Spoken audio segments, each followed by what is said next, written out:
sing.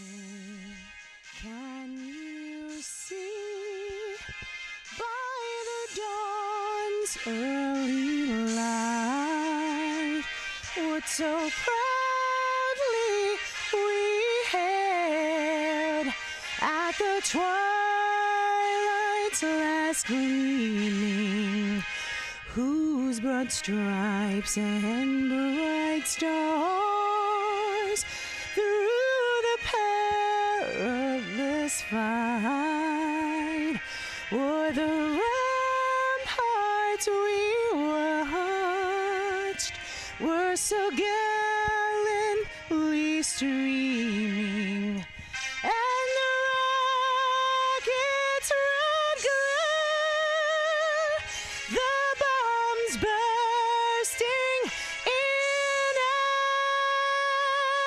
gave proof through the night that our flag was still there. Oh, say does that star-spangled banner yet wave o'er the land of the free and the home of the brave.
Welcome, everybody. It is early Sunday morning, 7:30 in the morning, and welcome back to the Knecht Cup Regatta. I am Mike Jarek. I host a show across the river in Philadelphia called Good Day Philadelphia.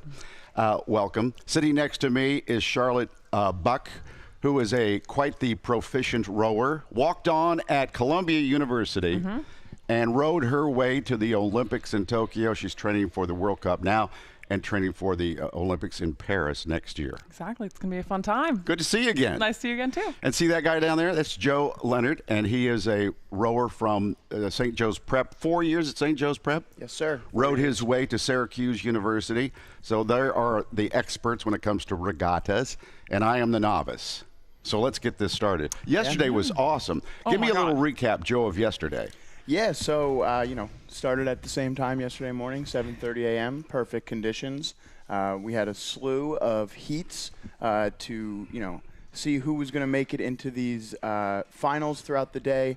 And, we'll have some petite finals throughout the day for folks who didn't quite make it to the grand, as we see we're already underway here in our first race of the day, the women's single.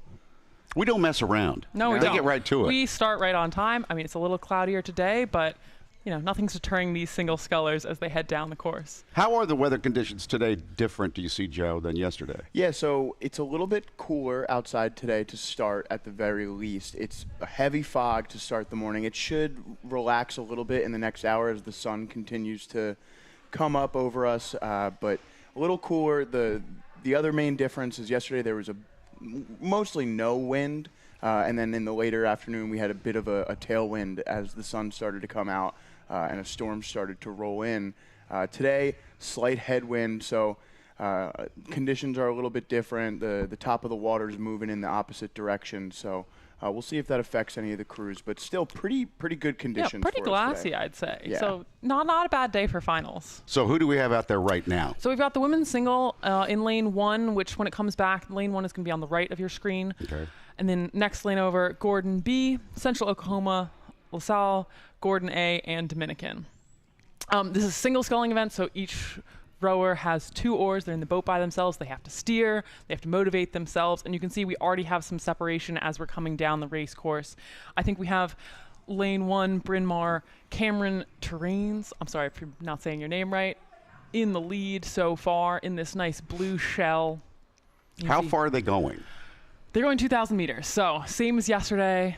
That's a Championship race distance. mile and a quarter, something like that. Oh, see, I Close. just do meters now. I know. I don't need Most miles. of us, we don't know meters. So the Olympic mile is the 1,600, right? 4 laps of 400. A real mile is closer to like 1,650 or so. Okay. So 2,000 meters is about a mile and a quarter, maybe a little bit less. But already some good separation. So in these smaller boats especially, it's just this one athlete. And so you might see a lot of variation between the fitness, the skill, the technical level for these different athletes. What do you normally row? 8? I 8s? normally row the 8, but I love the single. It's a great way to train. It's a great way to just prove this is all you. If you win or you lose, it's all just But based it's on you. all you. You have to motivate You yourself. have to motivate yourself. You really have to be very technically proficient, very calm. That is the great thing about the water today, being pretty flat. Mm-hmm. It allows you to be a little more relaxed. If you get tense, you kind of get up in your shoulders. You don't want to do that. Really use the big muscles. So whoever wins this, that's it? That's it. This is a straight final. There were no Okay. heats yesterday. We just have these 6 entries. I don't have the name of the person in Gordon B, but in the Central Oklahoma boat, that's Allie Sheen, Emily Perry for LaSalle, Lucia Hopkins for Gordon A, and Tara Long rounding out the field for Dominican. We started yesterday with 52 universities and colleges from around the country, all the way from the West Coast. Seattle Pacific is here. Yes, Seattle Pacific. We have Well, Central Oklahoma, that's pretty quite far. a ways too. We've got some team Stetson up from Florida. It's coming a long way. I do have to say, give a shout out to Tara Long. She's in 2nd. She's rose for Dominican, a super new team to collegiate rowing, actually founded by my old boss, Ivan Rudolph Shabinsky, but doing great things. Look at her, comfortably in 2nd. She's really coming back, trying to give this Bryn Mawr rower a run for her money out in that other outside lane. Yeah, she's lane definitely closed that gap over the last 500 meters or so. The Bryn Mawr rower really got out to a hot start, and about 500, approaching about 500 meters left to go here. Probably see some solid sprints. As it looks like they're only bow to stern right now. It's tough to tell from the vantage point, but definitely within striking distance for the Dominican rower. How do they choose which lane they're in, like So today in the finals? this one, it might just be a random draw because we didn't have any heats beforehand. Later in the day, we'll see some sort of stacked orientation based on their semifinals or their heats. The great thing about singles, though, compared to maybe the 8s we're going to see later in the day, there's a lot more change of speed in this sprint. Somebody can really make a big move and change their position as we go into this last 500 meters. Yeah, and you'll get a good look here as they pass these buoys of exactly how they're shaken out. So the Bryn Mawr rower just passed the buoy, and we lost the lane 6 view there, but it looked like she was about 2 or 3 strokes behind there. So with the orange buoy, what does that tell you? How much is left? That's 500 meters. So Ooh. you've got the big buoys on the course at 500 in, 1,000 and 1,500.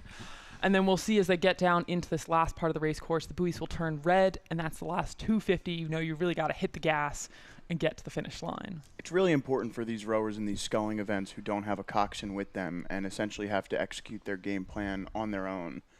So they see those red buoys, 250 left to go. That gives them the indication. A lot of times the rowers in the sweeping events will have a cox, and they, it'll be their mindset will allow them to shift, but really the coxswain will be the one that will, make the calls. This is so different when you're by yourself. It's so different. God. We were talking yesterday about how stressful rowing can be and sitting at the line, and when it's just you by yourself, you really have to have control over your nerves and really just trust your own training.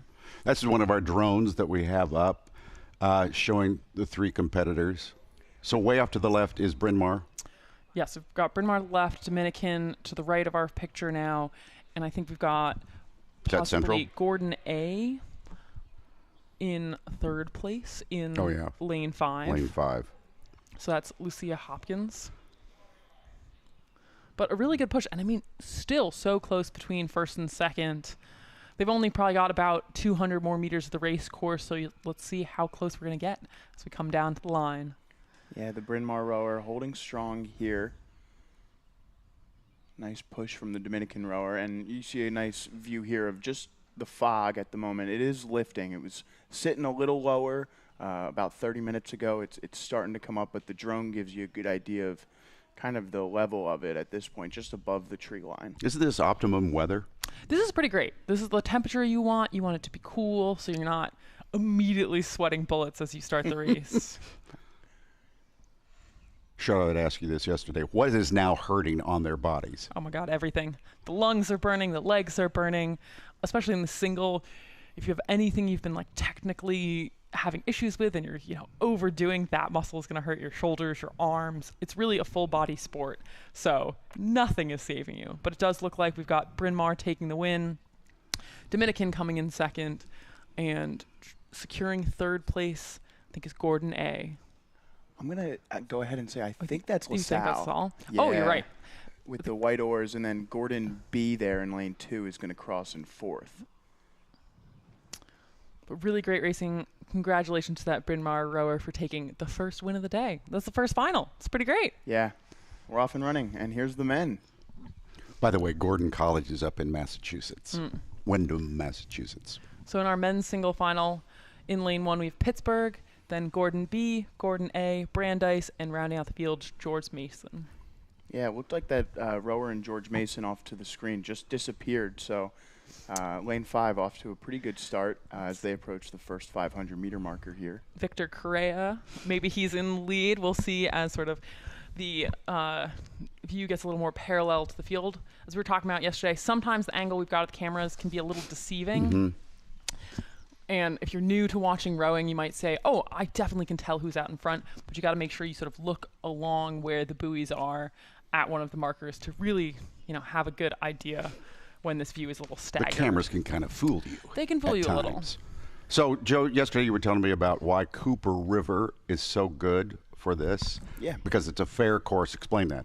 Yeah, so it's a man-created, essentially, park lake based off of the Cooper River / creek. It's a really tiny little creek here in Cherry Hill, New Jersey, and 30 or 40 years ago they opened it up, they built it out, and it is a currentless body of water, and pretty much almost exactly 2,400 meters long. Obviously, the 2,000 meters is the college level and Olympic world competition level distance. And so it's really kind of a perfect course for these types of events, because it really allows for fair lane assignment. There's not too much advantage to any one or the other lane, if conditions are perfect, which, as you can see there, they are today. So if you're across the river on the Schuylkill, which is a river that runs through Philadelphia, that has currents. It has current. It can be a little different. I also think as someone who's raced on the Schuylkill before, there's a hometown advantage to racing there. 100%. You have to know the river very well. The Cooper, it's a little easier. It's pretty simple. No bends in the race course. And it does look like our George Mason rowers out in front handling it very well. The Schuylkill's a great course. It's beautiful. It's historic. It's really fun to row on. But Charlotte's absolutely right. The coxswains who practice there every day are going to know how to hug those corners just a little bit better on that dog leg.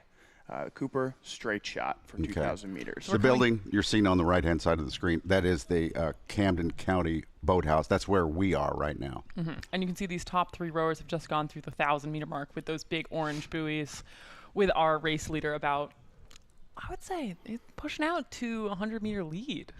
He's really got a good stretch of water between him and the next rower. But, it looks like our fight is going to be between second and third place. So where are you going to end up on the podium? Mm-hmm. Yeah, it looks like Pittsburgh and Gordon there in a battle for second and third. George Mason well out in front, plodding it along. We've got Maxim Gomanko from Pittsburgh. And I'm sorry, I don't have the Gordon A athlete's name, so get your coaches to put your name in Regatta Central next time so we can give you a shout out because you're doing a really great race. Yeah, if you do want to follow along, you can log on to Regatta Central, right? Yes, and then the results are at regattaworks.com if you need to look up a race earlier in the day. Or, yesterday, check in on the results, see how your team did in their heats or their semis. But now a pretty relaxed row from this George Mason rower. Barring any incidents, seems like he has got that top of the podium locked down. Yeah, and it looks like he just, with about 600 meters left to go here, started to raise his rate a little bit, maybe taking a move of his own before the final 500 as he prepares. The singles, there were no heats yesterday, so for these rowers in this event, this is their one and only race this weekend. So it's an opportunity for this rower to really get a practice run in as he's kind of out there on his own. But as it's his only race of the day, you'd expect him to empty the tank and try and put up a time that he can look back on and feel good about. Especially like if you are in the single and you've got this kind of distance on the rest of the field, maybe you're going for just to see how much improvement you have achieved this season or how much more you're looking to improve as you go into championship. Are we still early in the season? This is still pretty early. Oh, okay. So they've got quite a few more weeks of racing. Yeah, and here are our results from the first final of the day. As we said, the Bryn Mawr rower finishing in first and really not too far behind there in second, Dominican. In third, LaSalle, Gordon, and then Central Oklahoma in sixth. I was reading some headlines last night and early this morning. LaSalle saying that all three boats are in the petite final. Does that make sense? Yes, so that's like the second level final. Okay, that's later for a lot on. of their crews, but that's for later on. Some of Okay. the team boats that had racing yesterday.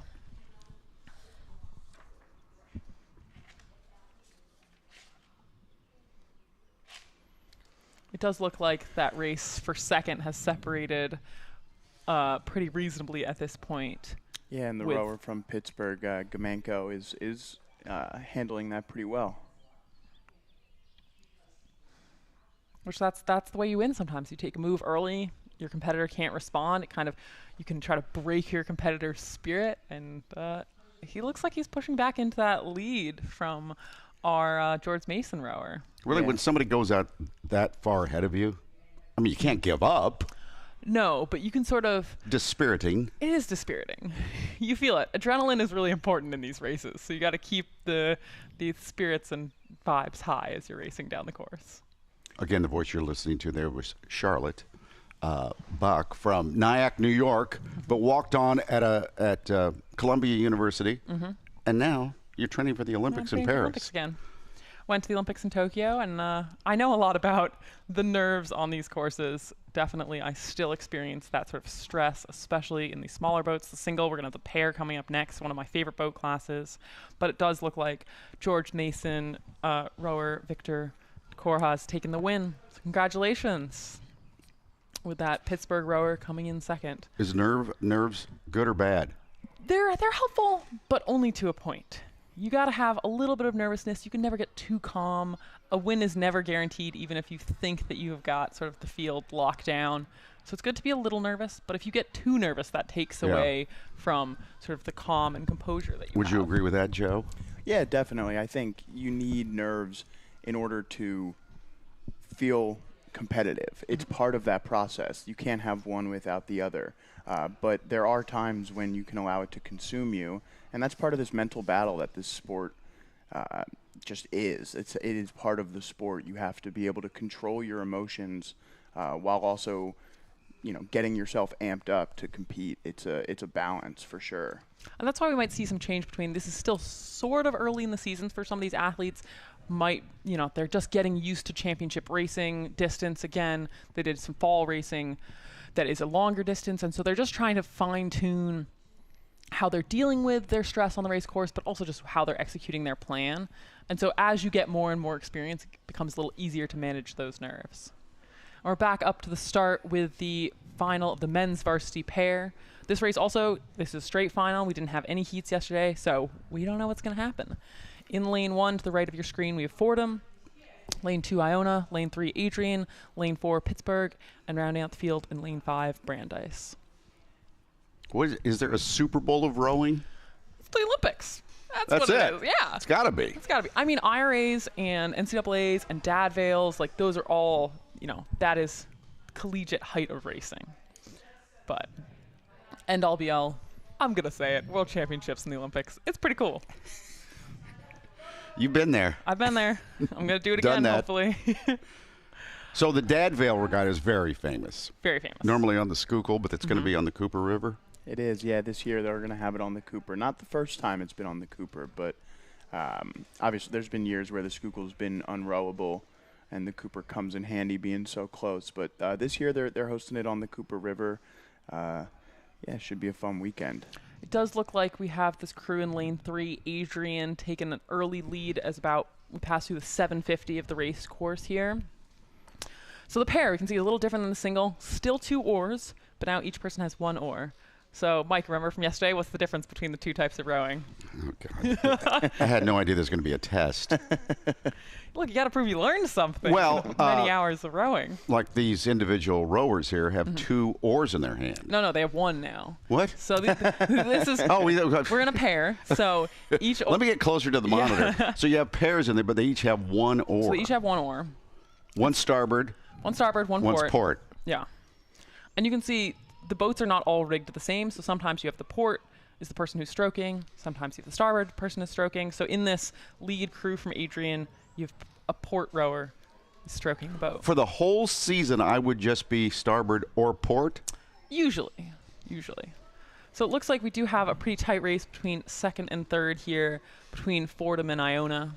Yeah, and although Adrian has a solid lead, it's not as large as it was just 100, 200 meters ago. So these crews out of Fordham and Iona are starting to push their way back up into that lead here as they kind of battle each other here. It does look like Iona might have taken a move, sort of gotten maybe a seat back on that Fordham crew. In that Iona boat, we have Thomas Ketzner and Ethan McGall. And then in the Fordham crew, we have Alberto Panance and Charles Schaffer. You're good at these pronunciations. Oh, I don't know. With no one correcting me, I can be great. By the way, the school Adrian, and I didn't do the yo today. No yo yet. I let it go. Hey, it's early. That's true. Is in Michigan. It's a school in Michigan. In fact, the name of the town is Adrian, Michigan. There you go.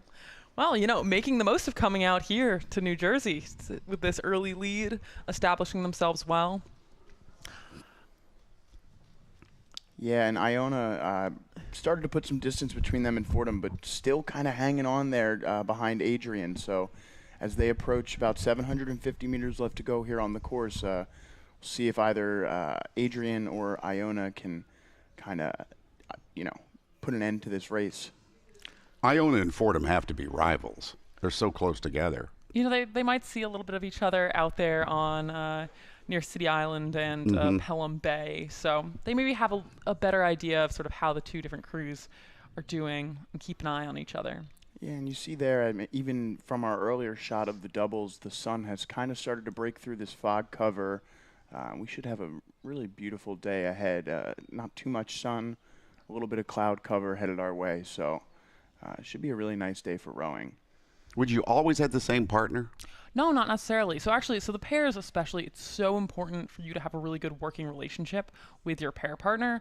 But often you sort of go through and figure out, it's not necessarily that maybe you're the 2 strongest combination, but it might just be that you're the 2 best people that work together well in this boat class. It's incredibly technical, and you need to be on each other every single stroke. You can see just the blade work between these 2 lead crews. It's pretty great. This is not over, is it? No, it's not. gotten a lot closer. It looked like in that right before the final 500 there was a little bit of a towing error by the Adrian school, and Iona getting closer, and we'll see if Adrian can kind of tap into that power they showed earlier. What's a towing error? So towing is steering. So the stroke seats usually, though the bow seat can do it too, one of their feet can move and change the rudder. So that's the pairs, very difficult. You're doing everything yourself. You're steering, bow seat is maybe giving some calls to Cox, and then, it's all down to you too. Then the stroke seat is the first seat. The stroke seat is the first seat that we can see, sort of looking down the race course. And sweeping kind of presents its own steering difficulties as compared to a double, given the fact that whoever's in the bow seat is going to affect the point of the boat at a higher degree than the stroke seat, just by nature of being closer to the bow. So if that rower is stronger, which is an abnormal thing generally, but if they are stronger, it can present some challenges for steering purposes. But even if your just timing is a little off, Yeah. that can change it pretty dramatically. Just if your blade stays in the water a little longer, it creates drag to your sides. You really have to be seamless to keep these straight lines. You better like each other. Yeah, you better work well together. Yeah. Though you also, I would say in a pair, one of the most important things is you have to be really truthful with each other of, very honest. It has to be 50-50 of trying to work to improve. Yeah, it looks like Adrian just opened it up a little bit again here as they enter the final 10, 20 strokes of this race. They pass some of those grandstands there. We have some spectators already out there on the course. Unfortunately, we don't have the names of these two Asian rowers in our Regatta Central account, but looks like they're going to take the win. So congratulations to the two of them for winning the men's pair. And there it is. Yeah, impressive racing there from both of these pairs and the Fordham crew as well, although they fell off the pace just a little bit. I mean, this has been pretty exciting for, our third race of the day. Things are Yeah. staying pretty tight. Almost a close call there at the end of that race. Got to check it down pretty quick on the Cooper. They're going that fast that you have to put on the brakes. Yeah, put on the How brakes. do you put on the brakes? You just sort of stick your blades in the water and stop. Yeah, and it does Yeah. feel like that. You're like, oh, Yeah. oh no. But yeah, not that much runway after the end of the race course. And we've got our other crews sort of launch and pass down the finish line, come around the outside. This is their warm-up lane up to the top. Do a few starts, do a few power 10s. Make sure you're all ready to go by race time. So if we see a boat off to the left or right, they're warming up, They're warming up. going the opposite direction. Yeah, so they've got at least 2,000 meters on the course to warm up. Often coaches will have them hop on the erg, get a little extra warm, so your body is ready and primed to go by the time you get to the start line. I guess we should, for people just joining us now because it's early, this is what they're going for, the Knecht That Cup. is, the prize of the day. And it's named that after William Joseph Knecht, who was a competitive rower, big time, went to LaSalle, then to Villanova, was a member of the Vesper Boat Club, and won nationals, won gold at the Pan Am Games in 55 and 59 and 63, and won a gold at the Olympics in 64.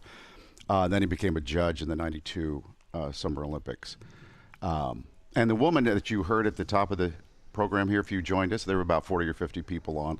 She sang the national anthem. That is his daughter, Laura Anna. I was wondering about that. He's also credited with creating the course here on the Cooper, which is part of the reason they honor him with this Knecht Cup on this course every year. But he helped design and build this fantastic rowing course that we get to enjoy today. And we've got our next final coming down, the women's double. Look, we got all these lightweight crews for the most part, with Gordon rounding out the field. But we have in lane 1 to the right of your screen, Boston University C, Radcliffe, BU lightweight B, BU lightweight A, Wow. BU lightweight D, and Gordon. So, we've got 4 crews from the same school. They're probably pretty used to going head to head, but, you change anything on the day. You got a little extra bone to pick. You recovered a little better from your races yesterday. These boats did have heats yesterday, and Radcliffe lightweights came away with the fastest time, which, showing up today. They're in the lead. Explain lightweights. So we've got only one differentiation in weight classes in rowing. So for lightweight collegiate women, 130 pounds, that's what they have to be sitting in at race day. They have to weigh in on race day before their race. And so it means these athletes pretty much similar size across the field. They're going to be similar build, and then it really comes down to technical supremacy. Yeah, so yesterday Radcliffe came in with the fastest qualifying time at 7 minutes and 52 seconds. Just behind them in lane 3 there was Boston University B boat, which had a time of 8 minutes and 2 seconds. And then in lane 1 was our other qualifying winner, Boston University lightweight C at 8:09. However, the Boston University A boat there in lane 4, putting up a nice fight, as is the Boston University D boat. So kind of Radcliffe and the BU B boat separating themselves, and then the 3 other BU crews kind of neck and neck at the moment. By the way, Boston University, all their crews are in the finals. I know, they're doing a great job. I also looked, we got a lot to look forward to from their crews later today. There's 3 lightweight 8s in the women's lightweight 8 final, and all 3 of those crews are also in the open weight women's final. So they've got a quick turnaround. They have to do both races. Wow. And, you know, Coach maybe really putting them through it this weekend. Yeah, which, you know, is a great training experience. They can gain a lot from doing that, but you don't know. You don't want to lose that last race of the day. You got to save some little extra energy. So we might see some gamesmanship if we have some separation in those crews, you know, conserve energy for their final So race. you got 4 Boston University crews out there right now. Yeah. Against each other. Against each other. Teammates against teammates. Oh, that's Yeah. got to be. It's the sign of a deep program, really, and all lightweights as well. Just, probably a good recruiting team there to find and locate solid lightweight rowers, in the Northeast, going to a great school like Boston University, to have this many rowers being able to not only, fill a team and fill this many spots, but to perform well. Have they always been fairly good? Yes, they have. Yes. And part of the, special thing about lightweights is this is the Olympic boat class. So there is some focus on the double because that is our only lightweight men's and women's boat on the senior team level that goes to the Olympics. So some of these women could have aspirations, although we might be getting rid of it, unfortunately. Really? On the Olympic program, yes. But, some lightweight women transfer and become open weight women after college and are still incredibly competitive. It does seem like these 2 Radcliffe women still showing a lot of dominance in this race, but a little change in position between our BU boats. Yeah, there's some fun stuff definitely going on there. You have to imagine that when they practice against each other, the results are fairly close. So they have to feel like they can beat their teammates. And you see that A boat now really starting to push their way back into the race here out of lane 4. Just kind of hanging on to that B boat from BU. We have a nice little stagger there between first, second, and third. Still holding contact. So, fun facts of how they're steering versus our pairs. In the double, there's no tow that switches them. They're just power steering. So it means if they're sort of veering off one way or the other, usually the bow seat is going to actually change pressure between their oars to make sure they stay very straight in those lanes. I knew that. Yeah, absolutely. Sure. That's how I got over here. Just steered across the course. We are coming down into the final 500 of this race. You see that red buoy just came across the screen. That's 500 meters to go to the finish line. So again, the white boat in the lead is that Radcliffe? That's Radcliffe. And then Boston U. Boston U, Boston U, Boston U, Boston U, going down the rest of the course. Yeah, and then Gordon out there in lane 6 is in 6th place, lest we forget. Again, the lanes go right to left on screen. And here's our results from the men's varsity pair final. Adrian taking that win, Iona coming in second, and Fordham rounding out the podium.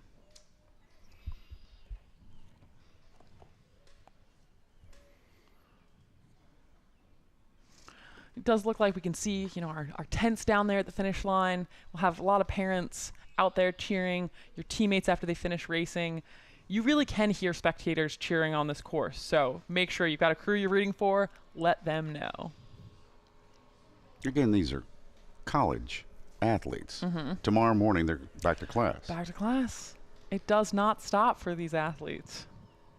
And you train every day? Usually, by NCAA regulations, you have to have 1 day off at least. So, thankfully, usually Sundays, people get to relax. Not today. This race is starting to close up a little bit in this last 250 meters. Boston University is going to make a really nice sprint here. Radcliffe going to hold them off. We'll see if Boston University just runs out of water here at the end.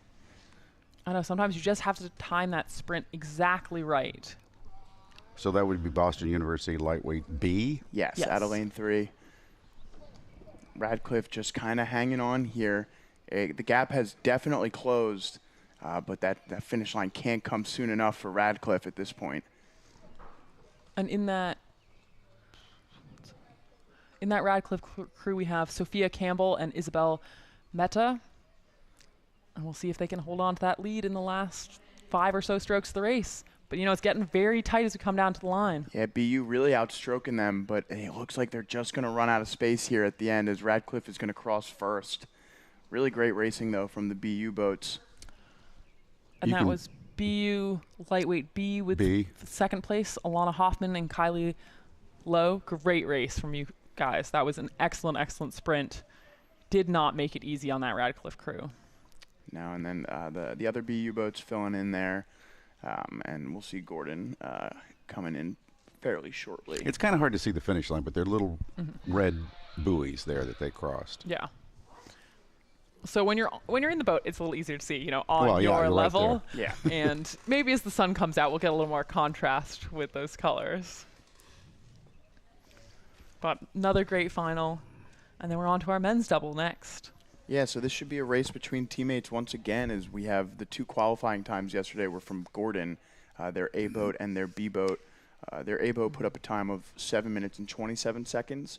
The B boat 7 minutes and 35 seconds. So different heats, so hard to compare exactly until we see them head to head. But should be a fun race between teammates. And then Lafayette and George Mason were the two next qualifying times. So.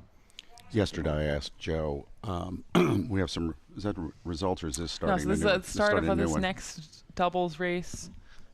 In that outside lane 1 on the right of your screen, Gordon B and Gordon A, George Mason, Lafayette, New Hampshire B, and URI.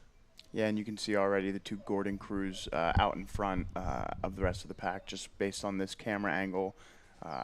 Looks like the boys in Gordon B putting up a good fight, trying to beat their teammates here. By the way, Gordon College is a private Christian college in Windham, Massachusetts. I think a lot of people probably have never heard the name Gordon. Well, you know, they should after this race. I'm sure the rowing world knows about them. And here's our results from that men's single final. George Mason taking the win. Second place, Pittsburgh, and third, Gordon A. I was asking Joe yesterday, if you had to create a perfect rower, what would that human look like? Ooh, I mean, for women, 6 foot to 6'3" ish. How tall are you? I'm 6 foot tall, Okay. just snuck in there. You know, a large anaerobic capacity, large aerobic capacity. You know, I actually think though the more important thing is still the mentality. You need all that, but if you don't have the willpower, the grit, and the, you know, the want to win, it doesn't matter what size you are. You got to be a self-motivator. You do. Yeah, heading into our first 1,000 here, that Gordon B boat just edging out over their teammates, but man, it's close. These must be a bit of a grudge match going on here. Some bragging rights at the end of the day on the line. I mean, this is great.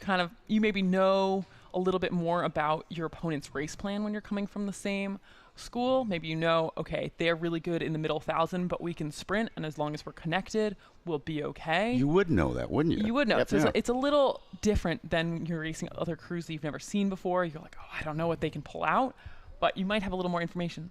But you can't rely on it. Sometimes people just pull things out on race day that you've never seen before. Shout out to our drone pilots. I know. Look at this great shot.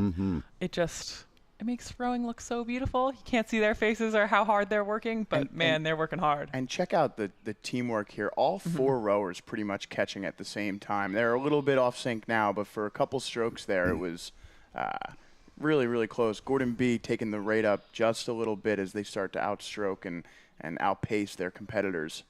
So they might just know they got to go early, raise the rate, try to add a little more speed so they can push out. But bow to stern deck, you know, you can overcome that in the last bit of the race. Joe, explain what the catch is.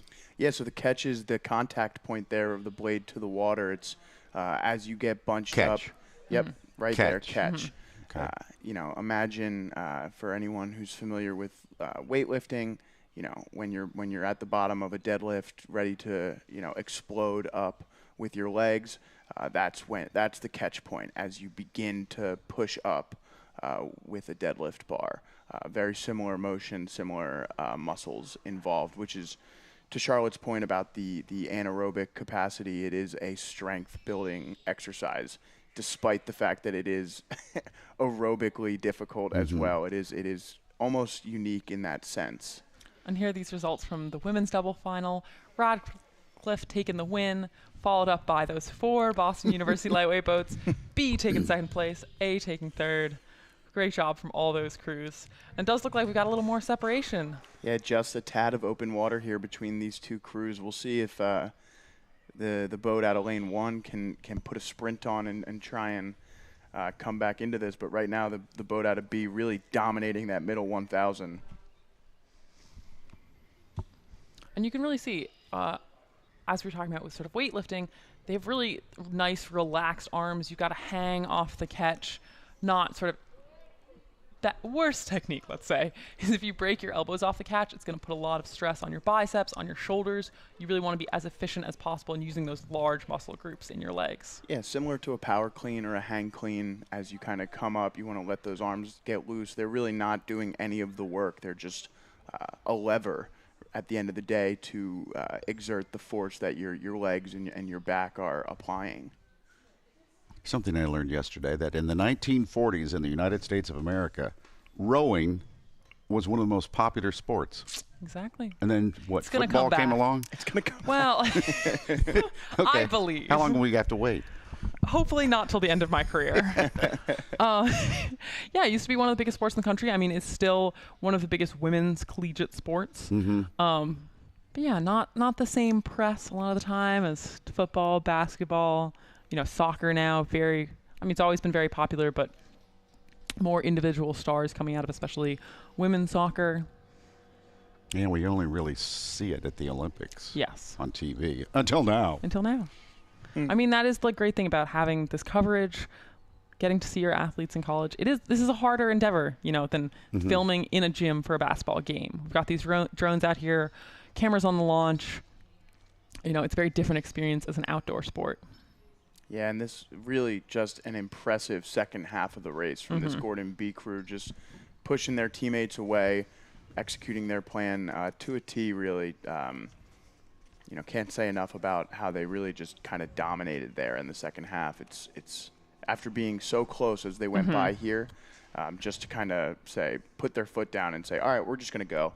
And just keep going. I mean, they really opened up a lead. And that's hard. You get a little space, you maybe want to calm down, and you're like, no, I want to win by as much as I possibly can. They put a lot into that. They're keeled over right now at the end. Just bent over. And yeah. And really still some tight racing here from between 3rd and 4th place.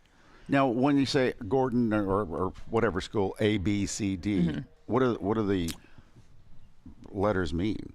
Sometimes it can just be the order that the entries are put in, but oftentimes the A crew is the top crew, then B, then C, then D. But, sometimes it doesn't mean that much, and you can just bring it on race day.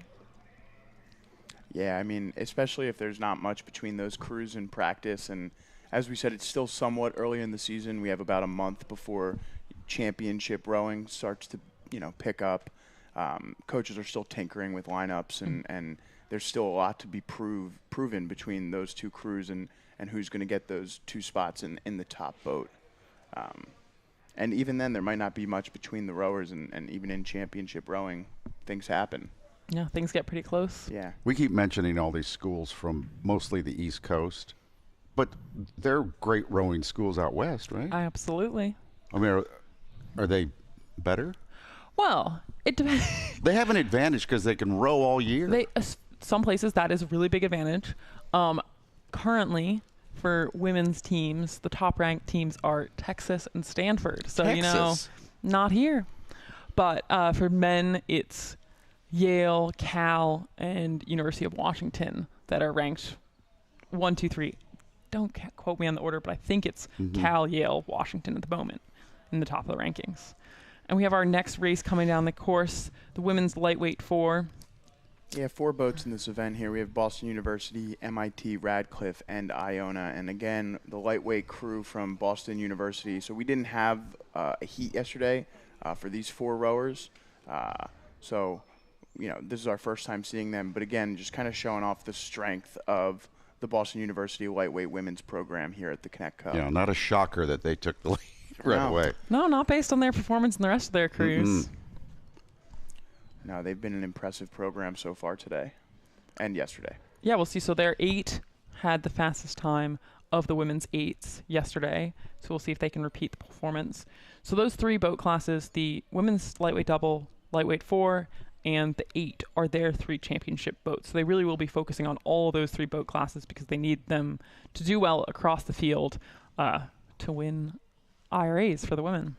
Yeah, but it looks like, is that MIT there? Just kind of hanging on to their rivals up in Boston, keeping connection, as you said, Charlotte. And, they're within striking distance here, and looks like they've kind of mitigated the start from the Boston U crew and are starting to creep back into this stroke by stroke. And Radcliffe not really letting go, maybe a little bit of open water back to the Radcliffe crew in 3rd, but not out of it yet. Now a nice stagger between the crews here, though, 1 through 4. As we can hear them start to come by our boathouse now. So, halfway mark of the race, things are really getting tough here. The pain is settling in, but this BU crew looking very long and strong as they come down the course. Yeah, so just a bit of open water between them and MIT at the moment, but not really much between the crews, especially in a 4 that's, smaller distance. And again, there's a coxswain in that. There's a coxswain. So in this BU crew, we have Reina Kuthiala in the coxswain seat. So she'll be doing as much as she can to cheer on her teammates and make sure that they break open water. But it does look like this MIT crew still has bow to stern overlap. I know people that are new to this, like me. I don't even see the coxswain. Well, so in these crews, it's a little hard to see because they're in the bow. So that's the front of the boat in the direction they're going. They're tucked down. You can just see those coxswains, maybe white hats. They're on their back. They're on their back. They're lying down. They just sort of see over the lip of the edge of the boat to steer. Especially in these bow-loaded boats, it's almost a little harder to see where your competitors are because you're so low to the water. You really got to sort of sneak out a look to the side to see where they are and keep your crew going. Because the rowers are looking forward and concentrating. Yes, and concentrating. Well, backward. They're looking not the direction they're going. Yeah, exactly. Yes. But the good thing about this leading crew is they can see the crew behind them. So they sort of have a little sense, even without the coxswain telling them where the next crew is. And here are results from the men's double final. Gordon A taking that win, followed up by their teammates in the Gordon B boat, and in 3rd, George Mason. Yeah, MIT here looks like they've gained back their bow deck onto Boston U. Graphic currently blocking it. Oh, and I was wrong. Distance remains the same. Yeah, maybe it's just overlapped still. But it's not over. It's not over. They still have. There's a lot of race left still. 750 to go on the race course, so it does look like neither crew is giving up. You gotta just keep fighting all the way down to the line. Yeah, pretty similar stroke rates at the moment. MIT just kind of bringing it up a bit. BU going to try and hold them off at their pace rate. And shout out to this MIT crew. I know my old teammate Kendall Chase doing really good work with them up in Boston, a fellow Olympian in the 4. So, really great experience in this boat class, or a similar boat class. She races in the straight 4, or raced in the straight 4 for Tokyo, which does not have a coxswain. But they have the coxswain here, taking a little bit of the load off the athletes. They steer, they motivate, but great work on the basin from this MIT crew. Yeah, a little bit of rowing trivia. We're not seeing it today too much on our heat sheets, but essentially if you're trying to figure out what the boat classes are, generally a sculling event where they have 2 oars is designated by an X, a coxed boat is designated by a plus, and a straight no-coxed boat generally has a minus sign next to the numbers. So if you're ever confused as to what those things mean, that's what it is. Yeah, there's definitely a lot of terminology, a lot of little intricacies that if you haven't learned about them yet can be confusing. Yes, definitely. Oh, no kidding. It's been a learning experience, I'll tell you that. I'll never watch rowing the same ever again. There you go. You'd be a diehard fan now. Oh, yeah. I'm kind of not kidding. I thought you were going to finish the sentence, Mike, after I will never watch rowing again. Like, this is too stressful. Oh, God. We have to give a shout out also to, our referees, everybody who's managing the course. All of those things are incredibly important to having fair Where are racing the today. referees? The referees are out on launches, and then we've got one sort of at the finish and one at the start. And the launch is those white boats that we White see. boats following along. So they want to make sure nothing, else happens. You see this launch boat falling behind. They want to make sure everything is very fair. People are staying in their lane. We're getting the best racing we can out of all of these crews. And it does look like this BU crew is still keeping the lead as they come down into the final 100 meters. Do you think that's where this term "stay in your lane" came from? Rowing, or I hope it came from rowing. I think it maybe came from not driving. track and field. Or that's true. that. But it does look like this BU crew is going to take the win in bow, Perrin Lafke, 2, Kiernan.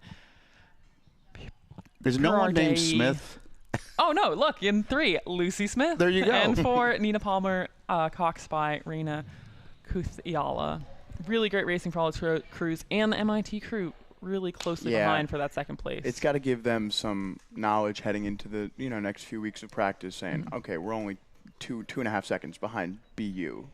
Let's go get them. Yeah. Very, a margin that can definitely change when it comes to championship racing. Absolutely. So Boston is a hotbed of rowing. They really are. Yesterday we talked a little bit about Heather Charles, one of the biggest regattas in the world. Charles River. On the Charles River. Beautiful race course. But the Charles, an amazing place to train and row. There's just the history there is incredible. And like on the Schuylkill, similar to Boathouse Row, they have a lot of boathouses, just a little more spread out in Boston. So there's a lot of camaraderie out there on the water. Lots of great universities as well. Obviously, Boston known for its great colleges and universities, and those teams are prolific in the rowing space. MIT and Boston U we're seeing today, but also Harvard, obviously famous for their rowing team. And Northeastern as well. Yeah, Northeastern. Not leaving them out of here. No, I didn't mean to. I had them in my head. I was like, I just forgot. Northeastern Huskies. Yes, exactly. The Thank you. Huskies. And we'll get on our fun facts of all of our mascots that we know. That's right. MIT's engineers with the beaver. I knew the it was beavers. something nerdy yesterday. Yeah. I couldn't think of it. I was thinking Minutemen, but I know that's UMass, and I was like, it's not right. Well, up next we have the lightweight men's 4 heading down. In lane 1, Iona. Lane 2, Michigan. Lane 3, Fordham. Lane 4, Fairfield. And lane 5, MIT. So maybe that MIT crew, their men's crew, is trying to match up how great a race their women's crew had. Has there ever been co-ed rowing? Actually, that is one of my favorite things about the Paralympics. In our para events, we have mixed events, which is awesome. We have the mixed Cox 4, so you have 2 men and 2 women in the boat, and then the coxswain can be either gender. On the collegiate level, unfortunately, we do not have any mixed events, except for the fact that the coxswain can be either a man or a woman in any of these boats.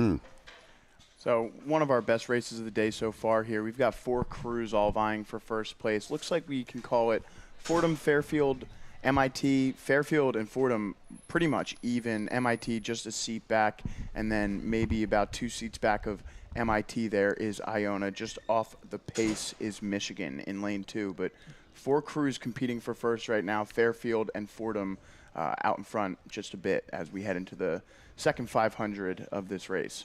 Yeah, really tight across the board here. We talked about this yesterday, but a little bit of different choices in rigging. This Fordham crew has a bucket. Mike, do you remember what that is? Well, everybody's rowing at the same time? Yes. Okay. Still rowing at the same time. So same stroke right here between Fairfield and Fordham and the crew from MIT. Fairfield, though, just starting to edge out in front. Looks like they probably just took a 10. Whoa. Yeah, that red boat really surging ahead. Yeah, here comes MIT as well. MIT's starting to break in to that Fordham crew. Iona also not far behind as we see them pass by. Really not much between all 4 crews. Does look like Iona, it's tough to tell from this vantage point because we are on a bit of an angle. It does look like Iona might have the edge over MIT there. They're really going for it.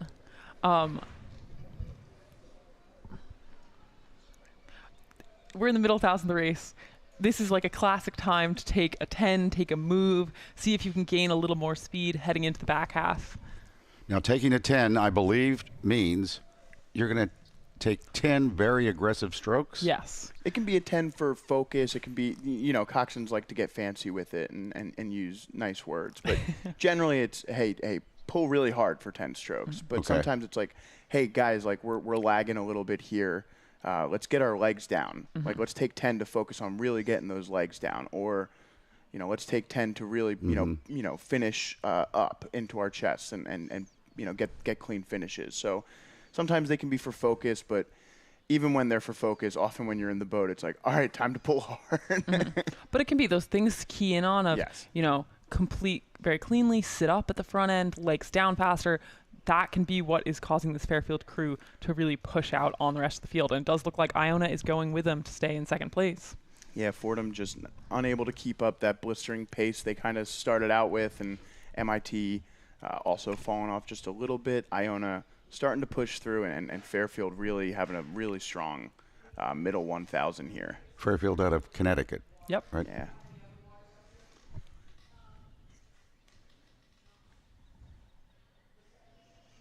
But a really great race as we come down into they're about to hit the final 500 meters to go. But Iona, not letting them go. If they put on a really good sprint, they could possibly push up into that first place position. Yeah, it looks like a similar distance here as we had in our last race, although it's tougher to tell because of the lane gap between the two crews, but similar distance that we had between BU and MIT in the last lightweight race. Final 500 here as they pass those 500-meter buoys.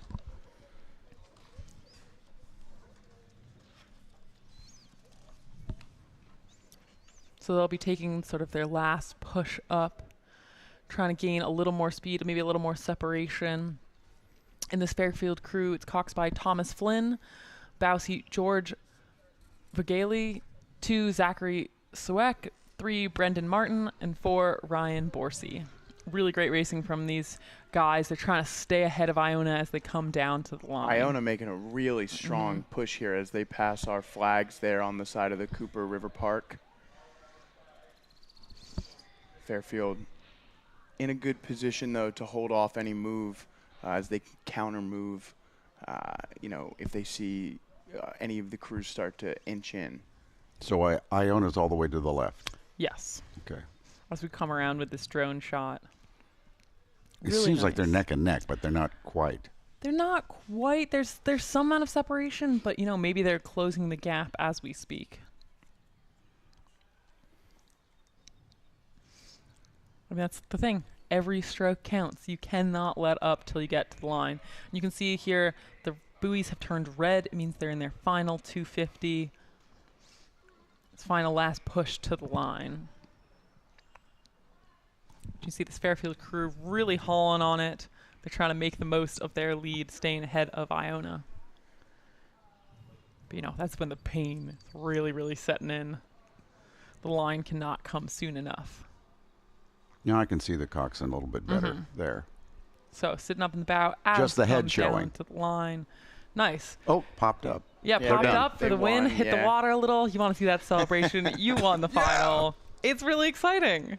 So, it looks like today we'll have a nice little shot of the finish line because of some things that have gone on today. Yesterday, if you were following along, due to the tailwind and the conditions, lane 6 was the lane of preference throughout the day.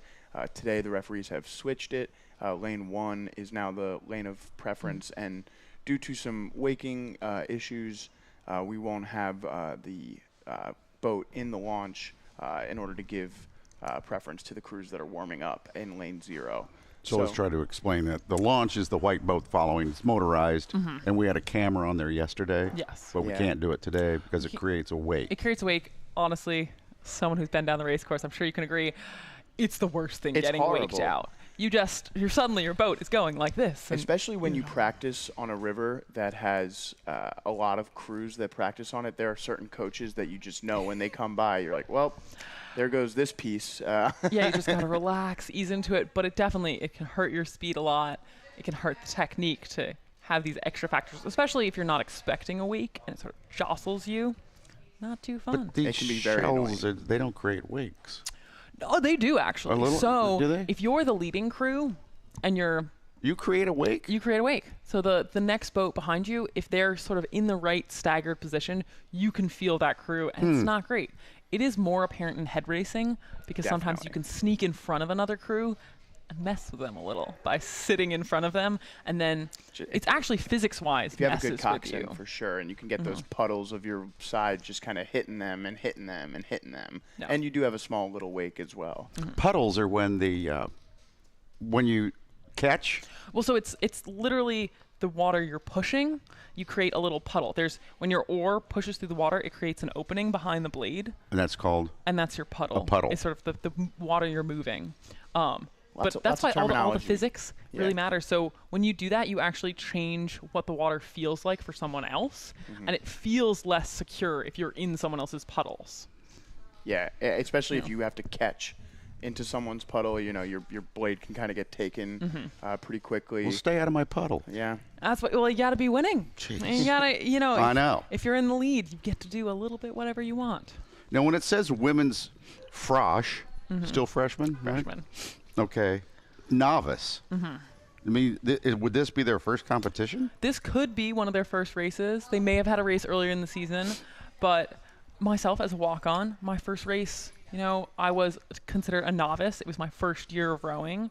But the freshmen, they could be people that have, 4 to 5 years of experience of high school rowing, but they're still freshmen. Now, hold on This a is still second. their first collegiate. You didn't row in high school? I did not row in high At school. Nyack High School. No team for Nyack High School. I actually did hop in a boat a few times at Rockland Rowing the summer before I went to college because I knew I wanted to go. So then you go to Columbia University in New York, and you say, "Oh, I think I'll just walk onto this rowing team."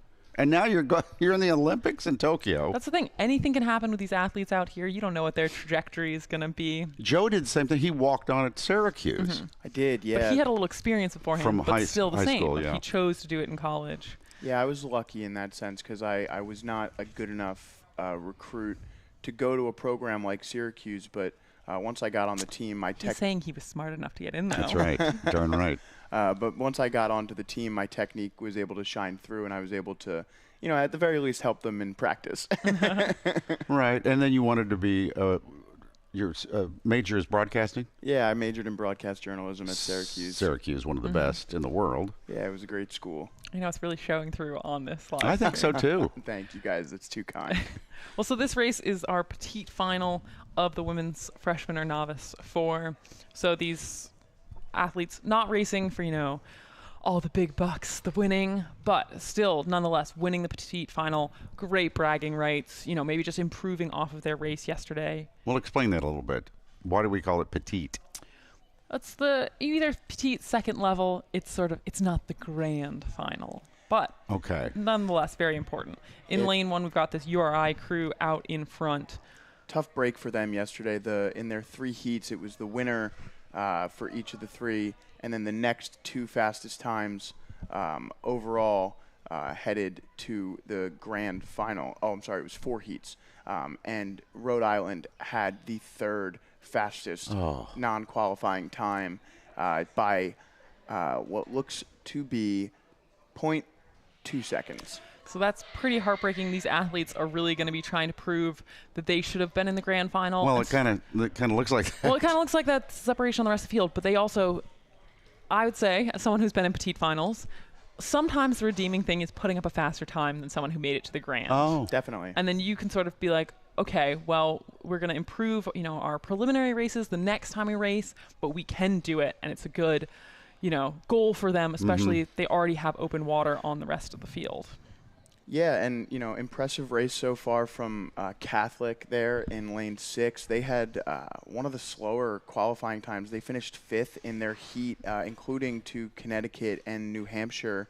Connecticut, and they were in the race with Delaware, and Boston, who were the 2 fastest qualifying times. So Catholic's all the way to the left? Yeah, and they're in Yes. 2nd place at the moment after finishing 5th in their heat yesterday. They're in D.C.? Catholic Yes. University? Yeah, Yep. D.C., the National Basilica. But still also very close between Monmouth B, Lafayette, and New Hampshire A. Those 3 crews and that Catholic crew on the outside, nothing between them for 2nd place. Yeah, maybe give the edge to Monmouth there in lane 2 just by a bit, but Catholic looking strong. It doesn't seem like anybody's going to touch this URI crew. They're going to want to continue to open up that lead as they come down into the final 750 of the race course. Yeah, they look like a crew with something to prove here. Monmouth there, yeah, just a little bit of separation over Lafayette. New Hampshire maybe over Lafayette as well, and then Catholic there. Tough to tell exactly, and it looks like even Yukon in lane 4 kind of starting to push through. Yeah, not out of it. Still has connection on those other crews. You know, I was watching some basketball last night. By the way, Sixers won. You know, things. Well, it wasn't our night. It wasn't our day. Can you have that in rowing? Yeah, absolutely. Sort of like, it also depends a lot since these athletes raced yesterday. How did you recover? If you're sort of just not feeling exactly right, you can kind of feel like, you know, we just didn't quite have everything that we have maybe shown in practice or shown in other races. It is a little different than, you know, a basketball game where, like, it's not the same strategy and gamesmanship. You've probably practiced your race plan and you're trying to execute something similar. You're not going to pull out something completely different. There's no different play you're going to pull out against someone else. Well, this is getting Refereeing competitive. is also not as big of a factor. It's a very individual sport. I will say, in terms of, like, it's not our day, there are times when, you know, you practice your start, you practice your moves, and maybe that day you whiff on a stroke, like on your start. It can happen. You know, great crews practice it enough to avoid it, but when you're rushing those first couple strokes, sometimes, you know, mistakes happen, and that can really be a major setback in a race that's as close as this. It can cost you a precious half second. And especially as we come down these big red buoys marking 500 meters to go, it can be the decision of when to bring up the rate and when to really go for it can make all the difference as we come down with those 4 trailing crews very tight across. This graphic here is not about the race we're watching. No, this is the men's lightweight 4 final. Those results with Fairfield taking the win, followed up by Iona and Fordham. Really great racing from all of those crews. So you can see it's still pretty foggy and cloudy out here for these finals. Does that make a difference? You know, for Not really. spectating maybe, everything else, it's pretty great. It kind of keeps you a little cool to have everything be a little damp. Though, you know, get a little rain, get a little too much dampness, it is actually hard to hold on to your handle when you're rowing. Oh. And that is like another stressful factor in a race. That's also when your hands start to tear apart. Yeah, you want to see my hands? They're not great. Oh, my God. Yeah, So- we didn't even talk about that yesterday. The real horror of this sport is rowers' hands. Yeah. I just looked at Charlotte's hands. Oh, my goodness. Yeah, Let me see you, Joe. I don't have it. I stopped rowing years ago. No, but that's, you know, just one of the signs of hard work for all of these athletes. They're going to have calluses. I do still have calluses, although partially weightlifting as well. But you know, they never go away. Let me see your hands again. These buoys have turned red. These athletes are in their final 250 of the race. You know, just giving it everything we can. We can't exactly see who's in second place right now, but it does look like this leading URI crew is still going to take the win. Yeah, last we saw it looked like Monmouth was out in second, followed by Catholic. Really strong race from Catholic after probably what was a disappointing heat for them yesterday. They finished 20 seconds behind Delaware, so they kind of lost contact and maybe sat down on it. But great win in this petite final from this crew. Coxon sitting up, giving a little clap to his crew. Yay. They did a great job. So Catholic came in second, you think? We're going to see. We're not down the Yeah, line. looks like Monmouth. No. Yeah, Monmouth. And Those then- M Blades, and then Catholic in third. Nice. And Ooh, then, but wow, look at this. Very close for the rest Wow. of the field. That's what you want to see, like all the way down the race course, even if you're, you know, not in the grand, not like, in medal contention, you are still giving it your all the way to the finish line. Yeah, shout out to that second 1,000 from Yukon. Just, you know, they were a little bit off the pace there after when they went by our boathouse vantage point and kind of clawed their way back into that, finished right there with the rest of the pack. So Now, where are we in the cars? Are we halfway? We're a little before halfway, so we're at 800, 900 meters into the race. all right, here's our grand final from the women's freshman 4 coming down the race course. In lane 1, we have Pittsburgh. Lane 2, Monmouth A. Lane 3, Fordham. Lane 4, West Virginia. Lane 5, another BU lightweight boat. And lane 6, Delaware. So, yeah, I'm starting to remember a little bit about these races yesterday. This Monmouth crew yesterday was really impressive. They did finish with the fastest time in qualifying by about 12 seconds. So 7:58 was their qualifying time. They were the only crew under 8 minutes. The next fastest was the Boston University lightweights, who do not seem to be out there. No, they're there. The BU lightweights are in lane 5. Oh, but they're not there. Yeah, oh, so they're not interesting. there. You are right. Maybe they scratched that boat for another event. There's a launch there instead. There is. Potentially those ladies are rowing in the 8s later today. Exactly. So they might have decided, okay, we weren't quite in a winning position, and we'd rather conserve the energy for these other races that we look like we could win. It does look like Fordham is giving them a run for their money with this in second place. They didn't have quite as fast a qualifying time, but that may have been because they had quite a big separation on the next crew in their race, and they didn't feel the need to quite push the second half of that race. Yeah, and just honestly, just looking at the strokes a little bit, you can see the little intricacies as Fordham starts to pull back in. They were really pulling those finishes hard. You can kind of see it in that jerking motion as they come back. Monmouth, a little bit more relaxed, kind of not too worried seemingly about what's going on next to them. They're kind of trying to row their race, although expect them to take a counter move here as Fordham starts to even out their pace. Mm-hmm. And so sometimes that can be the advantage. If not being too aggressive, you can conserve more energy for the rest of the race, but also you might just be getting a little more acceleration by really applying the power all the way back through the stroke. You really want to have the handle accelerate all the way from the catch to the finish to send your boat as far as possible. Monmouth has the white blades. They have the white blades, some white croakers, And a Fordham very with the red. stylish choice. I love the white blades. I think they stand out. Come on. I will mention that yesterday we noticed a couple of times the Fordham women's team having slower starts than the rest of the field and then really dominating this middle 1,000. And we're seeing it again. It must be a crew-wide ethos, and it seems to be effective. Yeah, great base training from their head coach, Rebecca Gronsdahl. I bet she's very proud of how all these crews have shaped up this weekend. Really, really fun race here as we have a great shot to show you just exactly the difference between these crews. It's not much. Check out the strokes there. Fordham going in just a beat faster than Monmouth, and Monmouth starting to potentially push away again. There they go. It looks like they just took a move. You can see just a little more aggression from those Monmouth athletes trying to break back. Only 3 seats between the two crews. So they're really going to want to try to push it to the bow deck, stern deck, trying to push open water, but Fordham is not letting them go. So Fordham red Fordham blades. Fordham Rams holding on. Man, this is a good race. And so it's really stressful for all these athletes. They can sort of sense the other crew next to them. Maybe they can hear the opposing coxswain. They know that they've got to give everything they can right now. And especially since these are freshmen or novice, it could be very early in rowing careers for many of these athletes. Does Fordham still have a chance? I think they do. Definitely. That is close enough. Maybe Monmouth has opened up to maybe 4 seats at this point. I think the stroke seat is maybe sitting on the coxswain of the Fordham boat, but not insurmountable. And, the trailing crews still having a good fight back there. It does look like our outside lane, Delaware, is in 3rd place at the moment. Next year we should try to get sound. Ooh, mic up some coxswains. It's terrifying. We need to remind the coxswains that they cannot curse on live broadcasts. Is there cursing? Technically, no, Okay. because it's not allowed, but definitely it happens. Yeah, it's definitely against the rules.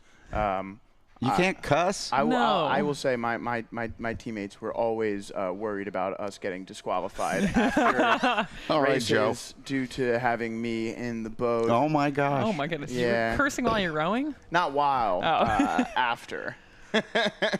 Well, we're heading down. We're about to get to the final 500 of this race course. Our Monmouth boat of Halia Anderson is the coxswain, Grace Hutchinson, Caitlin Rice, Heather Humes, and Anna Gaglione, doing a really good job holding onto that lead, but Fordham not letting them go. Yeah, I will say, if you are talking in the middle of a race, you're not rowing hard enough. Right. Yeah. No. you shouldn't be able to talk. You should No, basically not be it's able to. honestly, it's one of the most frustrating things that a teammate of yours can do is like scream out in the middle of a race. Like, hey man, pull harder, don't scream. Yeah. I'd be like, you shouldn't. But, you know, Fordham not letting them go, maybe bringing up the rate just a little more here Yeah. as we come down into the final sprint. 300 meters left to go.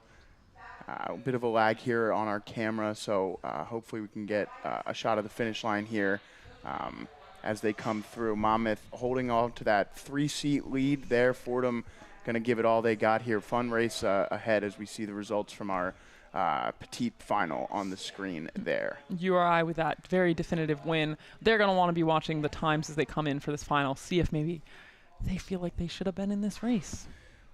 Yeah, and something to look out on, a little bit of a slower time. Again, I did mention earlier that the top of the water is flowing slightly against the crews. That could have a factor. You know, they could just have been, you know, not too worried about putting on a sprint there at the end because they had controlled the race. But, you know, a lot of factors go in, but, you know, something to look out for, potentially some slower times throughout the day today. Mm-hmm. You know, sometimes that advantages a crew. They're better in a headwind. They're better when it's a little slower. It gives you a little more time to push back on another crew. But it does look like Monmouth still sitting comfortably. Looks like they may have opened that lead up a little bit more. Yeah. And just kind of put their foot down in the sprint portion of the race. You can see that stroke seat working really hard to set a rhythm, a very aggressive rhythm for her crew to follow. And it does look like, you know, bow to stern, still connection between those boats as they come to the line, but great race. Yeah, Sure that was was. awesome. Yeah, congratulations, Fordham. Gutsy Still performance. a great effort to come second, and we'll watch the line to see who gets that third place. It does look like it's going to be Delaware on that outside. Yeah, and again, it looks like BU scratched there. They would have been competitive in that race for sure, as you see lane 1, Pittsburgh finishing up. Our competitors in there, it's West Virginia. What's fifth. next, men's? Yeah, we're going to have the men's freshman novice fours. So maybe some of the same teams. We got URI in the A final, Catholic again, Fordham. Yeah, so we'll check it out. So in this event yesterday, it was 3 heats. So winner plus the next 3 fastest qualifying times. It looks as though that was in this Michigan B was the fastest qualifying time not to make the final. Or yeah. Mm-hmm. And in this race, this is the petite final heading off. Michigan B, that fastest outside time, perhaps maybe our expected race winner, but we'll see what happens. In lane 2, Army. Lane 3, George Washington. Lane 4, Connecticut. Lane 5, Fordham. And rounding out the field in lane 6, New Hampshire. So Michigan B just missed being in the Grand. Yeah. Yeah, it looks Okay. like it was by about 5 seconds to Lafayette, who is in that grand final in lane 6 as the final qualifying time. So Michigan B just missing out. Their Michigan A boat will be actually had the fastest qualifying time and will be in lane 1 in the final. But sign of a strong program to have 2 of the top boats in each of the Grand and the Petite. But this is a really tight race through 500 meters. Probably going to give the edge here to lane 4. That's Connecticut, UConn, the Huskies. The men's national basketball champions for the 5th time this year. I don't want to hear about it.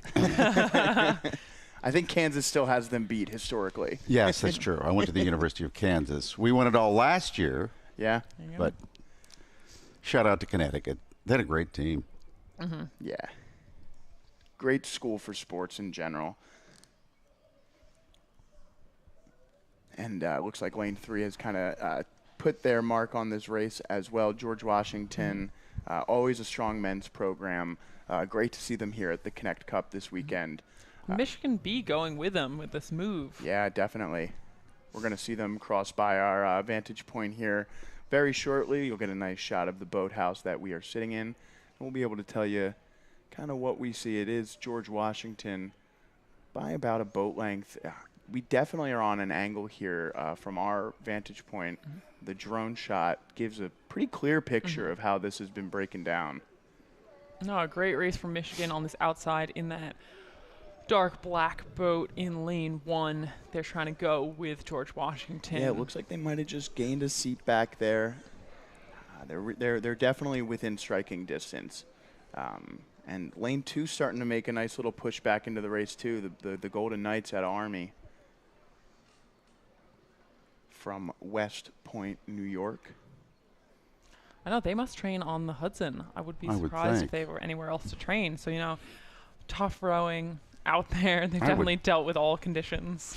Your hometown of Nyack is on the Hudson, isn't it? It is. Hudson, yeah.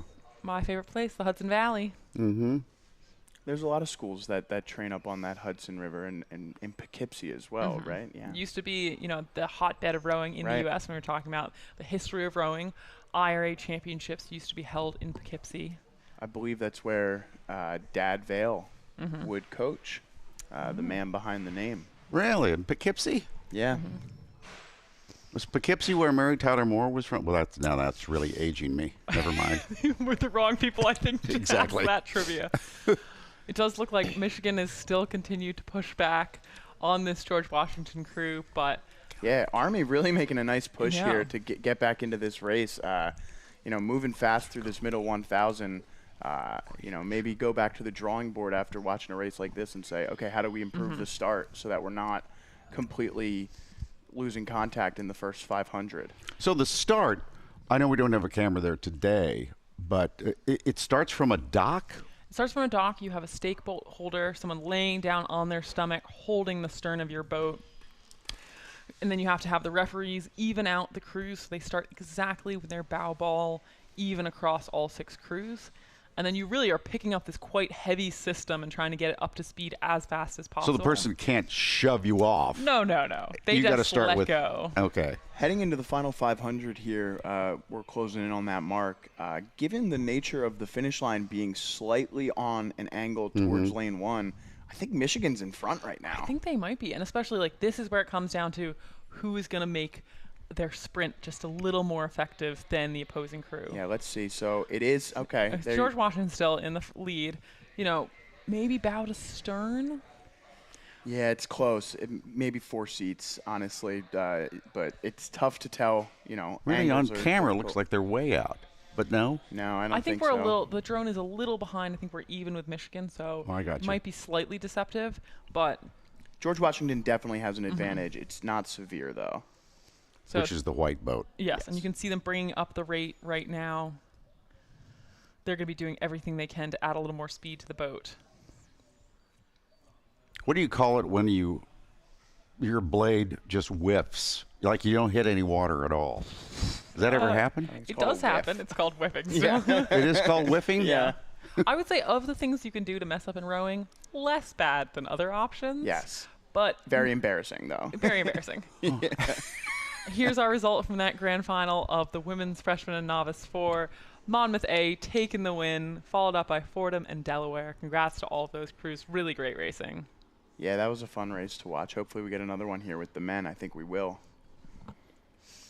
And again, like, these athletes made this really early in their rowing career. They possibly just picked up rowing last fall. And so, you know, doing everything they can to make the most of their first racing season.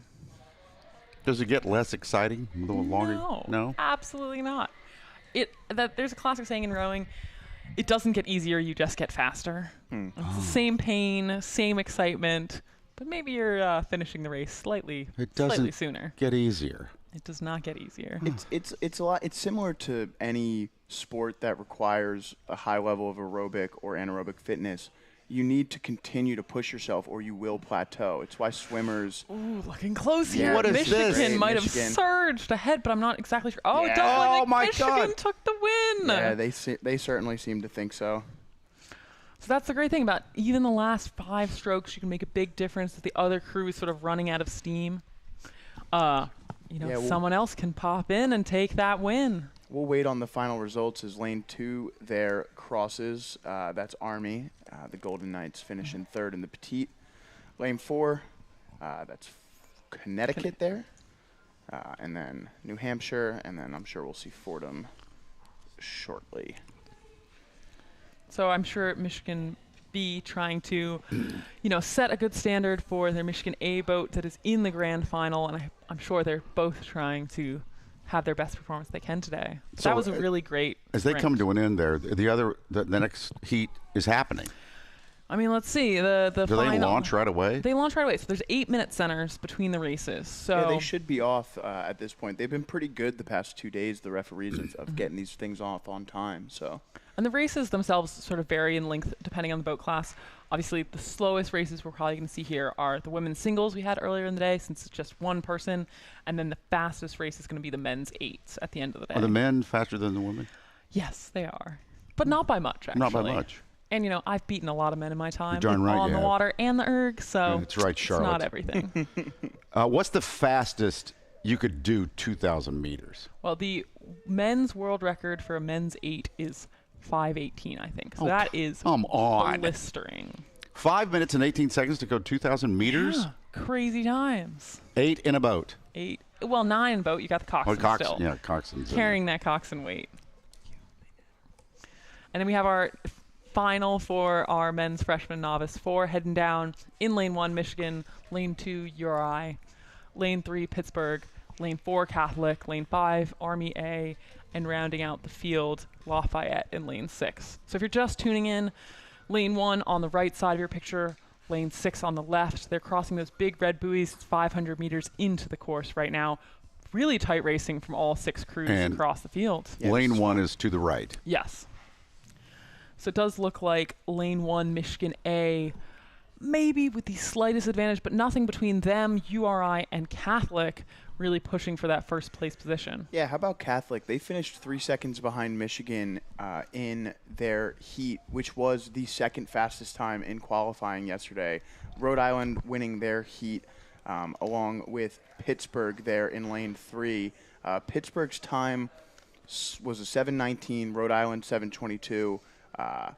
But Rhode Island in their heat was way out in front. So again, there's information to be gleaned off of what happened yesterday in the heats, and it normally does bear out, but it doesn't tell you everything.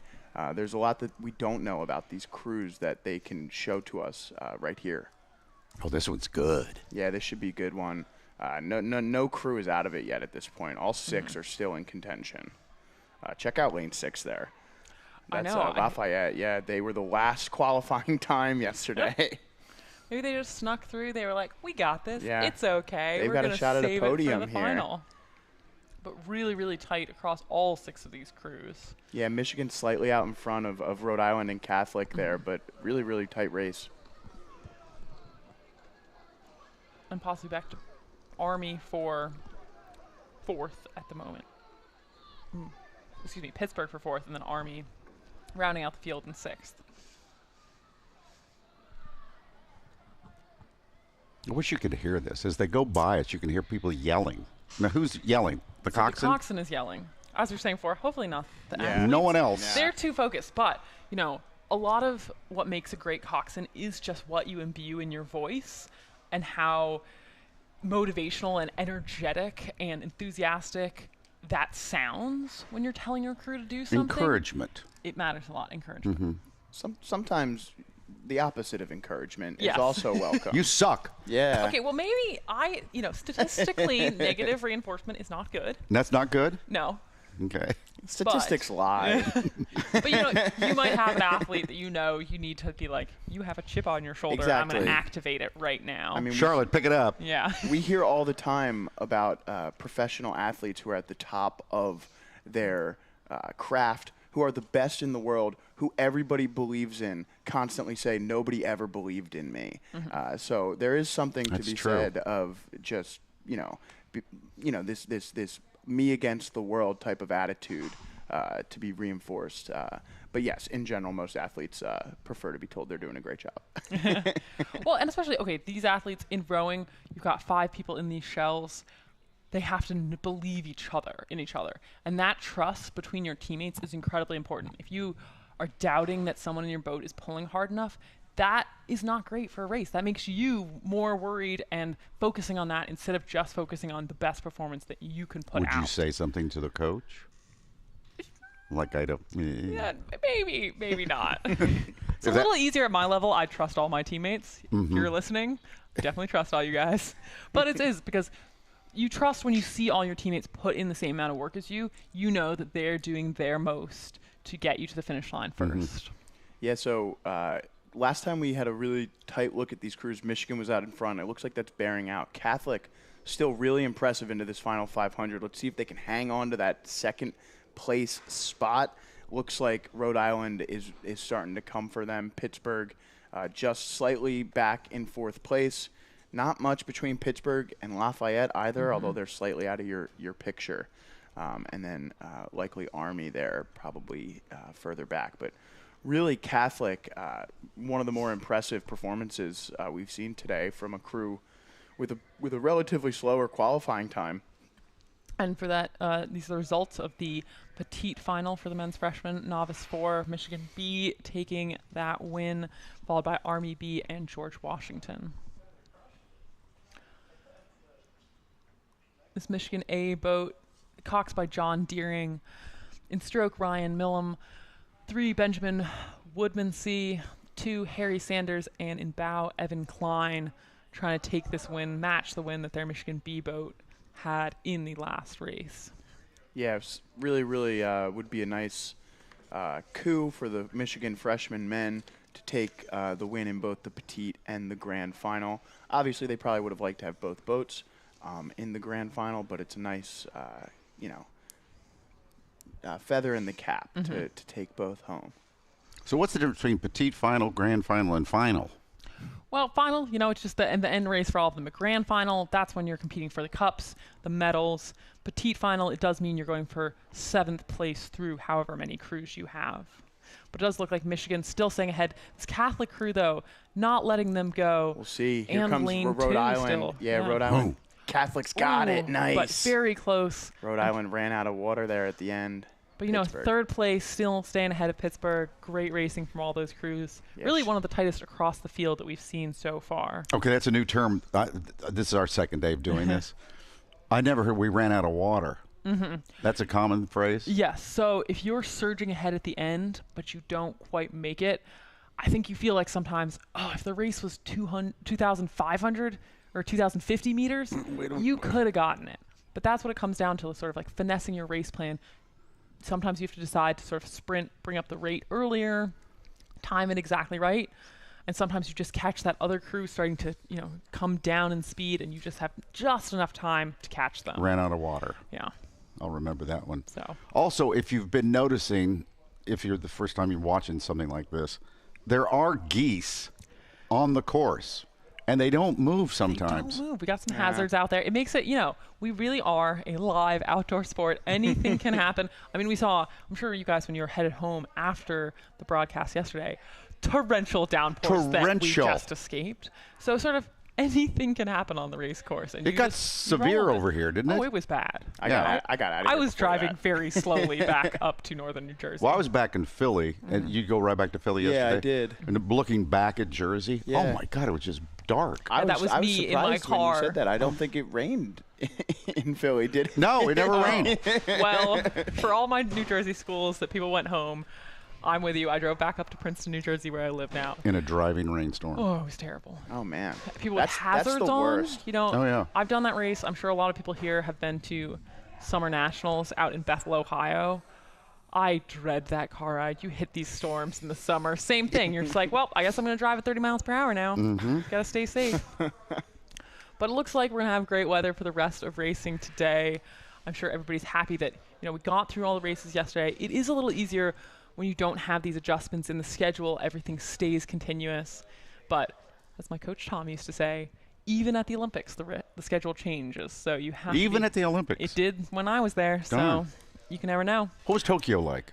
Ooh, I'll tell you in a second after we read off who's in our second varsity for a final. In lane 1 on the right of your screen, we've got Duquesne. Next to them, Drexel. Then Fordham A. BU lightweights in lane 4, Delaware A and Delaware B.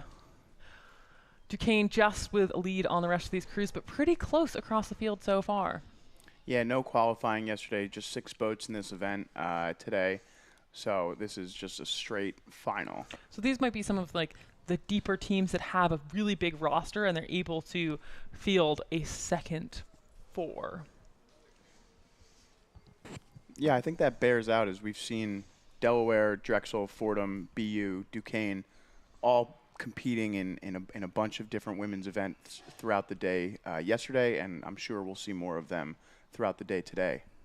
So Duquesne off in lane 1, off to the right-hand side of your screen, out of Pittsburgh. Yep. My current coach went to Duquesne. Great school. Can produce national team coaches. So that's the thing about rowing. Any of these athletes could end up at the elite level. You know, they may not go to the Texases and the Stanfords and the Yales of the world, but it does not mean individually they can't end up making a national team. I should have known this, but I didn't realize Drexel had such a good program. Yeah, absolutely. Yeah, Drexel's really good. They're a mainstay, obviously, over in Philly on Boathouse Row. Great to see them here year in and year out at the Knecht Cup, kind of showing out for the area. Good representation for our rowing community over here in the South Jersey, Philly community. As I'm sure a lot of the rowers from Drexel are from South Jersey high schools. I would think, yeah. Including our producer, Colin, who went to Drexel and rowed at Ocean City. You know, great program, great content producing. I mean, look at these shots. I mean, now. seriously, this is just really good work. This is how you want to watch rowing. I mean, it is amazing. And to see that all these 6 crews still pretty tight, nobody's getting left behind. 4th through 6th place, pretty closely packed. Yeah, Drexel hanging in there pretty close. We've seen this a lot today in these 4s events. These second place crew kind of hanging on through 1,000 meters. We haven't, to this point, seen anyone really overtake first place. We've seen a lot of strong crews rowing out of first place and maintaining as Boston University starts to make a push here out of lane 4. We'll see if either Boston or Drexel can kind of claw their way back into first place in the second 1,000 meters. A lot of race left. In this Fordham boat, we actually have one of my former athletes. So, Nicole, I'm really rooting for you. We'll see if they can make a move and push back into that 3rd place position. Really doing great work. The Fordham crews across the board have had great racing, and we've talked about that middle 1,000. So hopefully they're thinking about relying on that speed and that fitness in the middle of the race to try to push back into medal contention. Charlotte, where have you coached? I've coached at Rockland Rowing. It's a junior program in Nyack, New York, and then I went back to Columbia University after the Olympics for a little bit and coached there. So lots of different levels of experience. I really loved coaching juniors and masters. You really get to see both ends of the spectrum of people discovering the love for the sport and also people who have been in the sport for, 40, 50 years and still find so much joy in rowing. What makes a good coach? Ooh, Joe, why don't you answer that one? I don't know if I should answer that one. Oh, no. Throughout my career, I think rowing, like any other sport that requires a lot of rigor, there's good and bad, and sometimes the bad can be recognized as good. So in my experience, I didn't always have the best experience with coaches. Obviously, the coach at Syracuse University was Coach Reichman was a fantastic coach and couldn't have been better. But high school rowing can be different and a little bit more aggressive at times than I personally think it needs to be. I would actually agree with that. I think the most important thing, especially in a high school coach, is understanding and good communication. Yeah. Because especially high schoolers, they have, they're going through a lot in those teen years. They're trying to discover who they are. It's important to push them and give them some discipline, but also they should love it. You don't want to ruin anybody's enjoyment of a sport. I still think that's the most important thing for these athletes, to get out the life lessons and the fun of athletics and not have it be, oh, this is this thing I have to do and I have to go to college and row for it. You should be rowing in college because you love it. Don't steal and my having joy. A great time. Exactly. Yeah. Duquesne still in first here? Duquesne still in first. This crew doing a great job, coxed by Rory Brouillard. In stroke seat, Jillian Peters. 3 is Sarah Ricketts. 2, Michaela Beto. And in 3, Naya Maffaletto. Doing a great job, but, not really breaking away with the rest of their crew. So they really got to stay on it. Boston University is coming hard right now. They are moving through Drexel. They've almost pulled even. They were about a length down just 200 meters ago. So really impressive performance from a team we've been talking a lot about so far this morning. Duquesne going to try and hold them off as they enter into this final 250 meters right now. Boy, Boston really did come up. Yeah, they really did. But it does look like Duquesne has taken another move. They've sort of pushed out on Drexel and BU. I'm a big fan of that pre-250 move. Like, you're at 400. I think that's when you should take your first one and then just empty the tank. It's similar on the rowing machine, in my opinion. You know, when you get into that final 500 of a 2K piece, I always like to kind of say, okay, I got 10 strokes here, and then I'm going to take, 10 strokes from 400 to 300 to really press on it. Maybe take 50 to regain my breath a second, and then just empty the tank in the final 250. Looks like Boston might be edging out Drexel. They might be. It's getting really close here, so it does come down, even those final 10 strokes, just adding a little more speed, kind of letting everything out there. Yeah, emptying the tank. I'm really a big fan of the blackout 10. You sort of don't focus on anything else. It's just everything you have. Yeah. You don't want to regret that maybe I could have done that stroke a little harder. So Drexel came back first here. Duquesne with a win, though. BU taking second, and Drexel still a great, great race to finish third. Really not much between the three crews, so I'm sure we'll see them again later in the season. Boston University, though, really impressive morning so far, as Delaware, Fordham, and Delaware Cross. Great racing from all of those crews as they come down. An example of never give up. Exactly. All right, some championship racing ahead here. We've got some women's varsity fours. These are going to be some boats that are, potentially filled with the 4 best rowers on their teams. So it should be some fun racing. These could be close. They could be close. That's what we're rooting for. We want it to be competitive all the way down the race course. Really bring the drama. And here we are back up at the start of the women's varsity 4 petite final. An outside lane on the right of your screen, we have Delaware, then Merrimack, Villanova, LaSalle, and MIT and St. Joseph's off to the left of your screen. Merrimack is Boston? Or up there? It's in Massachusetts. It is in Massachusetts. Okay, North Andover. All right. Yeah, so a little bit of context from yesterday's heats. We'll see in the grand final the winners of each of the 3 heats, and then the 3 next fastest times. Obviously Delaware out of lane 1 was the closest time to the grand final without making it. They came in 3rd in their heat to Duquesne, who actually had a time of 8 minutes and 14 seconds. Delaware at 8 minutes and 15 seconds.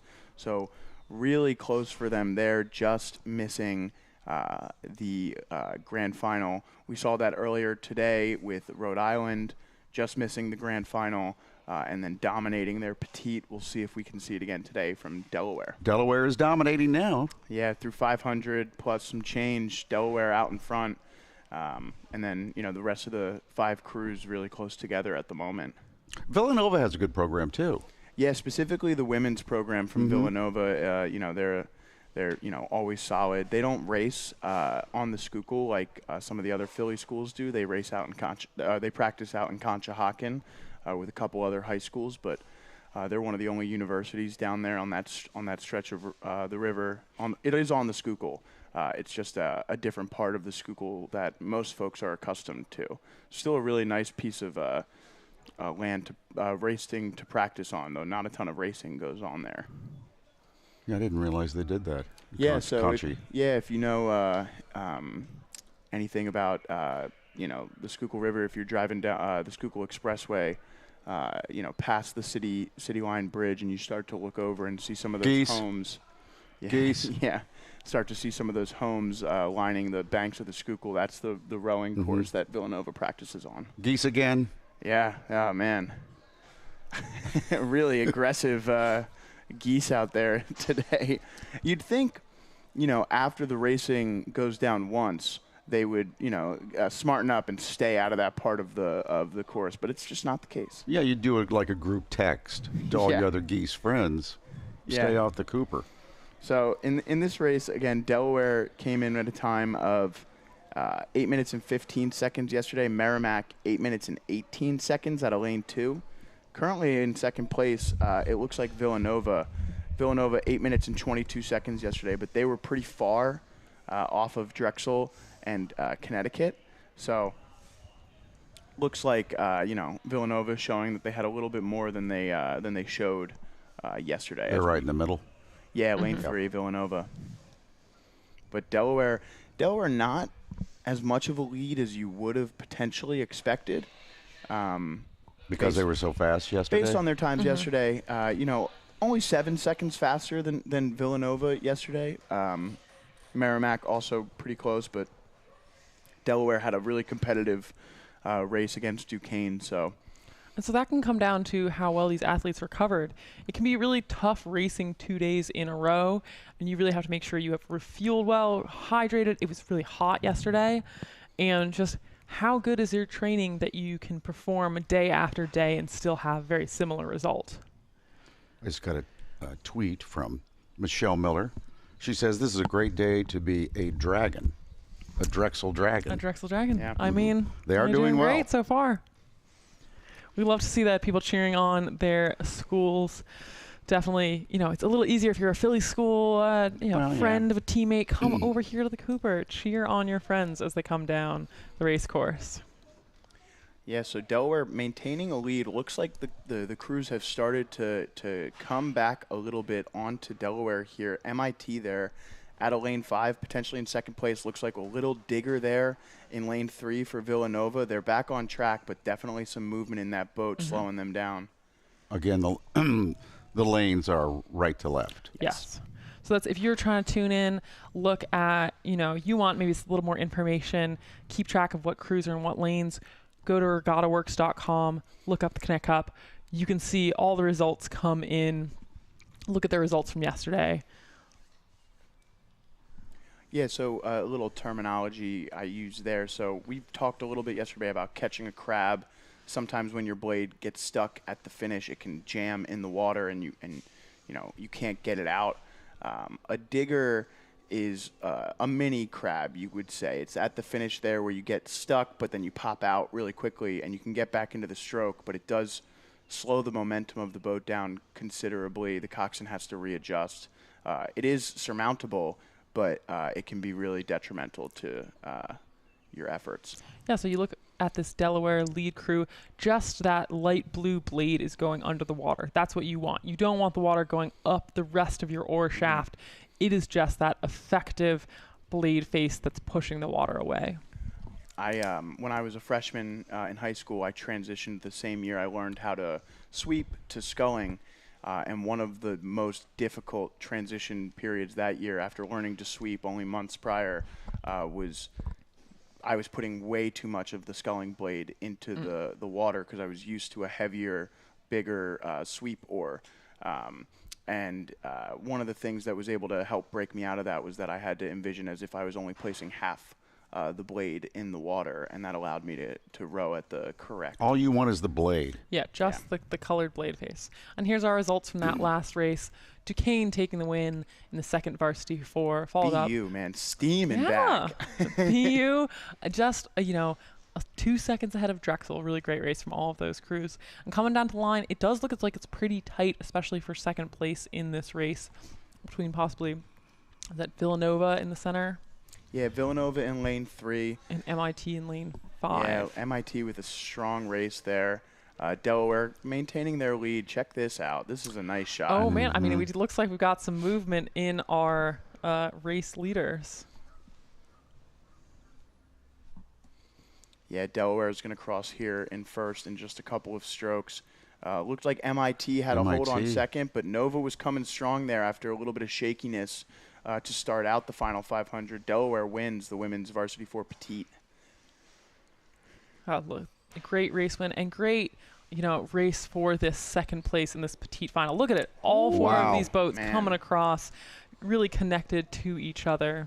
Yeah, it looked like you had MIT, Nova, maybe St. Joe's, and then Merrimack there. But Merrimack and St. Joe's finished really close together, and there is LaSalle in lane 4 finishing in 6th. So next up we'll have the grand final in that event, which should be a really fun race. Yesterday with a blistering speed, Lafayette had a 7:33. Boston University, though. More BU. Yeah.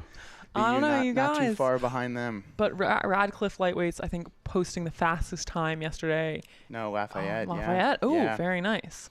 Yeah, Lafayette. But again, Radcliffe didn't really have anyone near them in their race. Drexel and Connecticut were close. Lafayette and Boston were really close. And they posted the 2 fastest times. So we'll see. It might come down to a little duel between those boats. But, we've seen some very varied results compared to our heats yesterday. So really anything could happen. So we got Lafayette, Drexel, Radcliffe, Boston U, Connecticut, and Duquesne. Yep. This is going to be a good one. It's Yeah, going this to should be be good. They're off. They really are. So that red buoy, you can see to the right of your picture, that's the 500-meter marker. They're just getting settled into their base rhythm for this piece. Yeah, and again, from right to left on the screen right now, Lafayette, Drexel, Radcliffe, BU, and then off screen at the moment, UConn and Duquesne. Doesn't look like much at the moment. Maybe Lafayette and Drexel just out in front of Radcliffe at the moment, but we'll get a better vantage point soon, I'm sure. Here we go. Check this out. Wow, really great across these crews as they come into 750 down on the race course. Yeah, it looks like Lafayette with a slight advantage. Check out lane 5, though. UConn right in it. Maybe they're out in front. It's tough to tell. Obviously, Drexel and BU a length back of our leaders. A length to them is lane 3. That's Radcliffe. And then Duquesne maybe a length back of Radcliffe. So we'll see if they can kind of continue this separation across the course, or if some of these crews in the back can start to claw their way back in as we approach our second half of the race. Are they about to get to us here? Yeah, they're about to pass in front of the boathouse. Okay. And we do really have to give a big shout out to the whole UConn team. We got a little, extra intel from their coach. I did know that they'd been, their school had actually tried to cut them in 2020, and women on the team filed a Title IX lawsuit, and they were able to have that go in their favor. That's and awesome. Start rebuilding the program. And so I feel like that's one of the things has been really important about the whole rowing community supporting each other, that I know a lot of other people signed on to that lawsuit. These sports are really important, especially like a women's sport that has been historically one of the biggest collegiate sports. You want to see all the institutions keep that caliber up. Yeah, and as you mentioned yesterday, rowing is kind of a unique sport in the sense that it allows for a large team. So, it allows for a lot of people who may not have an athletic, endeavor otherwise to add something to their student life, to, stay fit and compete and just kind of enjoy themselves. So it's important. And that's a really awesome story. Weren't you mentioning Texas yesterday? University of Texas? Yeah, so University of Texas, got to give it to them. Big football school, Big obviously. football school, but also they won the last 2 Big national championships for the women. Doing, a great job. I know that they're trying to go for a 3-peat this year, but we've got some other teams giving them a run for their money. But in this race, it does look like it's pretty close still, especially between first, second, and third. Yeah, UConn really, really hanging in there. It looked like Lafayette passed that buoy at the 1,000-meter mark, just slightly out in front, and it does seem like that's bearing out as we get a little bit closer with this drone. Maybe about 2 seats over UConn. And then Drexel, close third though. Yeah, about 3 seats down to UConn is Drexel. So close race here.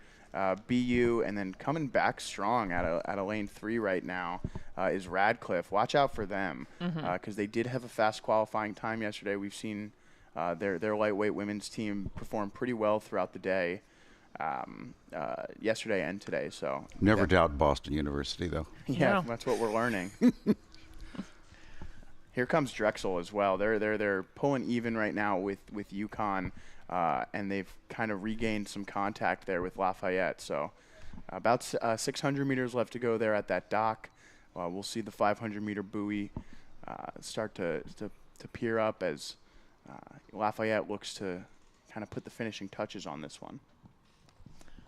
On this Lafayette, it's a club crew. So that is very impressive. Cox by Erica Nally. In stroke, Haley Simpson. 3, Elizabeth Good. 2, Abby Hamill. And in bow, Lauren Sublinski. Boom. What's a club crew? So it means they're not, an NCAA sport. It probably No. means that they have less funding than some of these other teams, so it makes it even more impressive. Yeah, it's funded generally by the rowers themselves. Their dues to the team are generally what are used to pay to enter these events. It does look like Drexel has just eked their way into second place ahead of UConn, but we'll see what happens as they come down into the final. UConn's going to have a tough battle 250. on their hands to hold on to that third place podium. They're starting to fade a little bit here as the other crews, BU and Radcliffe, are going to come on strong. So something to look out for is that third place finish as Drexel looks to have taken over second place. This graphic is of the race before. It is. So Delaware took that win, followed up by MIT and Villanova. But it's grand final. It's the big win here if you can come in first. Yeah, so Boston U and Radcliffe really going to push here to try and get that bronze, and we'll see if Connecticut can hold them off. Yeah, great racing as it comes down. It's like a hard angle to judge who's in the lead at the moment. We'll see as they come down. It does look like Radcliffe, they were really close with BU from that angle. It looks like Radcliffe took over BU. We'll see if they can, pull even with UConn. Obviously, the vantage point from the camera, due to the fact that they're further away, UConn looks out in front, but there you see Here we lane go. one. Lafayette's going to win this thing. Looking great. Really hard push nice. here Look how to tight the finish. this. Yeah. Yeah, maybe got some open water, but not Nice. that much back to second place. Really great Nice finish. win. Drexel. And then UConn just taken third, but Yeah, a Radcliffe really, was really coming. great push, Radcliffe. And then followed up They're by hype about BU. that third place finish. That was awesome. Yeah. BU finishing up in fifth. Well, especially if your team is building back and they've had the setbacks that they've had, you probably have a younger team, you probably lost some athletes, and just even having those little wins coming back up, rebuilding, recruits are going to look at this and be like, okay, that's a team that's coming up. I want to join that team. So very exciting to see that win in the women's varsity 4. Men's varsity 4 is up next, starting off with the petite final. Army, Drexel, George Mason, Fordham, and the College of New Jersey. Yeah, Yeah, a so great field. yesterday we had 11 boats in this event, and it was top two, and then the next two fastest times. Army finishing just off of that. They were pretty far back actually of our competitors, but Army there is going to be in lane 1 for this one, as they were the 7th fastest time yesterday in this event. I got to give a shout out to TCNJ. They actually train at Mercer with us. So we see them out there. They're out there before the national team. So, these wow. athletes, they really are getting up very early to manage both their sport and their athletics. Where's So- Mercer? Just outside of Trenton? A little bit. So in between Trenton and Princeton, basically. If you guys ever, just want to go see some rowing, just a random day, just sneak by anytime between 7 and 10 a.m. The national team is out there. Okay. It's Olympians national teamers out in the water. 7 to 10 a.m. Yeah, nobody knows we're there half the time. I think Mike's on TV normally. Yeah, I'm on TV. Yeah, you're a Or little I'd be busy. there. Yeah, that's the only reason. Exactly. Oh, God. But it's a great place to train, and we're very happy to share the water with other great athletes. So we've got the start coming down of this men's varsity 4 petite final. As we said, at the right side of your screen, Army, Drexel A, George Mason, Fordham B, and TCNJ out in lane 5. Yeah, so Army and Drexel yesterday in their heat finished 0.3 seconds apart. So watch for those two crews to kind of, battle it out here again. George Mason 6 seconds back of them. TCNJ put up a pretty slower time in comparison. They were a minute back of Fordham, who was at 7:37. So that's a little bit of context for this petite final. Look for Drexel and Army to be neck and neck as they come by the Camden County Boathouse right here in front of us. It looks like we've already got a relatively decent separation on the field. But, a lot of the race to go. People could claw their way back. There's still connection between first and second and third. So we haven't quite opened up to anybody having a comfortable lead in this point in the race. Yeah, and it does look like TCNJ's boat has scratched in this event. So we'll just have the fourth crew from Fordham out there in lane 4. But again, Army and Drexel finished really close. George Mason not far behind them. So watch out for Drexel to make a move in this third 500 upcoming. I've noticed over today, more than yesterday, the boats are kind of at a 45-degree angle. Is that because lane 1, is that the fastest boat? Oh, you mean the separation between the crews? You Right. have this staggering? Yes, it's because we've been putting the race directors decided today the advantaged lane is lane 1. And why is lane 1 the advantage? Because of So just based on conditions today. Yesterday we had a tail, so it was a little different on the race course. And today it's pretty calm conditions. Tiny whiff of a headwind, definitely slowing down times compared to yesterday. And so we're just seating from that direction over. And so most of the time, if you're looking, if the race plays out exactly how they played out in times yesterday, you're going to have your winners on the right side of the picture. But we've already seen some, changes up. That's There's true. outside lanes making big moves and getting themselves on the podium. Army looking like they have opened up their gap. Yeah, back. impressive race there from Army so far. George Mason's starting to kind of get some contact back with Drexel there, and Army you can tell based on that stagger, who's got the speed at the moment, because we just saw the evenness between the crews, and now it doesn't quite look the same. Army there out in front. Mm-hmm. This Army boat coxed by Brandon Liu. In stroke seat, Ralph Kazerlerich. 3, Alexander Tucker. 2, Jacob Brandsma. And in bow, Roman Ochoa. So really great racing so far from those guys. They're going to want to keep it up as they come down into the final part of the race. And the stroke seat again is Ralph. Oh, you mean which in the boat? They're the furthest away from us. Sort of, if you're looking the bottom of the picture, the bowman is going to be the closest to us, the coxswain in the bow of the boat, and then the stroke is facing away, furthest away. They're setting the rhythm for the rest of their crew. they're at the front, but actually the back. Yes. So in the confusing backwards world of rowing, they're in the Yes. front, but behind everybody. That coxswain in these bow-loaded fours, so they're laying down in the bow of their boat. That Army coxswain, Brandon Liu, hoping to be the first person in this race to cross the line. Okay. It looks like they're going to do that. It looks like they're pretty secure. It looks like the real race now is between second and third in this petite final. Drexel and George Mason really going blow for blow. Maybe about 2 to 3, I would say, 3 to 4 seats different. Maybe we're getting to bow to stern between these two crews.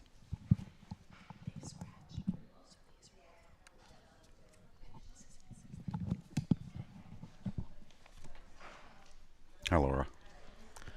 We got some extra intel from later in the racing. We've got some scratches. You know, maybe those crews are racing not only in that event, and so we'll tell you the change in races as we go later in the program. But it does seem like Army is still going to take the win in this race, followed up by Drexel and then George Mason. Yeah, really nice shot here of the park itself, that little island out there with those flags representing obviously the United States, the state of New Jersey, and a couple other flags that I don't know. But it's really, really beautiful course here, really nicely designed, and it kind of just shows off the thought that just has gone into, you know, every inch of this course. Yeah, you know, coming over here just reminds me how great this area is. It Yeah. really is. Cherry Hill. Cherry and Hill's great. This park itself. It's a great spectator course also, which honestly to me matters a lot. If your parents are driving all the way down, your friends are coming out, you want them to be able to see you really Right. well on the race course. You can see the shot of Army, their teammates, people they know on the banks, you know, not that far off from them.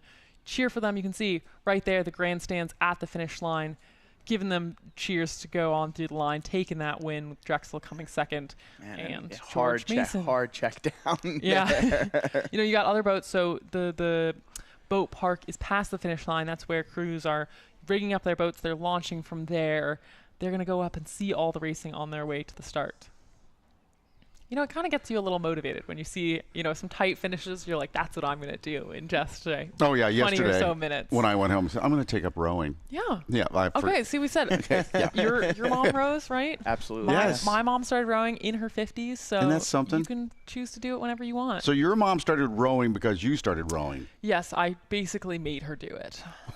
I was like, I would like to row before I go to Columbia and walk on, and either the choice was I went out with the high schoolers, and I had already graduated high school, or I went out with the masters, and I was like, Mom, you're coming with me. We're going in a double. We're going to go with the adults. Where would she still live in Nyack? She still lives in Nyack, still rows with Rockland Rowing. Loves it. Is that on a lake? It's on a lake. It's on Rockland Lake. Rockland we Lake, have a yeah. 10-buoyed course. Oh, So that's Dominican College also trains there. So it's fun. All these places that you share not only with sort of like one level of the sport, it's all really that community aspect of you've got juniors, masters, college rowers all using the same space. And what a great way to be in shape. Yeah. Oh, my I just God. enjoy being out here. Maybe hitting some geese. Well, but yeah. you get to see all the beautiful cherry trees and blooming things out here in spring. So where does your mom row? She rows at Rockland. So Rockland, and you?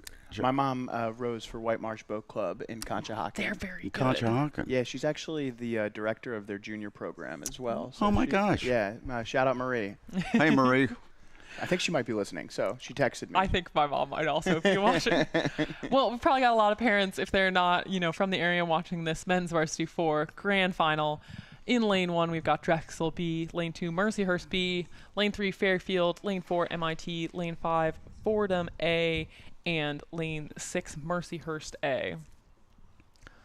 So we're looking for some really great racing across this. Yes. Got another, I gotta say, Rockland rower out there in this Fordham boat, Aiden Deljanin. Excellent kid when I coached him in high school. Really exciting stuff to see him in these races today. Yeah, so check out Mercyhurst here taking a really nice jump at the start. Yesterday in their heats, Mercyhurst had a time of 6 minutes and 53 seconds. Drexel there in lane 1 did have the faster time, 6 minutes and 52. And then the rest of the crew is really close as well. MIT 656, Fordham 656, Fairfield 655. So you're seeing that bear out. Mercyhurst off to a really fast jump here, but don't count out these other crews as they finished really, really close together yesterday.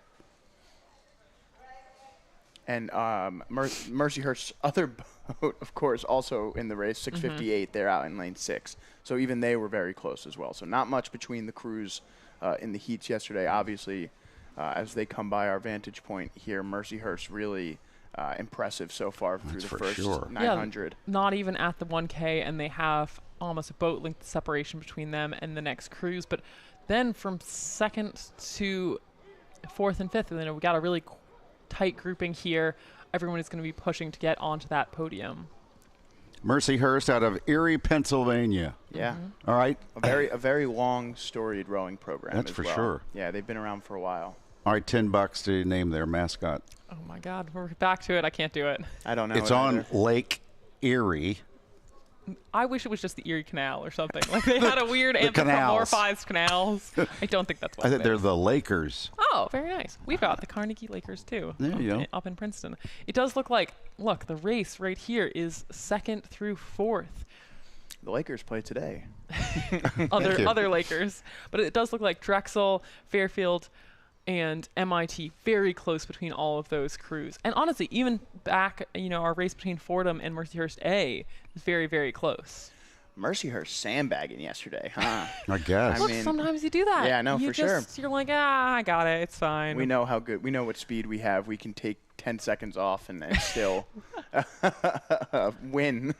But see, that is the thing of like being a competitor in this. You don't really know what happened in another race a lot of time. Even if you go back and watch the live stream, you maybe don't know the thought process that's going through another crew's mind when they're racing. So nothing is a guarantee. This Mercyhurst crew is really connected right now. They look really strong, clean catch, strong, clean finish. Yeah, very relaxed. No, like not too fast, rebounded out of the finish. Just really easy. You can see the body swing. All 4 of these guys getting perfectly over together. That's what you want to see in good rowing. That was a big adjustment for me when I got to Syracuse. I had been coached. For some reason, my high school coach was a big proponent of fast hands away, which helps set the boat, but it is not necessarily the most optimal stroke, and at Syracuse they tried really hard to coach that out of me, but that's a difficult thing because after years of just doing it, it becomes muscle memory. So learning to relearn my finish was a pretty difficult process. Well, that's sort of why college coaches have to be so good. They're taking these kids from all these different junior programs that have had a very varied experience in how they've been taught initially, and they have to get them all on the same page incredibly quickly, especially fall racing comes up very quickly, and honestly, even spring racing. It feels like you don't have that much time to get everybody rowing the same exact style, and then also training their capacity at the same time. It does look like, man, it is tight still. Drexel holding on to that second place, but not by very much. Yeah, Mercyhurst lead started to plateau a little bit here. Not much happening there, but they just look really strong. We'll see if they take a sprint here at the end, as Drexel and Fairfield, pretty close. It looks like MIT has started to claw their way back in as well. The red boat is Fairfield? Yes. Yeah. Really close between Fairfield and Drexel. And you see these boats off to the right of your screen, you're like, what are they doing? Those are boats heading up to the start.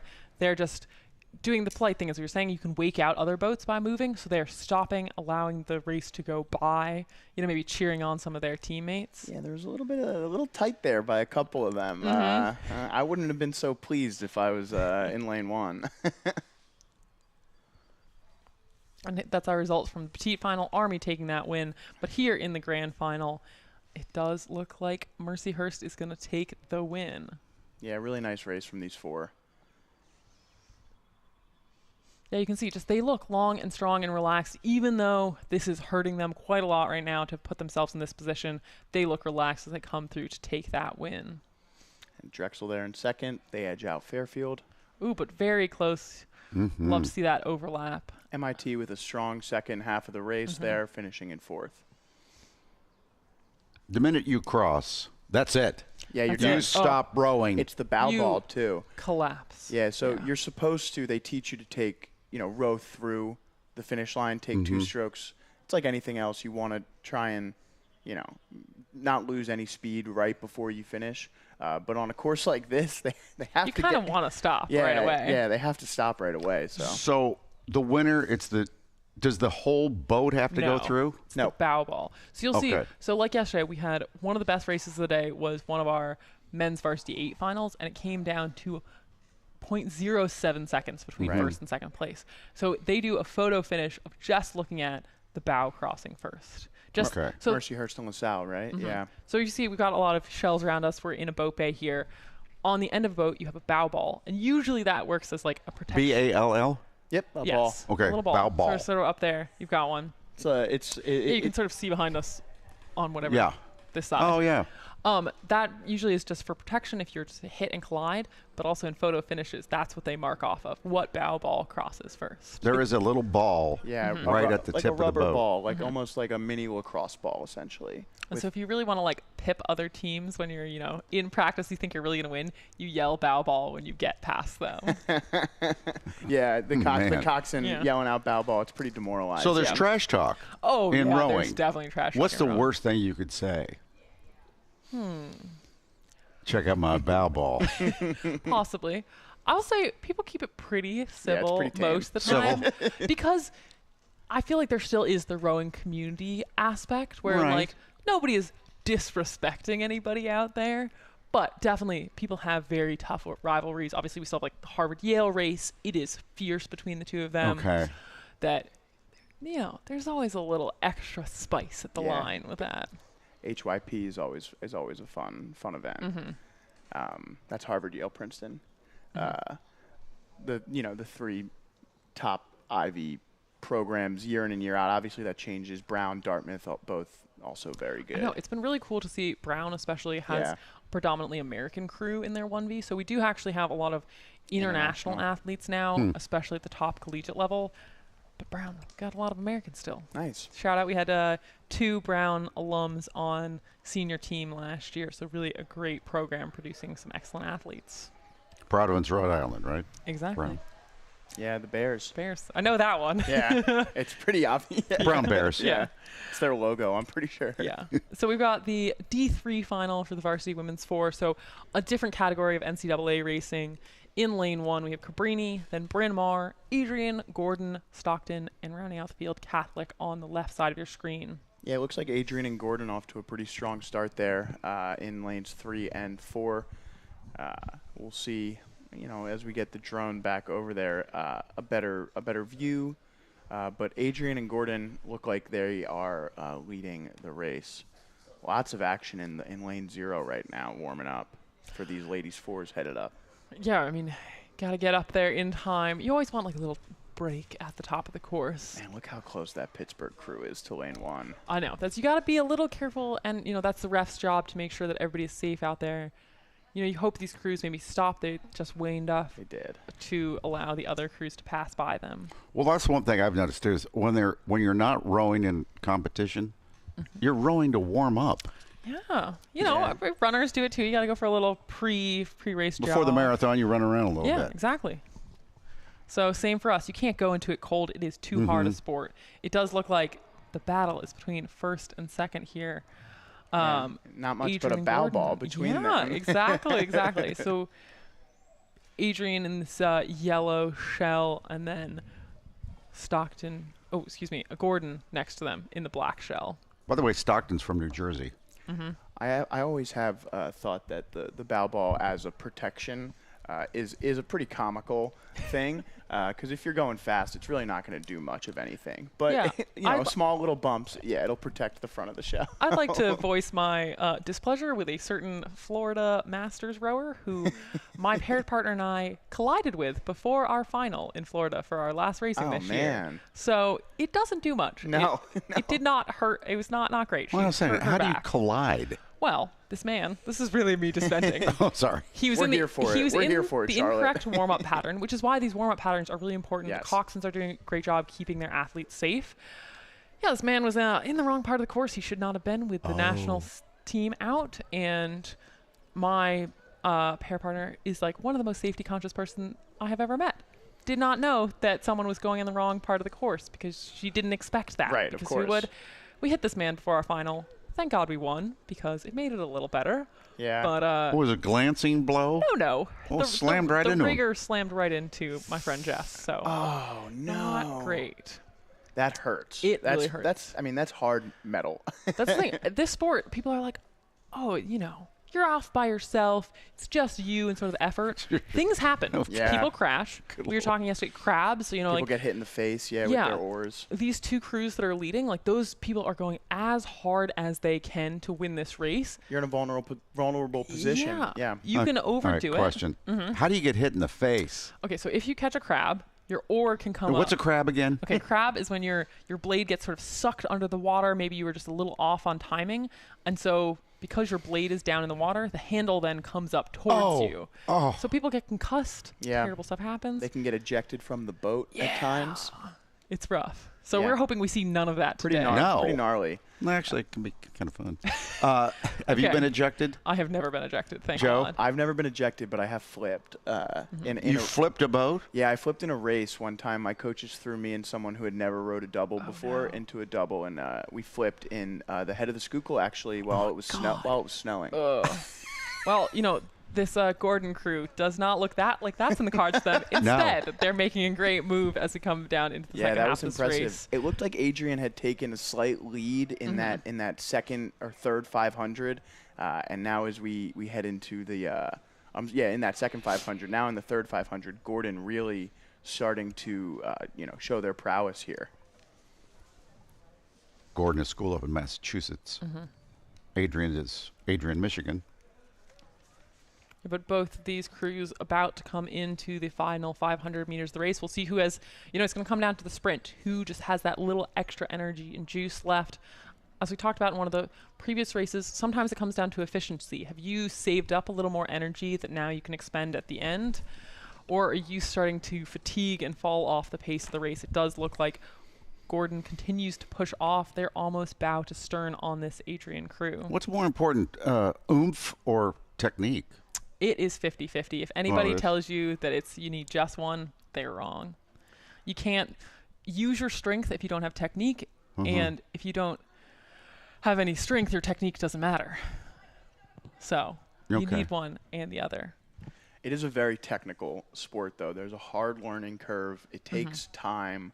That's why we have novice freshman events, because you're not expected in your first year of rowing to be as technically proficient. It's just not possible. It takes years of development. I mean, to be able to row at a high level. Now, some people like Charlotte pick it up pretty quick, but it can take time. I still don't want anybody to see any rowing video from my first year in college. Well, we actually have some. Let's roll it now. No, let's just focus roll on the clip. Gordon winning right now. But Adrian still putting up a great fight, and the rest of the crews in this field not giving up, still trying to make sure they put themselves in a good position as we come down to the red buoys, hitting that final 250. Yeah, Gordon here with a really, really nice second half of the race to create some separation. They've got a sprint now to just continue opening that lead. A lot of speed there in that boat. Really impressive race. Again, if you're just joining us, this course is 2,000 meters. And this is the results from the men's varsity 4 grand final. Mercyhurst B taking that win. Drexel B coming in second and rounding out the podium. Fairfield. That was a really great race from all of those crews. But as we come down, it does look like Gordon is going to take the win. So hats off to these 5 women. Yeah, really impressive race there. And just so close to a uniform visor look. But it wasn't to be the case. Look, they won. You got to give it to them. Joe, do you want to remind the viewers from yesterday? Yeah. No, What's your picadillo? I just enjoy symmetry and synchronicity in outfits, and when 1 or 2 rowers are throwing that off, it's just jarring. Jarring, of course, yeah. I don't know. I like the Gordon colors though. Yeah, strong look with this light blue stripe. Yeah, the blue and the black is nice. Are you talking about the Highlanders? The Gordon Highlanders. That's their mascot. Yes, I must be talking about the Highlanders. Yeah, please. Cabrini there finishing up in 3rd. Yeah, in lane 1. Great race from all of those crews. And again, if you're looking up results, you want to know some times, go to regattaworks.com and you can get all of the info on all the races that already happened today. Do you want the sun to come out if you're a rower? I think with the temperature right now, it's kind of perfect. And I kind of like a little overcast. You do have to, we're talking about the hats. I'm big visor and sunglasses sort of regardless of the conditions. And it's still bright enough that I would wear my sunglasses. So I think this is pretty perfect. Runners always say this is ideal. I think it is. You want to keep it a little cool still. You don't want that burning heat on you. We've got our next race heading off around the 500 meter mark. The men's varsity 4 D2 D3 final. In lane 1, Stockton A. Lane 2, U.S. Merchant Marine Academy. Lane 3, Adrian. Lane 4, Stockton. And lane 5, Mercyhurst. Yeah, I was never much of a sunglasses while rowing person. I found them to be just, I sweat a lot. So when you sweat. Yeah, we noticed, Joe. Oh, okay. This is where you wear the visor and then the sunglasses. Yeah, that's fair. So it gets into your glasses. I was never a big fan of it. I was a big headband guy though. You gotta. That is a strong look. Oh, that's yeah. Cool, man. Thanks, Mike. It does look like Mercyhurst is taking an early lead here, but not too far off the pace. Adrian in that middle lane. Yo. There we go. We got it back. Yeah, it's back. Adrian, yo. Look, I'm going to, make myself appeal to the kids here. Okay. Oakleys, free speed. It's where it at. Also, Pit Vipers, still a great option. But I'm really an Oakley gal. Oakleys are glasses, right? Yes, they're glasses. Thank you. Pit Vipers are. You're against it? They're ridiculous. That's the point. Mercyhurst, though, looking long and strong. They already have open water as we come by past the boathouse here at around 900 meters into the race. Just a little space to Adrian and then back to our lane 1, Stockton A. Of course, you remember from yesterday when I told you what their mascot is, right? Stockton. Stockton. No, I remember Stetson the Hats. Yeah, I remember the Hatters. Yeah. The osprey. Oh, the osprey. Right. You ever see the osprey nests over on the Jersey Shore? Yeah, I've seen them up in Cape Cod as well. Okay, I want to know, like- what's the Mercyhurst mascot, though? Didn't we just talk about Mercyhurst. Yeah, we just talked about it. They're up in Lake Erie. Right. Oh, okay, the Lakers. They're the Yeah. Lakers. Okay, well, Lakers, it does seem fitting that they would be a great rowing school then. Well, you would think. And then you think Central Oklahoma. Where are they practicing? We got water everywhere. Yeah, I guess. Shout out to Jimmy Francis, one of the coaches for Central Oklahoma. Also a New York Athletic Club member like myself. Great rower. How do you end up in Central Oklahoma then? You move. I don't Okay. know. You might like to travel. Yeah. Mercyhurst looking really good here. We got the Cox, Rebecca Pavlova. In stroke seat, Jarrett Richmond. 3, Nicholas Carso. 2, Nicholas Barbero. And in bow, Timothy Silverman. Yeah, so that Nick middle pair, that's a strong move. just to point out, Mercyhurst did just win the men's varsity 4 D1 event as well. And now they're competing another boat. They actually had 2 boats in that grand final for the men's varsity 4. And now they are here competing and winning in the D2, D3 final. So that's 3 competitive 4s from Mercyhurst. It's very impressive. Yeah. And we know that later today they will be having an 8 in the grand final as well in the non-club event or non-D2 event. So you can see some of these athletes maybe are doubling up into that 8, or just, this is how strong their field is. They have a really great deep team here as they come into the final 500 meters of the race. We do have a pretty big separation between all 5 crews in this race. Yeah, again, this was a straight final, 6 crews, so no qualifying. So only 5 entries. My apologies, 5 entries yesterday. So no aggregation to get the best 6. So a bit of a disparity between the crews here.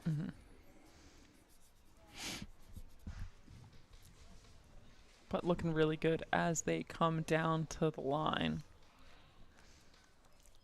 You're still trying to post the fastest time. Maybe you want to still compare to your teammates who finished in that other 4s race. They are cooking.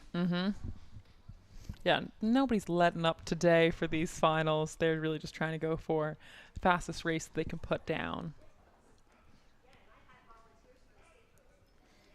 Yeah, I mean, you have to treat it as an extension of your training at times when, you're this early in the season, especially when you get the opportunity to row multiple races over a weekend. It prepares you mentally for later in the season when you will have to be doing this every weekend. It's just good practice at this point in, cup higher pressure situations. And here are results from that last race with the women's varsity 4 D3 final. Gordon taking the win, followed up by Adrian and Cabrini coming in 3rd. It does look like Mercyhurst is going to take the win pretty handily over the rest of the field in this men's varsity 4 D2, D3.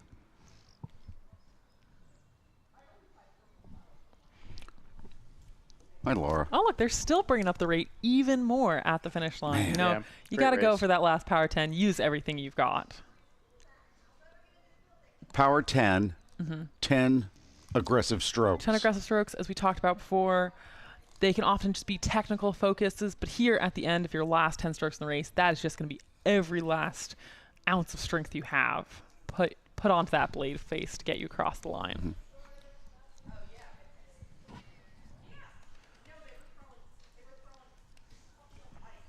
Our last few boats coming across the line.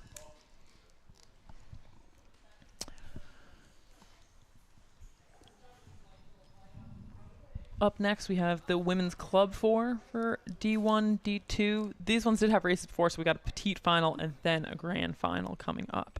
So you got Pittsburgh, Penn State A, Pittsburgh B, Penn State B, Franklin Pierce, and New Hampshire. Yeah. Yeah, so Pittsburgh A, that A boat, they missed the grand final yesterday by just about a second. So, and then the rest of the crews not super close in terms of times. Penn State A with 7 seconds behind them in qualifying. So, Penn State, Pittsburgh, obviously a rivalry in Pennsylvania sports. So, a little bit of a grudge match there. So that should be a fun Pittsburgh A. 2 Pittsburgh boats, 2 Penn State boats coming down the river. So a little bit of fun. coming down. Hey, don't sleep on Franklin Pierce. Yeah, know, that's true. Another Pennsylvania school. This is Yeah. the Pennsylvania race. Yeah. Honestly, if you're not from Pennsylvania in this race, you're the outsider. That's for sure. We got New Hampshire's just like, oh, I'm here to have fun. I'll buy you a car if you can tell me the mascot of Franklin Pierce. Are they, their colors are green, right? We at least got to get there. I think so. Was he a senator? Yeah, no, He's no, the president. Well, Wasn't I he? know, but then, you know. Oh, the senators, Yeah. commanders. Yeah. Yeah, something military. What do we got? No, The diplomats. I really could use a new car. So you're never gonna get it. I think it's Rocky the Raven. Ah. interesting. I like that. I mean, I do love. Okay, Baltimore, I may have made Baltimore that up, Ravens. actually. Yeah. Oh, there you go. Well, it's the Baltimore Ravens. Do you know why they're the Ravens? Edgar Allan Poe, yeah, right? exactly. Yeah. He's from Baltimore, so Yeah. important stuff. You know what's funny? He's from Baltimore, but he spoke with a Southern accent. Yeah, you know. I swear Edgar Allan Poe lived in Pennsylvania most of his life. I think he moved around. Let me look that bit. up. I think he lived in the South most of his life. Nevermore. Because he liked it. Oh, he liked it. And he spoke with a Southern accent. Okay, we do have more mascot fun facts. You can DM me on Instagram if you got any for your school. My friend Kendall Chase, she let me know the beaver for the MIT engineers. Okay. Guess what its name is? See if you can figure it out. The beaver. Yeah, what's the beaver's name? Mitt? Tim, the beaver. MIT backwards. Backwards. Tim. It's pretty good. Okay, we got our women's club 4 D1, D2 final coming down. As we said, big Pennsylvania race right here. Lane 1, Pittsburgh A. Lane 2, Penn State A. Lane 3, Pittsburgh B.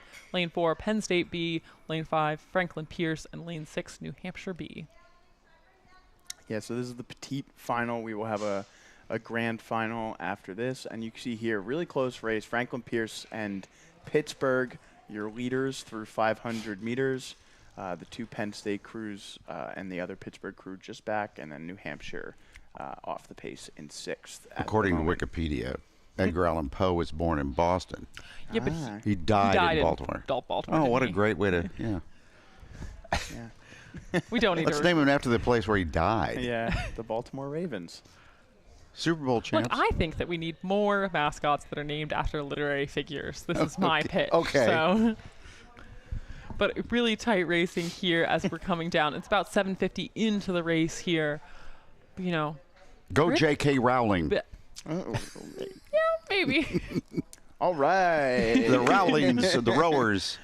I was going to say, if I start my team, I'll name them the Dorian Grays for you. I like That's that. Oscar Wilde would be very proud. Yeah.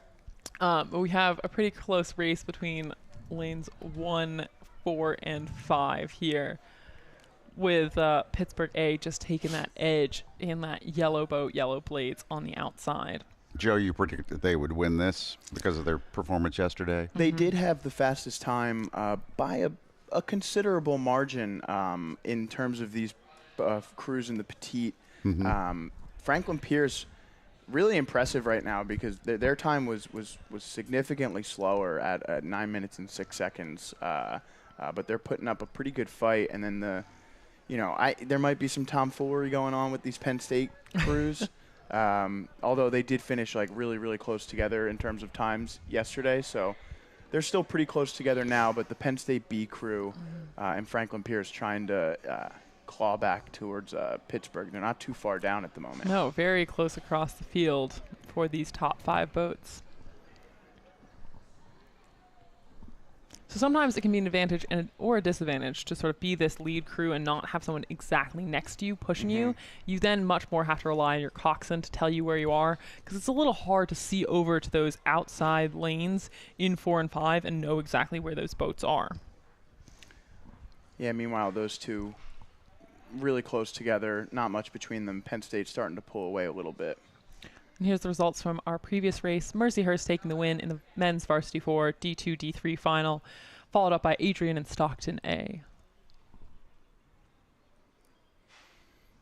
Yeah, Pittsburgh continuing to maintain a lead. Penn State not too far behind here, that Penn State B boat.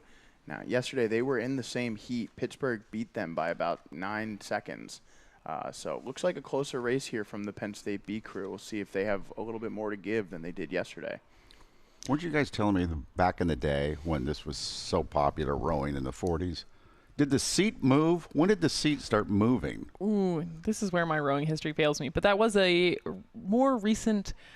I believe it's the late 19th century. Yes, right? Yeah. I think so. I think like 1880s-ish. That was the And development. before that, you were stationary. You were stationary. So it was much more, I think that's where we get the conception. People are like, oh, it's an arm sport. No, it's not. It's a leg but it sport. was an arm sport before the seat moved.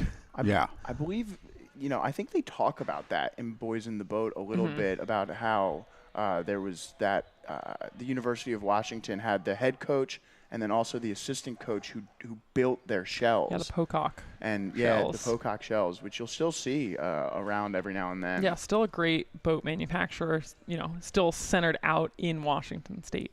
Yeah, so he kind of revolutionized. I don't know if he was the first to put a moving seat in, but he revolutionized this aerodynamic shape that we tend to see today. There probably was a brouhaha about that, wasn't it? Well, I mean, I think it was, the seat's surprising. moving? Yeah. I mean, you look at a sport like Formula One today, and they change the rules every year about what you're allowed to do to the car. Rowing, I'm sure there are regulations, but it's slightly less, strict. So, 100 years ago, technical advancements were probably viewed as, let's just go fast. Mm-hmm. But pretty close with these first 5 crews as they come through the 500-meter mark. It does look like Pittsburgh A still maintaining that lead, and possibly Penn State B with a slight advantage over Penn State A, but Yeah, Penn State A starting to come back pretty strong. Mm-hmm. Pittsburgh, though, we've seen that a lot today in these fours events where the 1-4 will get out and kind of hold that length lead throughout the entire race, and it's been really difficult because they're rowing from position of strength. The coxswain can really maneuver their way and respond in the correct ways. So when you get out to that early lead, it doesn't mean that you can't be overtaken, but it is a position of strength out on the course. It does allow you to relax a little. So sometimes you are expending less energy once you've established a lead, because you sort of have that confidence to just think about, okay, I'm going to row really well right now, instead of being like, I just have to row as hard as possible to get myself back in the best position. so in the middle, it's Penn State versus Penn State. It is Penn State versus Penn State. Franklin Pierce and then the other Pittsburgh crew there. New Hampshire over there in lane 6 behind the referees. So we are coming down to probably about that final 250 of the race course here. Everybody making their final moves. It does look like Penn State B has pushed their way into second position. Yeah, we'll get a nice shot here as they come to the finish line. Probably about 10 or so strokes left for these folks. Again, this course is about a mile and a quarter. Exactly. 2,000 meters. And there's your leaders from Pittsburgh peeking into the screen. Definitely bringing the rate up here as they come to the finish line. Yeah, nice race. Really strong finish as well.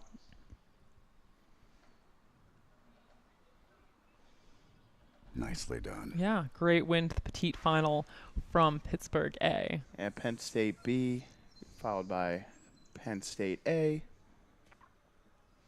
Franklin Pierce, Pittsburgh, and then New Hampshire will finish in 6th. Really, really great racing. And then we're on to the grand. The grand finale. Well, obviously one of the biggest changes has been we don't have wooden boats anymore. That's what it used to be with the first sliding seat, but everybody's carbon fiber these days. Now we've got the grand final, the women's Club 4 D1, D2 in lane 1, Lafayette, in lane 2, Central Oklahoma, lane 3, New Hampshire, lane 4, Seattle Pacific, lane 5, Thomas Jefferson, and lane 6, DeUville. Yeah, so Central Oklahoma in lane 1 here, right? Oh, no, I'm sorry, in lane 2. Lafayette is in lane 1. Central Oklahoma finished with a blistering speed of 8 minutes and 13 seconds yesterday.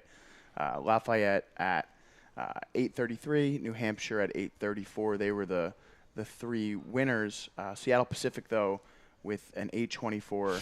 Thomas Jefferson, 8:34, and then DeUville at 8:42. So really, really fast crews in this race, and we'll see how it plays out. It is Central Oklahoma out in front at the start here.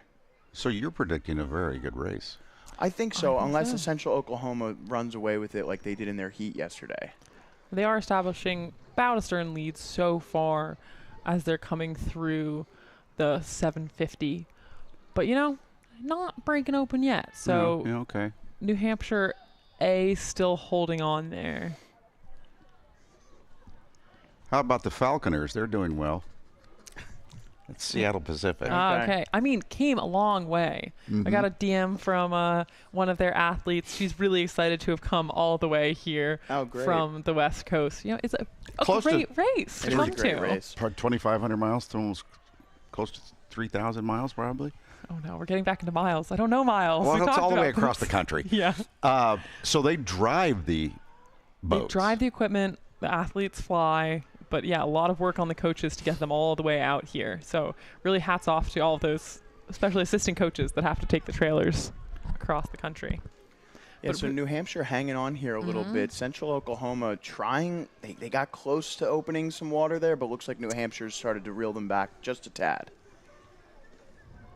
And then there in third place is Seattle Pacific in lane 4. So those are your top 3 at the moment.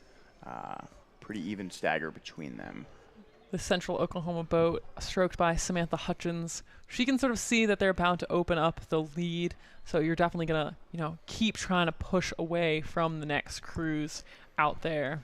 Which is New Hampshire Yeah, New Hampshire A next to them. Yeah. And then back to Seattle Pacific. So as we were saying, the coxswains in these are bow loaded. So Sydney Large in this leading boat coxing Central Oklahoma, she maybe can't even see where the other crews are, but she can probably still sort of hear the commotion, the yells from the other coxswains, and know that, okay, her crew still needs to work really hard to maintain this lead as they're coming through the third 500. That's true. Have we talked about third 500s yet? What is that? So obviously the race course broken up into 500s. The third 500, notoriously one of the hardest parts of the race. You're feeling the pain then, and a lot of times this is where the race is won or lost. Who can still maintain speed as you're getting really fatigued? Right. So this is where mentally you start to say to yourself, "Will this race ever end?" Yeah. It's long. 2,000 meters is a lot longer. I mean, folks sitting at home, it's essentially they're rowing 8 minutes, 7 to 8 minutes of the hardest they can possibly go over that period of time. So in that third quarter of the race is just when you start to say to yourself, I don't know. Why did I ever do this? Yeah, exactly. and then you have to rely on your training and your coaching to get you through. Especially third place here is very tight between 3 crews. It's you cannot give up in this moment. You have to believe that you still have enough energy to go to last the final maybe 2 minutes from here in the race. Yeah, it looks like Deauville and Lafayette starting to crawl back into that third place as Central Oklahoma continues to open up that lead, heading into the final 500. Looking really strong. All right, who's going to take third here? Come on. I don't know. This is with tight. 500 meters to go. It's hard to call it. I'd maybe say, look, Deauville, maybe they got to creep up on the outside. Just keep pushing, but we'll have to see. Yeah, lane 1 Lafayette is also in there. They're just off screen based on this vantage point.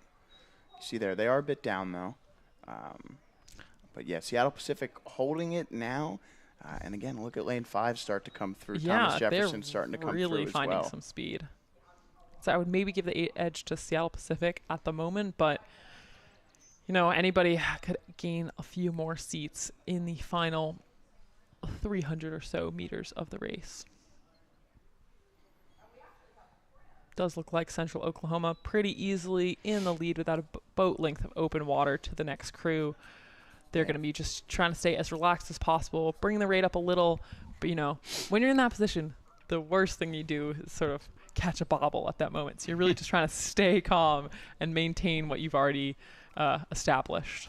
Yeah, so we've talked about the change in buoy color at the 250, but this shot gives you a nice view of the marker on the course there. That big white sign over there in the park says 1750 on it, or potentially it might say 250.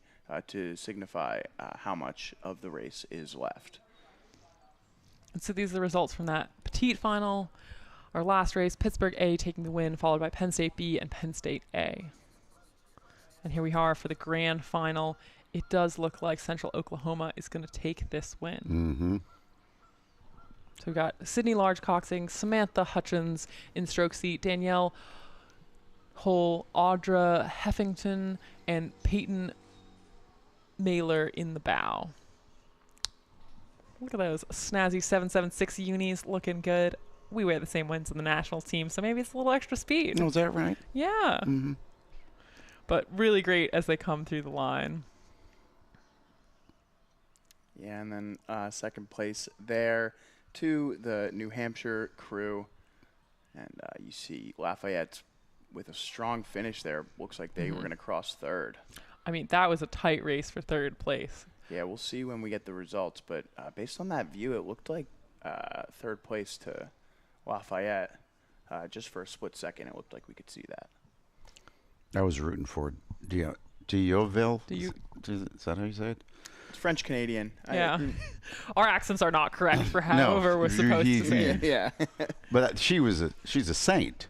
That's her last name. We were looking that up yesterday. Oh. Out of Buffalo, New York is where the school is. Yeah. And they're the St. Bernards.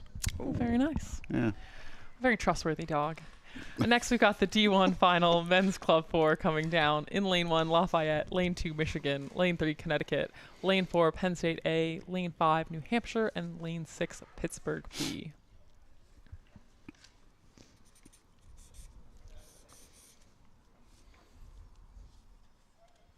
Yeah, so another straight final here.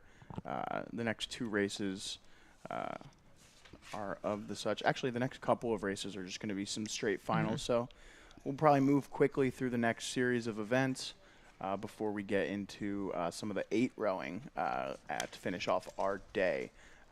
But, you know, probably about halfway through the day so far today. Yeah, it's been a great time out here. Yeah. No petite finals, just going for all the big prize, first place, second place, third place here in this race. Did you actually get prizes? I think you get medals for the Knecht Cup. Medals? I believe I was sent a photo about 30 minutes ago by our race director of a step and repeat where there might be like some podium to give out. Way down that way. Yeah, for some photo. But really, I mean, that's what This you is what want. you're going Yeah, for. that's the Knecht Cup for the men's Let me move the varsity water. 8. We do have a cup for the women's varsity 8 as well, and I believe the women's varsity or lightweight 4, I believe also has a cup event here. Can we drink out of it like they do the Stanley Cup? Oh, or- I'll let you know the secret. That's what teams do. You take it home, you put something legal in it, you know, for your age, right? Okay, sure. They're varsity rowers. They're varsity rowers. They're 21. over 21. Yeah. Probably. Clean it out afterwards, guys. It looked like a strong start there from Lafayette as they went by lane 1 out in front here in this men's club 4 event. We do have some separation, maybe not as tight a field as some of our other races, but exciting nonetheless. Yeah, and we'll let you know what's going on a little bit more in depth when we get the drone view back up. But our next race on the course at 10:18, we're gonna get a quad out there. I'm excited. Yeah, quads are fun. Quads are so fun. They're, you know, the second fastest boat class. Obviously, 8s are the fastest, but then quads, you have the same number of oars, no coxswain. You're doing it yourself. So, very exciting. You're like, dang, I don't have a job in a quad. That's the 4X, the quad. Yeah. So here we have a nice overhead shot of this men's Club 4 final. It does look like lane 1 is our race leaders with Lafayette still, with possibly Michigan in second, but Penn State A following up closely behind. Yeah, New Hampshire and Pittsburgh in 4th and 5th respectively, and then Connecticut, Yukon just slightly off the pace in 6th. But Lafayette looking strong here heading into this final 750 meters of the race. Cox by Kendall Lamb, stroke seat is Benjamin Arkey, 3 Henry Grote, 2 Nathaniel Schultz, and bowed by Aaron Sigmund Warner. So they, you know, have established maybe 4, 5 links of open water as they come down to 750 to go. So they should be feeling a lot of pain, but relatively comfortable Yeah, nobody's with gonna their catch margin. them. Yeah. You got to just stay secure, row well from there to the finish line. So what is the key? I mean, why are they so far ahead? They're just better? It could be a lot of different factors. It could be they might just be a stronger crew. This is a club division, so we've got, Lafayette is actually a college or a club program, and most of these teams are. So they have sort of different equipment and different resources than, say, a Division I school would have. So it might just be, they had some better athletes that decided to join their program and fund it themselves, but they also might, better training, a little stronger, might be better coaching. They might just have the best technique out there on the water, and that can really matter. And a lot of these club schools, from my experience when I went to college, are rowers who rowed in high school, who chose not to go to college for rowing, but for school. But luckily they're the school they chose had a club program where they could continue their rowing career. And Lafayette being located in the Lehigh Valley, near rowing culture in the Northeast, likely they have some high school rowers in the program who have continued to improve over the course of their career. And then Michigan too, they have a strong history of their men's club program, and that really helps. That people are like, okay, I know that I still want to row and compete at a high level, but maybe not make it the biggest thing in my life. It's a great place to go, and I know that they also still recruit and add kids as walk-ons that have never rowed before in Michigan. Yeah, both Michigan and Penn State known for strong engineering schools as well. Great engineering programs in the Big Ten. So stronger club programs. And here's the women's Club 4 results. Central Oklahoma taking the win. Yep. Yeah. But it does look like Lafayette has secured themselves the first place in this men's Club 4. Looking very relaxed and strong. Still bringing up the rate here as they come to the finish.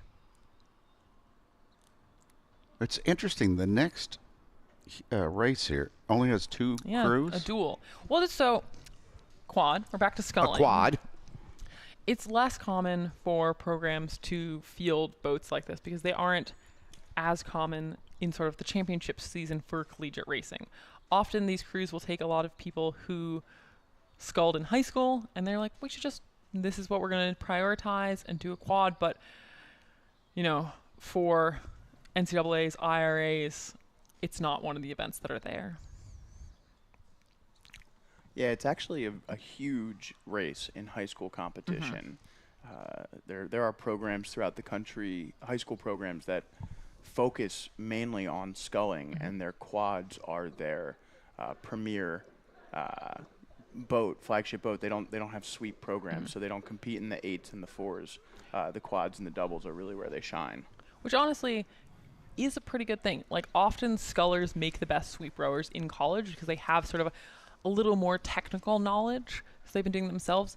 And although sculling is not perfectly even on your body, it's a little more even than the rotational motion you get in sweep rowing, and so it can actually be better for high schoolers when they're a little less strong to do something that's a little more even. It's a bit easier to match people up of different strengths in the boat versus if you're trying to put out a pair of high school students and one of them is very strong and one of them hasn't really put on that much muscle mass, it's going nowhere. But you can sort of fit together people a little better in sculling boats, and it can be easier on kids to develop that way. Okay.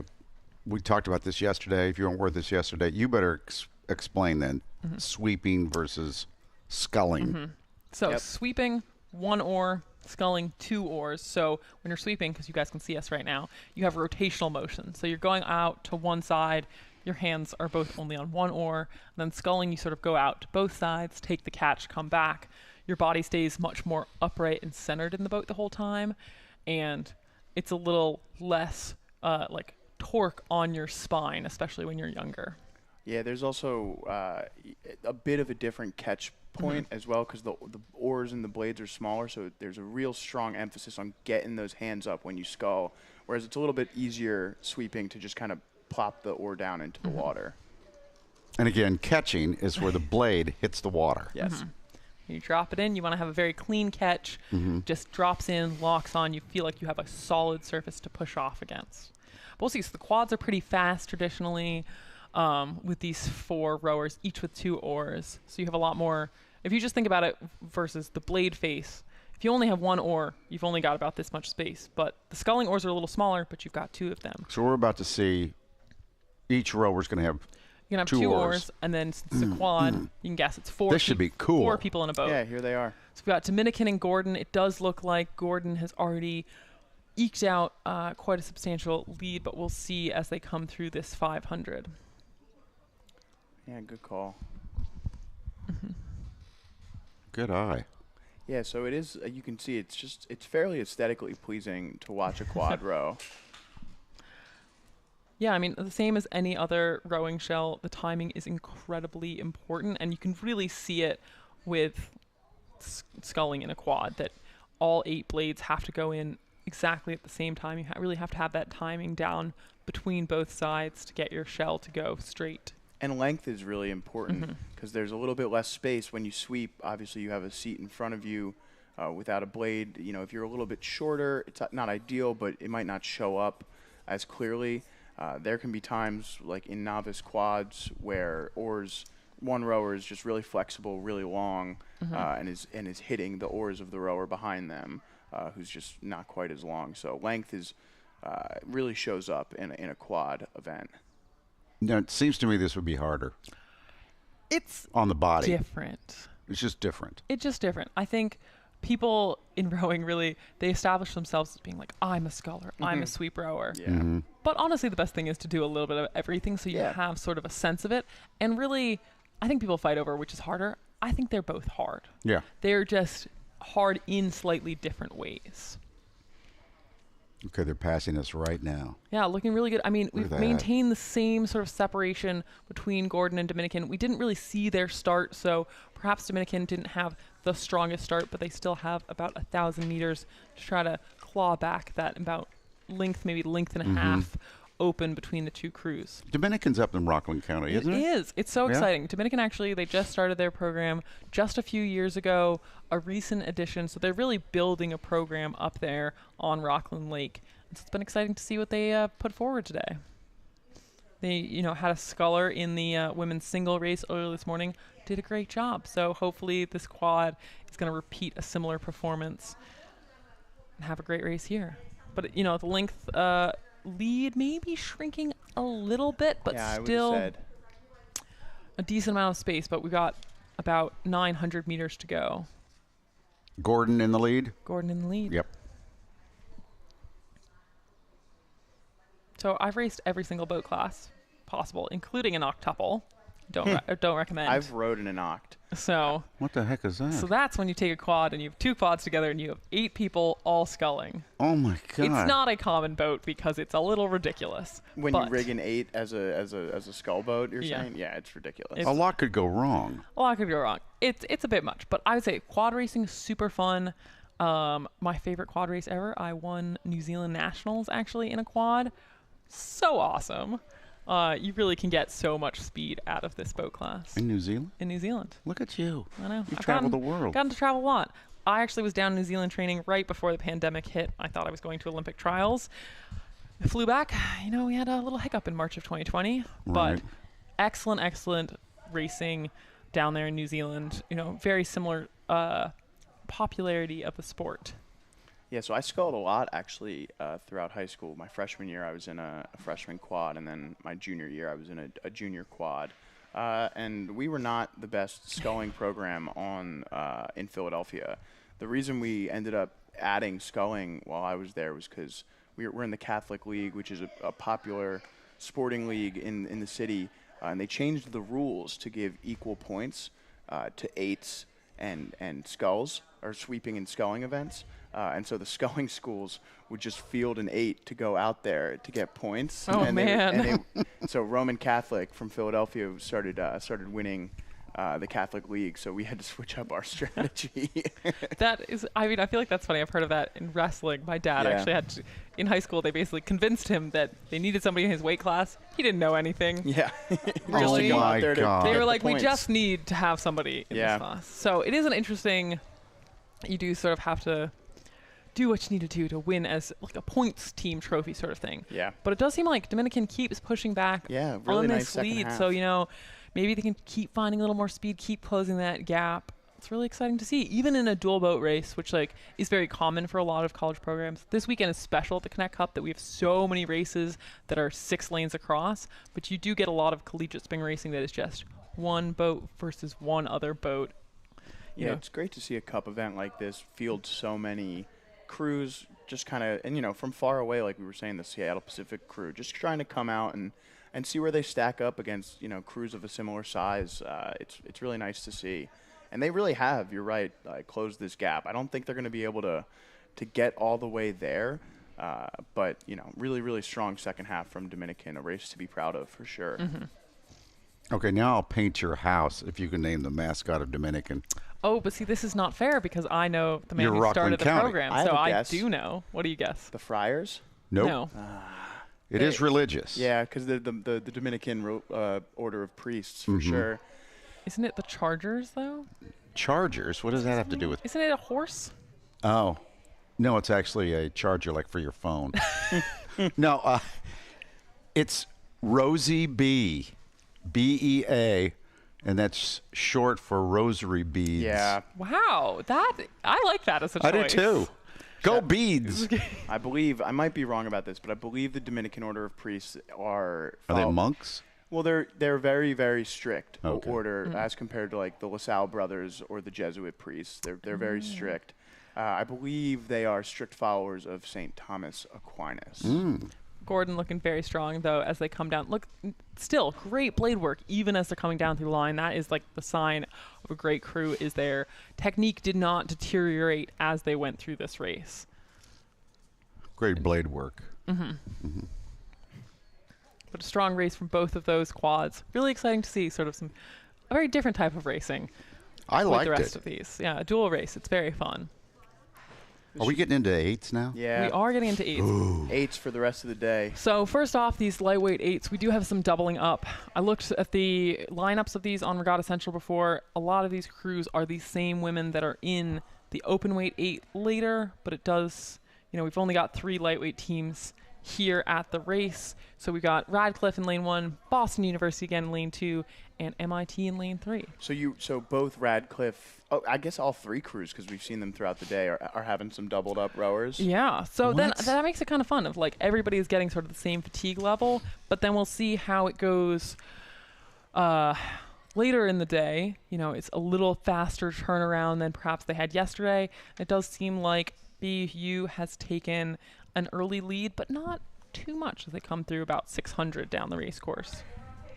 So you're saying, Charlotte, that these ladies in this lightweight 4 event or lightweight 8 event will be rowing again in the varsity Are you 8 kidding event? me? Well, crazy, right? Yeah. Their coaches are putting them through it. That's within an hour or hour and a half? Yeah, it's been about an hour and a half from now. Oh. Is that women's varsity 8? It's at that'll be at 12:26. So about 2 hours from now, they'll have to go back out there. BU looking very strong, maybe just broken open water on Radcliffe, but not really letting them go. I do have to give a particular shout out. We got 2 Saratoga Rowing Association alumnae in the BU lightweight 8, Zoe Goodness and Macy Rickman, your old coaches up in Saratoga. Really excited to see you guys doing so well this weekend. They produce a lot of great rowers What a out of great Saratoga name. Springs. Zoe Goodness? I know. Oh, come on. Oh my God. Yeah, so Saratoga, they're unique in the sense that they can compete in scholastic events and also these club events. So the Saratoga women show up to Stotesbury every year and compete in the sculling events at a really high level. They're always competitive in the quads. So they're very lucky. They have an elite women's program up there, Orion, that produces some great scullers that end up on the national team. And those women and men can contribute a lot of their technical knowledge to these high school athletes. And you can see it turns them into great college athletes, gives them great role models to, aspire to compete at the highest level. Yeah, interesting bucket rig in the bow 4 of that Boston University lightweight 8. Interesting to see. You don't see it too often in 2 and 3 seat, but just a nice little wrinkle there in that bow 4. I've been in a 2-3 bucket before Yeah? with another friend named Charlotte, so it was a particularly good Charlotte bucket. It's very close to Charlie bucket. But Radcliffe still, bow to stern, holding on. They're not letting these BU women push too far away from them. MIT a little bit down on the rest of the field. So they would all know each other. MIT, Radcliffe, and Boston, all in Boston. But they're all in Boston. They also, a lot of these athletes come from similar programs. They have met each other at like different rowing summer camps. So, you might know what the other team has to offer. Sure. But coming down into this final 500, BU coxed by Heather Shin. In stroke seat, Delaney Bernier. 7, Macy Rickman. 6, Zoe Goodness. 5, Lily McSweeney. 4, Natalie Erb. 3, Ella Erson. 2, Lucy Smith. And in the bow, Charlotte Dwan. Charlotte. Yeah, we love another Charlotte out there. Looking really good. Maintaining about the same lead as they come down to the red buoys. We'll see, since they do have to race again, maybe they won't put the biggest sprint on. But, they might still be worried about Radcliffe, so they might not change their game plan, especially when these two teams are going to be competing against each other at IRAs for their championship. What's IRAs? IRAs is the championship for the lightweight women and lightweight men and heavyweight men. And so these are the athletes that they'll be competing against for, the end of the season, bragging rights who wins the championship. Intercollegiate Rowing Association, I think that's what it stands for. I believe you. They chose to say separate from the NCAA, which allows them like a little bit of flexibility, a little bit different in how they run their races and decide who goes to championships. Well, but it does. Yeah, the women's D1 does host a Division I championship, right? Yeah. And D2 and D3. But the conference selection is a little different than, say, the heavyweight men for IRAs. Right. But it does look like BU is going to take this win, looking very confident as they come down to the line. Yeah, and we'll see these ladies again later today. But you can see they started paddling immediately when the bow ball came across the line. No Recovery need to take an now. extra stroke. Yeah, so they've got a quick turnaround. They're probably going to have to be warming up again in just an hour and a half. So, it's not something that they've done before. Really, it's almost harder to get off the water and sit for an hour than it would be to just row back up the river and go again, because your body's warm at this point, and now you have to cool down. So what they're probably going to do as soon as they get off, they're going to hop on some ergs that they probably brought with them just to loosen up, stay loose, and then they'll probably wait 45 minutes before getting right back on that erg as they hydrate, maybe get some fuel in them. By the way, if you're new, an erg is a stationary rowing machine. Yeah. Okay. Honestly, it sounded like rowers like they were going to go smoke or nemesis. something. Yeah, not it's the herbs. worst. It's the worst thing in the world. Okay. Honestly, most folks who've ever tried them know how hard they are. I'm sure anyone who's involved in CrossFit, it's their bane as well. Yeah, especially because sometimes their technique, not the best we're talking about yesterday. You gain a lot of speed, both on the erg and the water, by doing it correctly. Yeah. So, next up we've got the women's freshman novice 8s. So this will be really exciting to see. We had some great novice 4s racing before, so I'm excited to see the rest of these women out there in the 8s. Monmouth, right, took the freshman 4, so we'll see if they can continue that. We didn't see this 8 yesterday. This is a straight final. As I said, the next 3 events will be straight finals before we get back to some petite events. But yeah, Monmouth, Army, West Virginia, Rhode Island, Pittsburgh, and Lafayette here in the women's freshman novice 8 event. And that race is scheduled to go off just this minute. So, we'll see if we can get that up shortly. Yeah, back up to the start line. Hopefully, not too nervous up there. The water's calm. You just got to keep that same mentality. Okay, I'm ready to do this. We don't know what's going to happen in this race, not seeing these crews before, but you're just going to put everything out there. Does look like close. Possibly Monmouth and Army. Rhode Island as well. Yeah, off to a strong start here. Yeah, Army looks really good here. And again, when you say novice, this could be their first season. This could be their first season, but also since it's a freshman crew, they could have rowed in high school. Oh, so these races, you are going to sort of get the most variability in terms of experience before. But looking really good for Monmouth here on the outside, but Army is about 4 to 5 seats ahead at the moment as we come through about 600 meters into the race. Yeah, it looks like Monmouth in second, Rhode Island third, Pittsburgh really close behind in fourth at the moment. But, yeah, Army really setting a nice pace here. Is there an age situation in rowing? I mean, What do you mean by into that? the Olympics, how high could you go? Into your Olive 30s? Tufta, nope, 40s. 40s. Olive Tufta, Norwegian rower, 5 Olympics, I want to say, into his 40s. Wow. It's pretty high up there.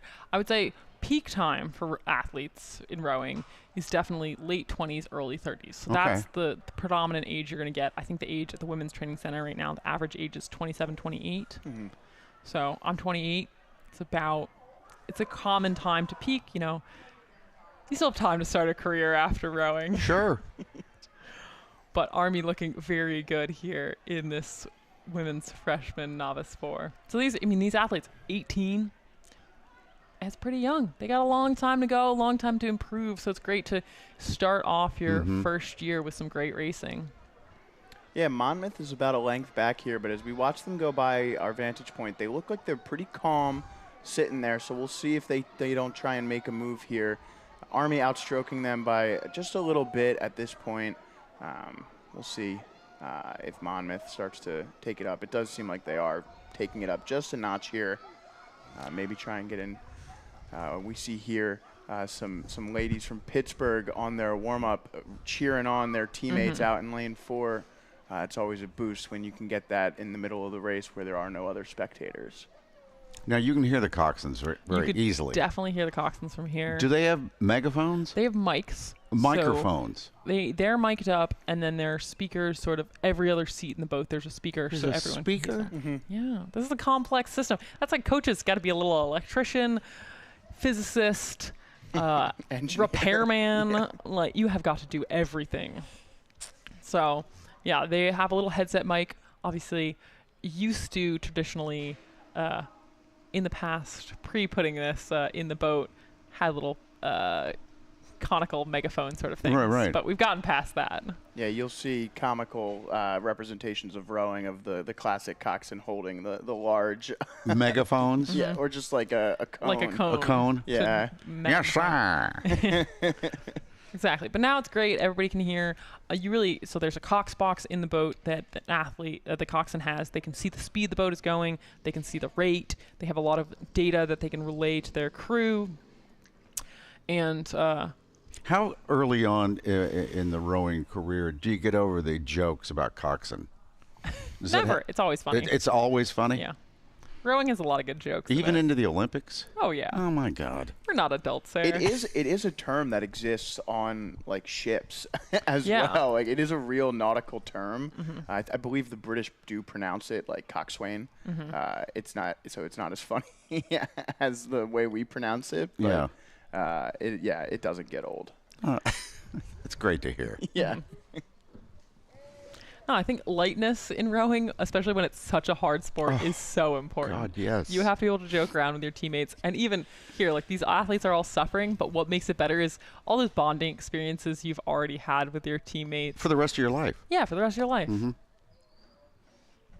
I mean, these Army women having a great race here. Cox by Jasmine, Munoz, Munoz, stroked Kennedy Hecker, 7 Zenzu Nelson, 6 Grace Mama, 5 Megan DeClue, 4 Bracon Bennett, 3 Madeline Espenshade, 2 Megan. Oh, that's tough. Bestrike. There's a lot of Y's in your name. Slightly complicated. And in bow, Gretchen Russell. Thank you, Gretchen. I apologize on anybody's name in that crew. You say somebody's name Pecan? Brecon. Oh, Brecon. Bennett. Okay. I like it. Beautiful Great names. first name, 4-seat, that Army crew.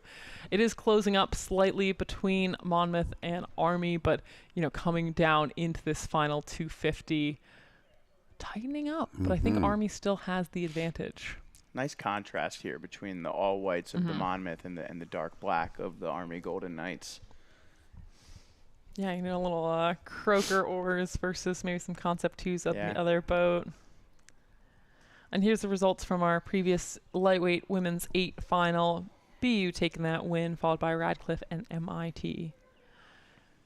As we come down to the line, does look like Army still has the advantage here. You have to imagine the level of fitness for the ladies from West Point is pretty high, especially competing in a sport like this and on top of their duties as cadets.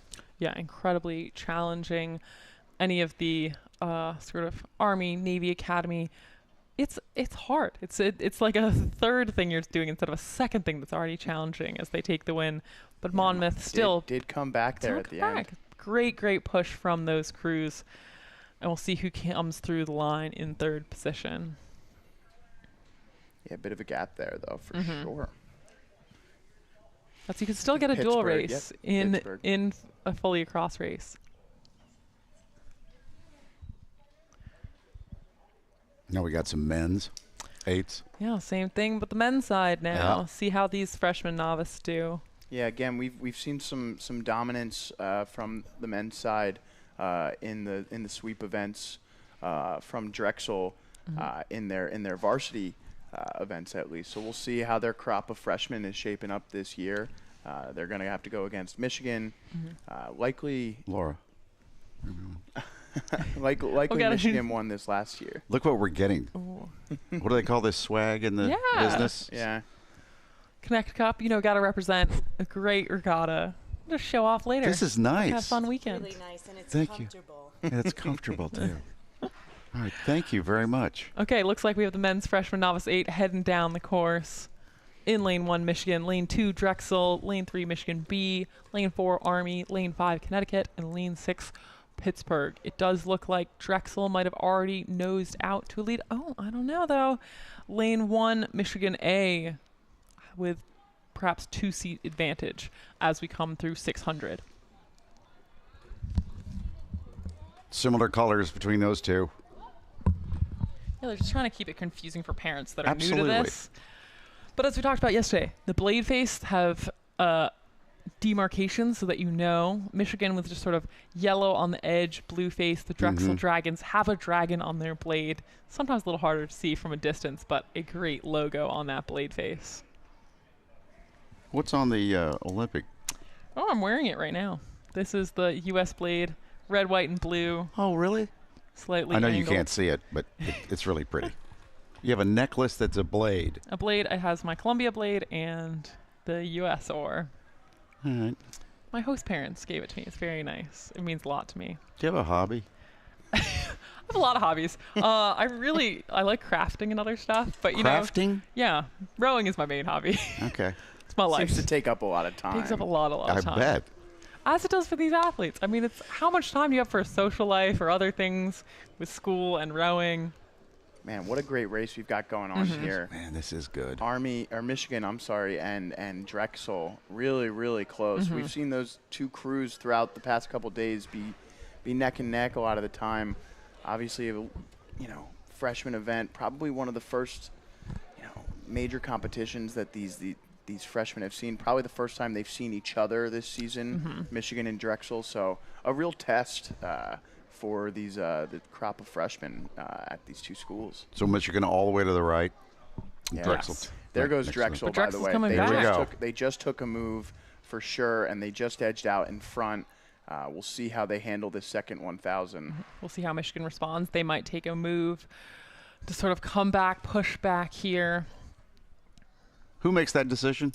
Coxon. Okay. That's what really got to trust your coxswain that they're going to execute the move. No one else can decide because if the 8 rowers aren't on the same page, you deciding to go harder is not really going to help too much. You need everybody to execute it at the same time. Yeah, Drexel outstroking Michigan by a couple strokes per minute here at this point. You can definitely see that Michigan might bring it up. It looks like they did just kind of bring it up there, probably in the middle of a move. We'll see if Drexel can hold them off 750 meters left to go here. This is where it gets fun. How many strokes could you do in a minute? I mean, they're in the base of the race still, so it's probably 36 to 38 maybe in a men's 8. But since these are freshmen and novice 8s, they might keep it a little lower. But it's pretty decent. Looks That's pretty pretty quick, high. yeah. And then they might take it up closer to 40, 42, 44 at the end as they come into the 500 to go. Yeah. Yeah. Start to shorten that stroke out just a little bit. Maybe your blade's going in as your oar handles over your feet instead of the full extension over the gunnel. Just to shorten up that stroke a little bit, try and get as many strokes. Because when it's close like this at the end, a lot of times it's who takes that last stroke. It literally can come down to, is your blade in the water at that time, or are you on the recovery? For folks who may be familiar with Olympic sports, think about, Michael Phelps taking that last stroke to get his hand in to win his 8th gold medal in 2008. It does look like Drexel has maybe just eked out a seat or so, but it's still really close. It's very close as we hit 250 to go. Yeah, here come the sprints. This is going to be fun. Michigan jumped out to the sprint first, and it looks like they might have got that seat back. Drexel going to have to respond quickly. I mean, this might come down to a photo finish, but Drexel's right there by maybe half of. Yeah, there it goes. Drexel's gonna keep pulling away. They delayed their sprint there for a second, let Michigan kind of burn out first, and Drexel's pulling away. They are walking. Yeah, this is really great, tight racing here, but pushing every stroke. It looks like taking a seat. Yeah. So. Really nice execution there by Drexel at the end of that race. Explain walking. So walking is when you start moving on the other crew. So Drexel walked through GW. Wow. They were up a little. You walk back. Great, celebration from that crew as they come through the line. Yeah, excited. That's their first Cup experience probably of their college career. So. And it sets you up really well. Having these early wins, you sort of like, I want to keep doing this. Bowseat and Drexel just laying dead. I mean, really, really hard work. Yeah. Especially, shout out Andre. You went really hard. You got over the line first. It was a great job. And it's great racing for the rest of these crews. Definitely early season, early in their careers. They still got a lot to come. Here's those results from the women's freshman novice 8s. Army taking the win, followed by Monmouth and Pittsburgh. So next up, experienced rowers. Yeah, slightly more experienced rowers. We don't know. Third varsity 8. Yeah, this could be so some they freshmen. could be pretty new as well. Oh. So it depends. These, often a bigger program is fielding a third varsity 8. They've got a lot of athletes out there. But if you're really good coming in as a freshman, you could end up on varsity. You might be. I, was in the 2V as a freshman. So it happens there were teammates of mine who were recruited who were in the 1V as a freshman. Yeah. So it sort of depends how your team is, what the recruiting level is versus, someone who's just started out still. But it's exciting to see. We've got Duquesne, Fordham, Drexel, Connecticut, and Delaware in this 3v8 for the women. Yeah, so, familiar names that we've seen throughout the past couple days. It'll be interesting to see, where they stack up. Deeper programs, obviously, being able to field not only 2 but 3 varsity 8s, only 5 of these crews here. And again, just a straight final. You'll see in the women's second varsity 8, we do have a petite and a grand final. We're really getting into the varsity 8 rowing here. Last couple events of the day, should be some really fun, fast racing. No. The third varsity is also, it's really interesting to see, do you have the same success across the program? Like, are we going to get, Fordham's boats. We saw the 2V and the 1V do pretty well yesterday. Are they going to keep it up to the 3V? Often the 3Vs maybe are prioritized under some of the 4s because it's not an NCAA level boat. But if you have a really good program, that boat is still going really fast, and all those athletes are trying to push up into the top level boats.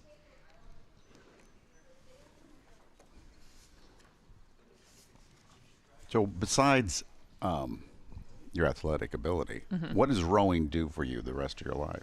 Ooh, I mean, you meet the best people. Like, I wouldn't have met you guys this weekend without rowing. I think that is like one of the most special things. My college teammates, my national team teammates, they're my best friends. and I wouldn't have met any of them if I hadn't decided to walk And are you on. learning lessons that Absolutely. I think the understanding of teamwork and the effort that you put in and get out of rowing is invaluable to the workforce.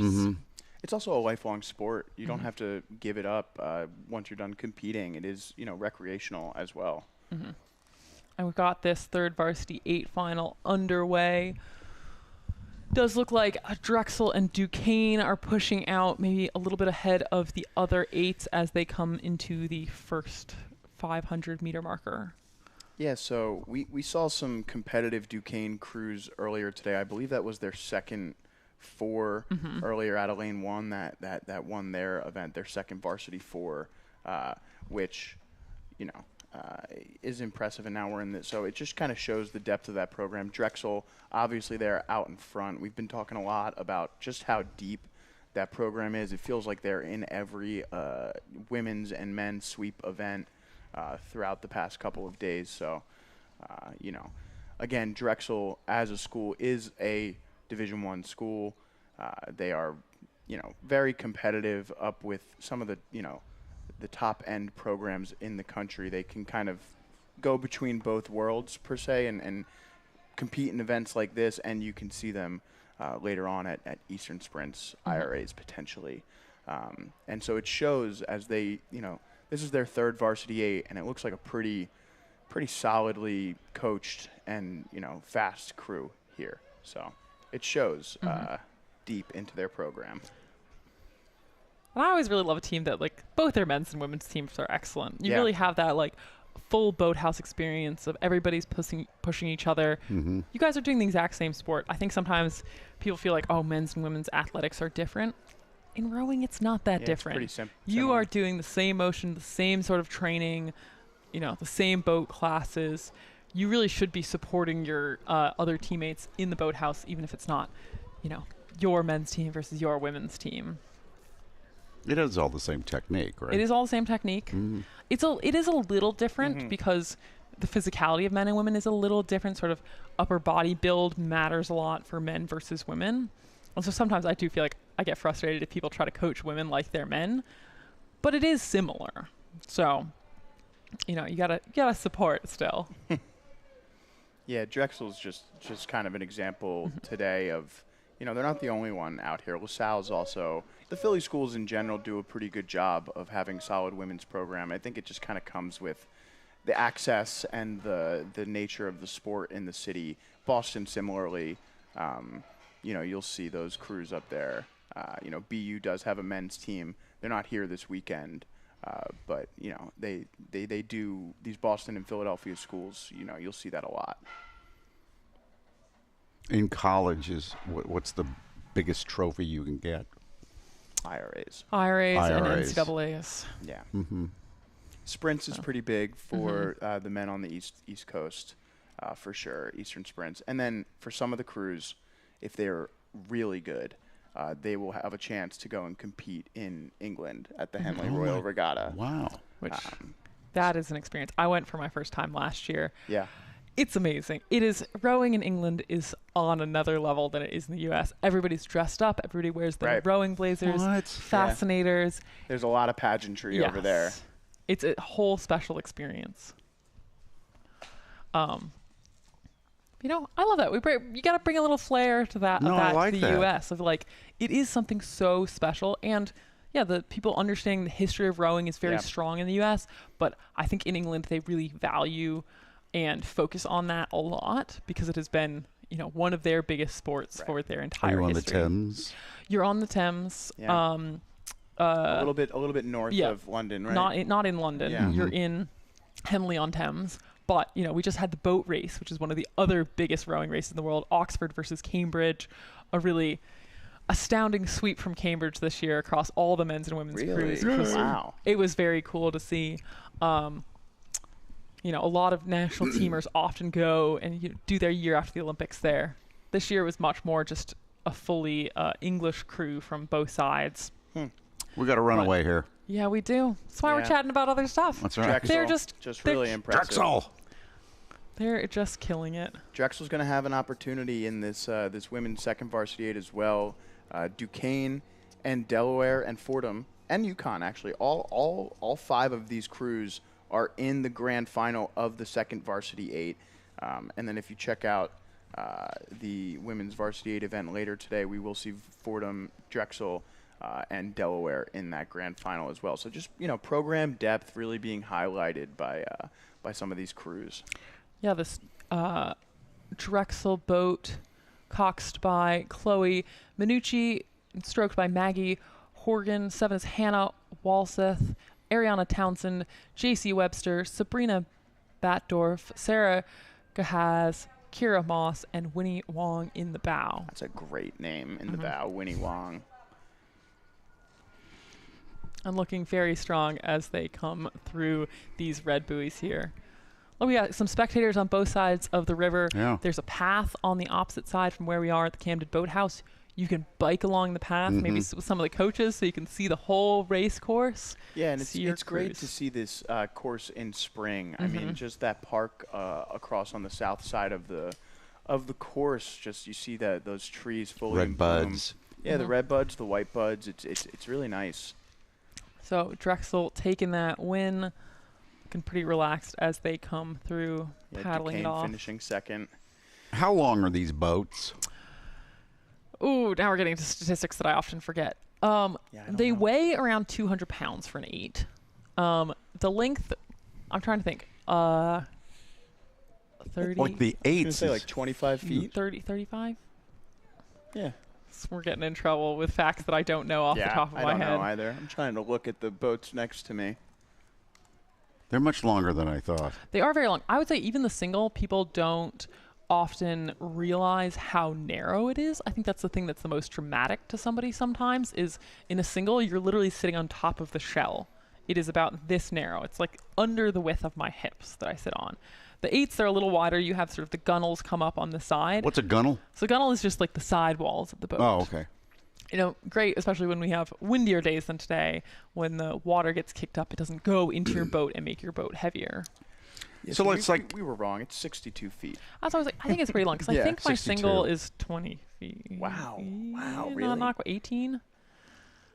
It's crazy. The weight gets dispersed in such a way that you can just carry one of those by yourself. Yeah. You can? Yeah. Yeah. They're not. The carbon fiber is pretty light. It's very light. I think it weighs 14 pounds. Yeah. So you That's kind of the have to thing have I a know small more. butt?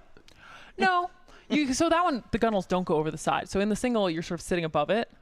In fact, your glutes are probably. Yeah, you want some big glutes. Yeah, your glutes are a really important muscle in rowing. Yeah. You can tell a rower by if somebody was walking down the street naked. Well, that's probably not a good picture, but you could tell they're a rower. I think you can tell, like at a race course, I think you can tell who, maybe is a parent that rows or somebody's rowing. You look at their legs; they've got some big thighs. Okay. Quads and hamstrings. Yeah. Really, just you can tell. Mm-hmm. We've got the second varsity 8 petite final for the women coming down right now. Yeah, so in this event for the women's second varsity 8, we've got West Virginia, LaSalle, Stetson, the Hatters, Villanova, the Wildcats, Eastern Michigan, and St. Joseph's. Looks like Villanova there out in front, again representing Conchi. They row on that stretch of the Schuylkill up there out of their own boathouse. Which one does? Villanova. Oh, yeah? Yeah, they row in Conshohocken. Conshohocken. Conchi. Yeah, pretty strong start from them. That's LaSalle in lane 2. So these two crews might be familiar with each other already in the season, so might have an idea of, if they've raced against each other of when, they make their moves, like what their race plan is. Obviously, 2 Big 5 schools, historic sports basketball schools in the city of Philadelphia. So. Bit of a rivalry built in between Villanova and LaSalle here. Good Philly race. Yeah. All right. And St. Joe's in lane St. 6 Joe's. as well, also Big 5 school in the race. They also call it the City 6. Yeah, Big 5, City 6. Apparently Drexel is now a full-time member of the Big 5. There you go. Which is funny because there's 6 of them. I mean, all the conferences now, they're like Pac-12. It's not 12 teams True. anymore. Big 10. The Big 5 is kind of, they're not in the same conference. It was just historic, the 5 best basketball schools in the city, but Drexel is also pretty good. Yeah. So. I mean, all the crews looking pretty good. No one getting left behind here as we come through the 1K. Yeah, we just needed Temple and Penn here this weekend to really round it out, but unfortunately. And why aren't they? Penn is at the Ivy Invitational. Oh. Temple probably just didn't want to race Drexel again. I think they. Oh my God. Well, I'm not saying that they're dodging them. I think they raced last weekend. Yeah. Oh, People okay. tend not to repeat who they're racing until the end of the year. They see them once and then, you know, you want to race out of conference people. So we have Sure. these, you know, teams coming, Stetson coming from Florida, Eastern Michigan coming in from Michigan. They want to see other conferences so that you can sort of cross compare how people are doing because that matters a lot for NCAA bids later. So I do have to give a shout out. This is straight from my mother. Okay. A couple of White Marsh graduates that she loves are rowing here today. Allie Ruck at St. Joe's, Ava Sack at Radcliffe, and Steph Holm at MIT. Shout out to the White Marsh Boat Club ladies rowing here this weekend. That really can be one of the fun things about having a big regatta like this too, is like you get to see some high school friends that maybe you don't see those teams usually. And that is the fun thing after racing. Go say hi, congratulate your friends on how they did. There are results from our women's quad final before Gordon taking the win, and behind them Dominican.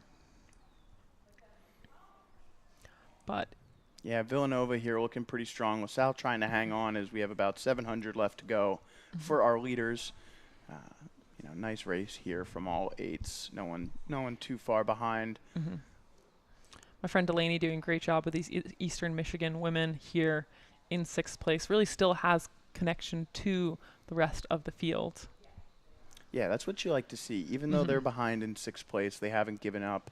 They're not falling off. They're still going to go out there and row their race. It's a sign of good coaching for sure. And you can see if they might be easing back on the rest of the field. So, you know, still got 600 meters. A lot can happen in those last 2 minutes of the race. LaSalle, Villanova.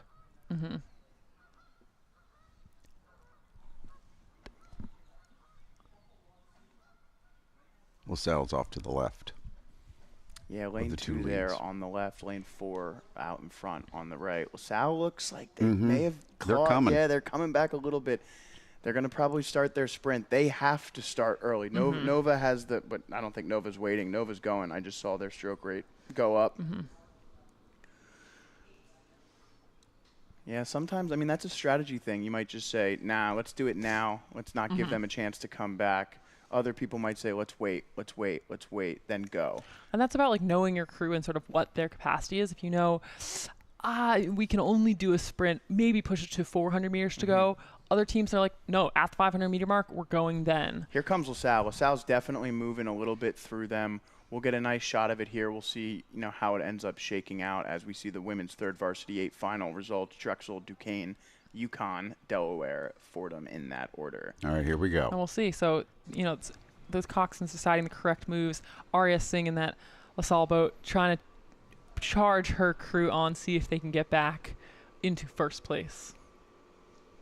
Again, this shot is deceptive. It looks like they're in the lead. Yeah, it looks like Nova is out there by themselves. Not true. They are battling to stay in first right now. They look comfortable, though. A couple peaks I'm seeing from those ladies. Just checking. I think they've got it, but a little bit of a splash there as they get excited. Wow, LaSalle's close, though. Ooh.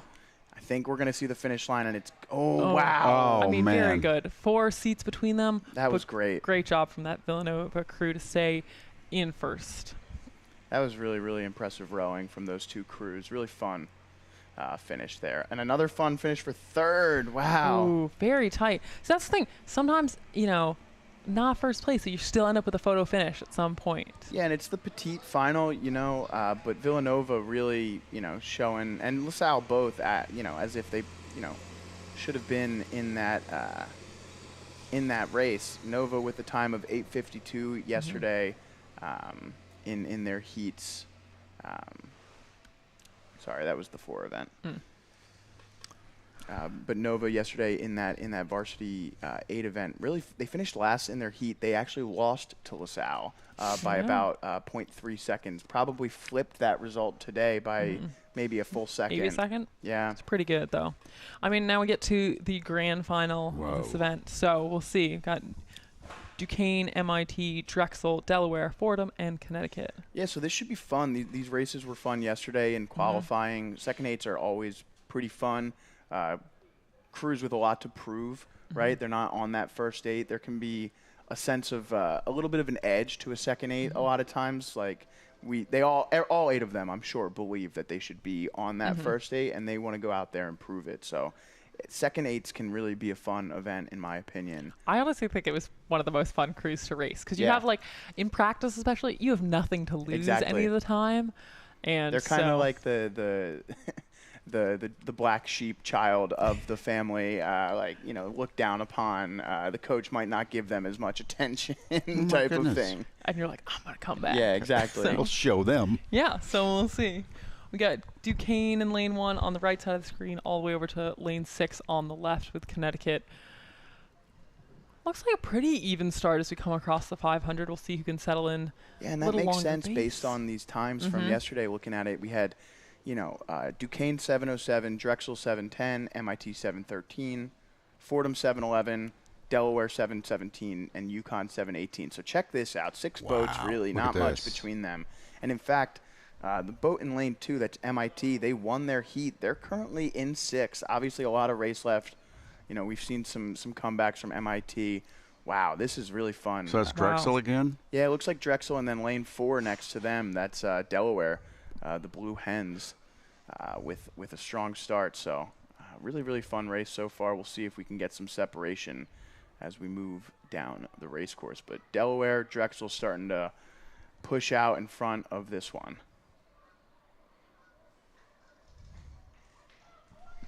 I mean, this is what you want to see. Yeah. It is blow for blow across all 6 of these crews. Yeah, Delaware slightly higher. I'm sorry, Drexel's slightly higher than Delaware at the moment. But Delaware starting to increase that lead. Yeah. Here we go. Which kind of shows you the power that exists within that Delaware boat. They're not as high, and they're starting to walk through the competition. That's impressive. That's leg drive. That's really, really talented rowing. What do you mean by they're not as high? So they're not taking as many strokes per minute. Oh. And so it means their base rate is a little lower. It often then means also then at the end of the race, they have more space. Sometimes if you rate higher, say you're at a 36 for these crews, they might not have the capacity to go much past a 38 or 40. But if they're sitting at about a 34, they can go all the way to a 40, and that's going to change the boat speed a lot more. Delaware's actually... They were a little bit higher there for a second. They're pretty even right now, the 2 crews. They're changing slightly. Delaware is definitely higher at the moment. They kind of slowed it down, it looked like, there to maybe take a power 10. And then their stroke seat decided to capitalize on that power they generated and keep the rate high to try and keep the speed up as they lost a little bit of the power from that move. No, Alexis O'Keefe doing a great job in that stroke seat. Honestly, the whole crew, though. Yeah, it's impressive. Very, very good work. Drexel's starting to the pack is starting to come back a little bit on Drexel. Duquesne, Fordham there in lane 5. We saw it. The Fordham had the great middle 1,000 yesterday in this event, so they may be looking to repeat that, sneak up into second. They really are maybe only 2 to 3 seats down on Drexel at the moment. Yeah, yesterday Fordham lost to Duquesne in their heat after being down for most of that race. Came back really, really strong. So watch out for this Fordham crew to attempt to do the same thing to Delaware. They're right there with Duquesne already throughout the race. Delaware, really strong first 1,000 here as they head into the second half of the race. We'll see if they can keep it up. Fordham is really, really rocketing right now. Yeah, Fordham's coming on. Duquesne is as well. Duquesne's moving quickly, but Fordham is kind of walking through Delaware at the moment. We'll see where Delaware can stop the bleeding. Can you go full out, like the term you guys use is emptying the tank from beginning to end? You basically are. I sort of explained this yesterday. I often think about it, and one of my coaches loves to say, you go 98% because you can't, it's not a 100-meter sprint. It's not literally full force the entire time, but it is so close that it feels like full force the entire time. You're going 9, and then you might turn it up to 10. Yeah. You're going up to 10 as you're getting tired, so it's sometimes similar. It evens out. It's similar, and all these athletes across all 6 crews right now are going to be feeling so much pain as they hit this 500-meter mark. Delaware still with 7 seats, but oh my goodness, Duquesne, Drexel, Fordham. There is not a lot between those 3 crews for second and third place. Fordham really pushing here. Really strong race so far from them. In lane 5? Yeah, maybe about 4 seats now, maybe 6 seats. It's really close. They have got to put on a nice sprint here if they want to take it home. But Delaware, as I've been talking about, in the position of power, they get to choose when they start their sprint. They can go now. It looks like they might have just raised their rate a little bit with 400 left to go. But we'll see. We'll see how it shakes out. Drexel kind of making their way back in as we see the results from the petite final that just finished. Really close finish there between Villanova and LaSalle. Like a second. Yeah, so we'll see. I mean, it's definitely going to be close here. First through fourth is going to be close. Yeah, this is fun. So not a great angle here. We'll see as it evens out. Look, we're looking from the finish line. As we said, can't really have a launch boat with a camera on this side today, but looks like Delaware has, if not increased their lead since we last saw, they've definitely maintained that bout of length. Yeah, a little bit. Look at Fordham though.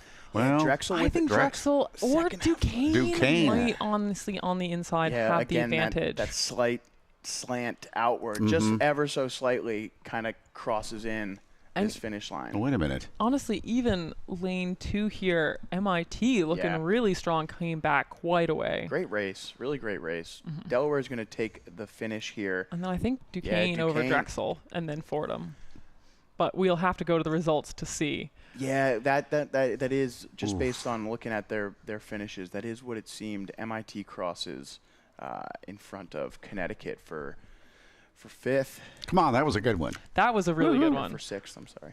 I mean, tight across the field, especially you got a lot of, I'm going to make a guess because I forget conferences, A10 conferences, boats that they will be seeing each other later in the year for sort of their conference championship. So they want to kind of have a good idea of how these other crews are doing and then, maybe flip some of those margins. But that was some tight racing there. Wow. It was very good. A couple clubs in there. I don't know exactly where these schools, I know, in other sports I would be able to tell you where they're at, but Fordham's definitely an A10 school.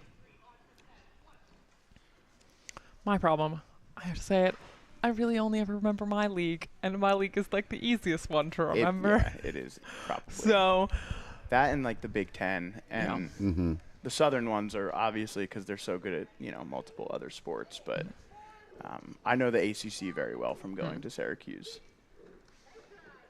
But very exciting racing there for that grand final of the second varsity 8s. Now we're on to the men for the same thing. Yeah, this should be fun. Again, the women's second varsity 8 grand final, really exciting event there. The men's, you can expect similar things. So we got George Washington A, Lehigh, George Washington B, Army, Marietta, and Fairfield. See how it goes. Yeah, so this was two heats yesterday, top 3 going on. So the fastest time yesterday was that George Washington boat in lane 1 by quite a considerable margin over Army and Lehigh. So we'll see if that bears out. It does look like they have a slight advantage there in lane 1, but not as drastic as you would think. And in fact, no, that's lane 3 that's out in front. That's the George Washington B boat, which is very interesting to see considering the George Washington A had a time of 6:18 yesterday, and the George Washington B had a time of 6:47 yesterday. So wow. Potentially the coach has swapped these two in order to have the one boat in the lane 3 instead. Oh, really? Yeah, it's not really what you're supposed to do, but it's not out of the question. Sneaky. It doesn't really matter too much, right? They're in Yeah. the same event. It's technically, it would be against the rules in a championship competition. Something like this, he may just want them to be in lane 3. But that's my guess. But you never know. This boat is not that far back, and they might just be biding their time in lane 1. But also this early in the season, you could not be trying to stack your boats quite as dramatically as getting to championships. You really just want to get the best race experience for your athletes and maybe keep them a little closer together, see how they can perform under pressure, and then make some decisions. We do have a little steering from lane 4. Yeah. It'll slow you down a little, so you really want to have your coxswain hope to have the straightest course as possible. Just anytime you're on the rudder, adds a little drag to the boat. You don't want to do anything to On the rudder, there's no deteriorate. rudder. There's a rudder for these boats. Where's the rudder? It's underneath the coxswain Yeah, seat, it's in the- basically. in the stern of the boat. So you got a skeg and a rudder. You will change. You have rudders for A movable rudder? a movable rudder. So yeah, the coxswains have 2 wires that they can push back and forth and steer the Now, boat. how did we get this far into this and I didn't know there was a movable rudder? Well, we talked about the tow before. Yeah, I Well, thought the steering was kind of understood in the coxswain's role, but that's on us. Yeah. That's Okay. Hand up. We're just so used to it. It's part of the job. So they're about through hitting 1250 here in the lead crew. So they still got 750 meters lock and happen in this race. It is really tight. Third place seems to be, the big fight at the moment. Yeah, it looks like Lehigh and Army in lanes 2 and 4. George Washington probably going to continue to push through this as they settle into their third 500 here and continue to open water. But Army, after some steering issues earlier, you were saying, definitely kind of looks like they're attached to the hip there of the Lehigh crew. So, something to watch out on. So George Washington, this George Washington boat, really, what a tough finish yesterday. It was a top 3 to the grand final. They finished 0.6 seconds behind Michigan. on. Heartbreak. So, again, we were talking about that earlier when you miss the grand final by just a little bit. Puts a little chip on your shoulder to go out there and put up a good time in the petite to, just be able to, have some consolation as you go into your next week of practice to say, okay, we're close. Yeah, and still take the win here. Possibly looking, across the scores into the grand final. Maybe you knock out that 6th place and you're like, okay, we can do it. We just need to fix whatever needs to be adjusted in our first race to make sure that we are in the position to win next time. Yeah, Army really struggling there on their steering again. You can see it in the wake of the boat. The kind of sinuous nature of their wake is not ideal. A little wiggly. Yeah. Yeah, a little bit back and forth. Could just be something off in the catch timing or something a little bit not perfect. Yeah, George Washington, straight as an arrow, though, looking really good. That's why this drone shot is really such an advantage. You get to see little details like that as a spectator on the ground level you would never see. No. Yeah, you'd be like, oh, they look straight. I Yeah. don't know. Can't really tell. Yeah. Even on television, No. before drones, you didn't have the very good perspective. No. Sometimes you can tell from the shore if they get too close to the buoys, but usually it's hard to tell. And there's our results from that second varsity 8 grand final. Really, if you look at the times between 1st and 4th, only 3 seconds between them. Yeah, that's just Very, a length. very good. That's a length of an 8. So really, all within touching distance there of Delaware, who ended up taking that home.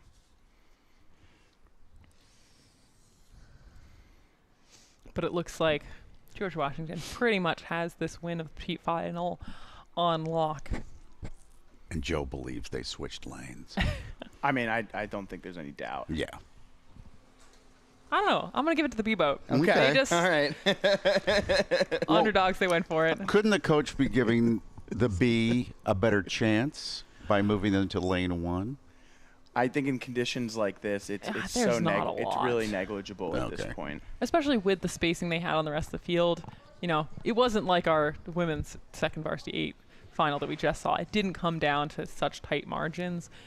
The weather a little less impactful when you have sort of boat length spacing between crews. Are there races that are longer than 2,000 meters? There are. So head racing in the fall, you can do it, just depends on the race course. So you do head of the Schuylkill, that is a different length than head Why of do they call it head Charles. racing? That's a great question. Do you know the traditional term of why it's called a head race? My guess is that it has something to do with that there's the head of the river. Head of the that river. You start Yeah, you at. start. So you start at just the start of the course. Oh, okay. So That could essentially, be how long? So head of the Charles is 4,702 meters. What? And I mean, some of them are 5K, 6K. My friend was on the men's national team this past year, raced a 10K race after Worlds. So you sort of can do it all. Aren't there That's some pacing. There's some crazy races too, right? Where The Red folks Bull go Cup crazy and then they races. get out and they run with their Yeah. oars in their hands. I want to do that one day. So Yeah, I these- bet you do. They don't do them as frequently, but Red Right. Bull has done some other races where I've seen it at Lucerne in Switzerland, where you take Yeah. your boat out of the water, you carry it and then you have to get back in and do another race on the water. And you have to carry your oar as well, individually. And the boat? And the boat. We haven't even gotten to coastal rowing is also a thing. Oh, so out on the people race on the water. With waves? On the With ocean, waves. yeah. Not my preference, but we did just have U.S. Rowing Coastal Selection Regatta this past weekend in Florida. So we'll be sending people to Coastal Worlds this year, though. I wish I was going. Bali. Really? Bali. Bali. Who doesn't want to go to Bali? That sounds amazing. Yeah. It does. That's awesome. Yeah. So all different types of rowing. Also, it's great for, very different than what is now considered this is flat water rowing. Coastal rowing, accessible to places that don't have such a lovely place as the Cooper River to row. Yeah. I walked around the mall 2 nights ago. The Cherry Hill Mall? That's still Cherry Hill. important. Yeah. Yeah, it's a big mall. It is? Yeah. Look, 3 I don't times. think any exercise is very good. Sure. So we're not here to compare. In fact, I'm going to walk over and get coffee. Sounds good. I'm okay. No, thank you. Yeah, I'm okay. Thanks. All right, I'll be back. Yeah, so next up on the race course, we're going to have the final of this men's second varsity 8. Drexel and LaSalle were the winners in the heat. So setting up another Philly boathouse row competition. But looking at the times yesterday, these were really tight heats, both of them. So, rounding out the lineups, Drexel, LaSalle, MIT, Trinity, Drexel B, and Michigan. And in each of these races, only 6 to 7 seconds separating first to third. So expect a really tight race here, start to finish. I'm excited. Yeah, this should be fun. These crews are really fast as well. These are going to be probably this is probably the second fastest race of the day behind the men's 1V race later. Yeah, and especially a lot of these crews might be almost as fast as their 1Vs. A lot of times you'll have a program that there's really not that much spacing between their top 2 crews, and so it's really exciting to see that racing here on the course today. Yeah, so it looks like LaSalle's out in front, followed closely by the 2 Drexel crews. So this is probably Drexel's 2V and 3V, out here in this same race. Again, they're a really deep team, so there's probably not much difference between the 2V and the 3V. LaSalle, a trend that we were picking up with some of their men's crews yesterday, was really fast starts. So we'll see if they can hold this, as it already looks like Drexel has kind of pulled that first boat back even.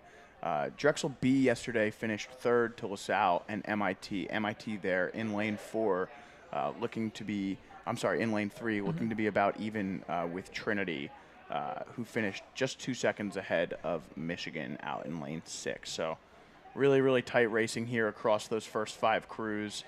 Michigan just slightly back at the moment. It does seem Drexel slightly lower stroke rate than LaSalle right next to them, but man, as we see them come by the boathouse, it is pretty tight across the field. Great looking race through 1,000 meters. Really, really fun. Setting up for, we've talked a little bit today about this third 500 where the race is really won. You can sprint and take a win, but we've been seeing it today. It's rare. It doesn't happen often that a sprint can overtake the leader, especially at a level like this, where, these crews are even in there. They know how to sprint. You really the difference, which Joe, you mentioned yesterday, was the winter fitness sort of comes out in the middle of the race. How many long ergs have these guys done, suffered through, really made improvements on? That's what matters for the base of the race. The one thing I miss about the fitness of the rowing days was I never hated long pieces in the winter. Like, give me a 2x10K. I'll sit in the gym for 2 hours and just pull on that thing at a nice easy rate. But the 2K. I thought you were gonna say you like 2x6K, and I was gonna be like, oh my goodness. No, that's horrible. I've done that before. That is a really, really difficult. Yeah, not a fun one. A staple of my training program. Yeah, so. I'm sure. I mean, the harder it is, yeah. But just like these Drexel guys, maybe taking a seat every few strokes, they're gonna want to just keep pushing out on the field. Yeah, it looks like the Drexel B boat also starting to encroach upon the LaSalle boat out there. So yeah, Drexel. The Drexel men and the Drexel women today really, really showing out. I believe, was that the Drexel women that won that second varsity 8 event? No, it was Delaware. It was Delaware. Yeah, but they did win the third varsity 8, I believe. Yep. So Drexel strong throughout, both men's and women's programs as we've been talking about, but, really Also, strong in this strong event. names. The strokeman of the Drexel boat, Harrison Lake Watson. You got something in your name water related, you have got to be good at this sport. It looks like we've got a couple, folks from Baltic region in 7 and 6 with a couple IC names at the end there. Petkovic and Sahatovic doing a great job, holding down that engine room. Yeah, the IC last names indicative of the countries that make up the former Yugoslavia. A lot of rowing there. A lot of rowing there. A lot of great, Croatians very good at rowing. Yeah. Some good programs out there internationally. But does look like, I would say, Drexel A and then Drexel B. Yeah, really impressive race. Coach will probably be pretty pleased with the result. And here's our petite final results from the race before. George Washington B with that very definitive win.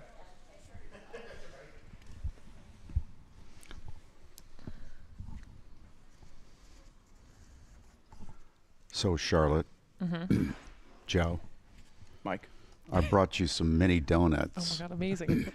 But they're little mini cinnamon buns.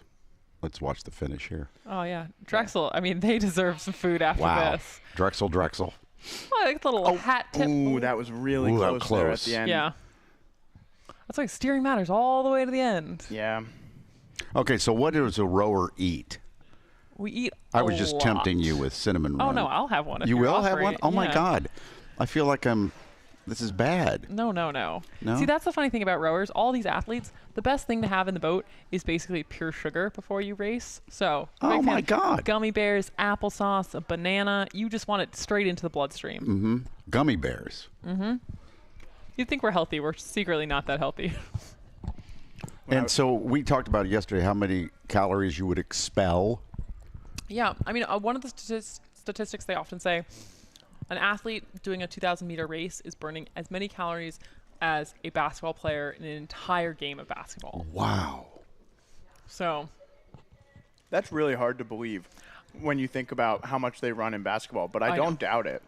I think it's like you never quite, doing short sprints, you're not really quite at your maximal capacity a lot of the time. But it is a really hard effort. Like, I get very close to my max heart rate doing races. That is pretty uncommon for like a lot of sports, a lot of other efforts. True. Yeah. And yeah, I would say average caloric burn for men and women in college between like 4,000, 6,000. It's similar to, they always do those like Michael Phelps or the Olympic swimmers have to eat so 10,000 much. calories a day. It's yeah. like that. The You have to offensive eat lineman. a ton of So carbs and protein when you're training, and everything. you might eat 5,000 calories a day? Yep. I know this broadcast is really cutting into my eating time today. You eat constantly? Yeah. My strength coach at Syracuse, whenever we would have weight training in the mornings at around 6 a.m. We'd have to get to the Carmelo Anthony Center, and we'd spend about 45 minutes doing different calisthenics strength training type stuff, and then we'd head into the weight room and do 45 minutes of weight training, and it was the hardest workout you could ever do in your life. Just wanted it to end, and afterwards he'd send us back and his mantra was eat as many vegetables as humanly possible, because you need those carbs, but you don't want to get those super enriched carbs all the time. And you need like vitamins. I feel like sometimes people are like, that is when people get a little off track with how they should eat. You really need a big variety in your diet because, good muscle building, just maintenance in general, you need a wide variety. Yeah. A lot of iron. You're currently, like in these races, you're burning through your hemoglobin. And so you do need to like have a pretty iron-rich diet to So replenish that's actually very interesting. You said yesterday you're a vegetarian. How do you enrich your diet with iron? I actually take supplements. Yeah, for that. I imagine. Everything else is totally fine. Iron, no red meat. It's a little trickier, but supplements are pretty easy. I do get drug tested, so all my supplements are very safe. We were all drug tested this morning. Yeah. They were worried about us on this commentating. Lord. But yeah, you just I mean, you have to be very careful. All these college athletes, like, you're doing so much in and out of school that, like, your nutrition is a big factor, especially if we're talking about it's a 2-day regatta. You need to make sure you're eating enough so that you have. Where are you getting your protein? If it's just dairy, plants. tofu, tempeh, seitan, beans. Don't worry, I am all set. A little banh mi in the Delicious tofu. We've got the women's club 8 D1 D2 petite final heading down on the race course. Man, I'm surprised it is still so cloudy. In lane 1 we got URI, lane 2 Pittsburgh, lane 3 Penn State, lane 4 Duville, lane 5 New Hampshire, and lane 6 Pittsburgh. You know, it's interesting. I wonder if it might be a case of a little bit of moisture on the lens because visibility outside is not as hazy as this. It's actually become pretty visible, pretty bright out here today. So yeah, and look at these drone shots. I mean, it's a great day here. Yeah, it should be a fun event here. This is the petite final in the women's club 8. So yesterday, this was a 3-heat event, and the fastest non-qualifying time was, of course, Stockton. Stockton has scratched in this event. So that is Rhode Island in lane 1. We've got Pittsburgh in lane 2, Penn State in lane 3, Duville 4, New Hampshire's in lane 5, and I believe that is Pittsburgh out in lane 6 there, sneaking back in after originally thinking their day was done. Their race was done yesterday, but not to be the case. So exciting stuff. Too bad to not see Stockton in this race. You know, sometimes the athletes get sick. You know, you might not think for a contact sport, but we get injured a lot in rowing, so I hope everybody is okay in that crew. And Stockton's close by, right? It's in New Jersey. Yeah, so there's no reason for them to have scratched in order to get home, which could have been the case for, you know, potentially other reasons. But it looks like Rhode Island there off to a really strong start in lane 1. Yeah, looking really good there. New Duville possibly in second with the red blades. Yeah. Sorry, it's tough looking at our updated schedule, figuring out the lane assignments here. But yes, that is Duville there in second place out of lane 4.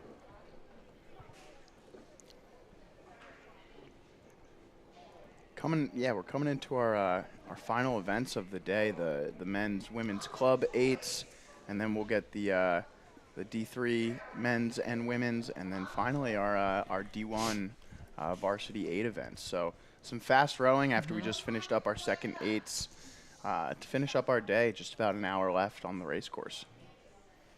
And really very close still between first and second. Even our third place trailing crew is not too far off. We'll see if URI can hold on to this lead. Yeah, just about 800 meters left now in the race for our leaders. See, they're pretty close next to that crew warming up. Ooh, I know. They're going to get a little weak. They might get a scolding there from that referee. I hope they do. Honestly, if you're warming up, give a little deference to those athletes coming down. They want to have as clean a race as possible. So the people warming up should stop rowing. They should stop rowing because, as we were talking before, you do kick up a wake from a boat. You might think, okay, you know, the launches, the white launches falling, but the cruise, that is definitely a lot more wake than a rowing shell, but still you feel it when you go past another crew.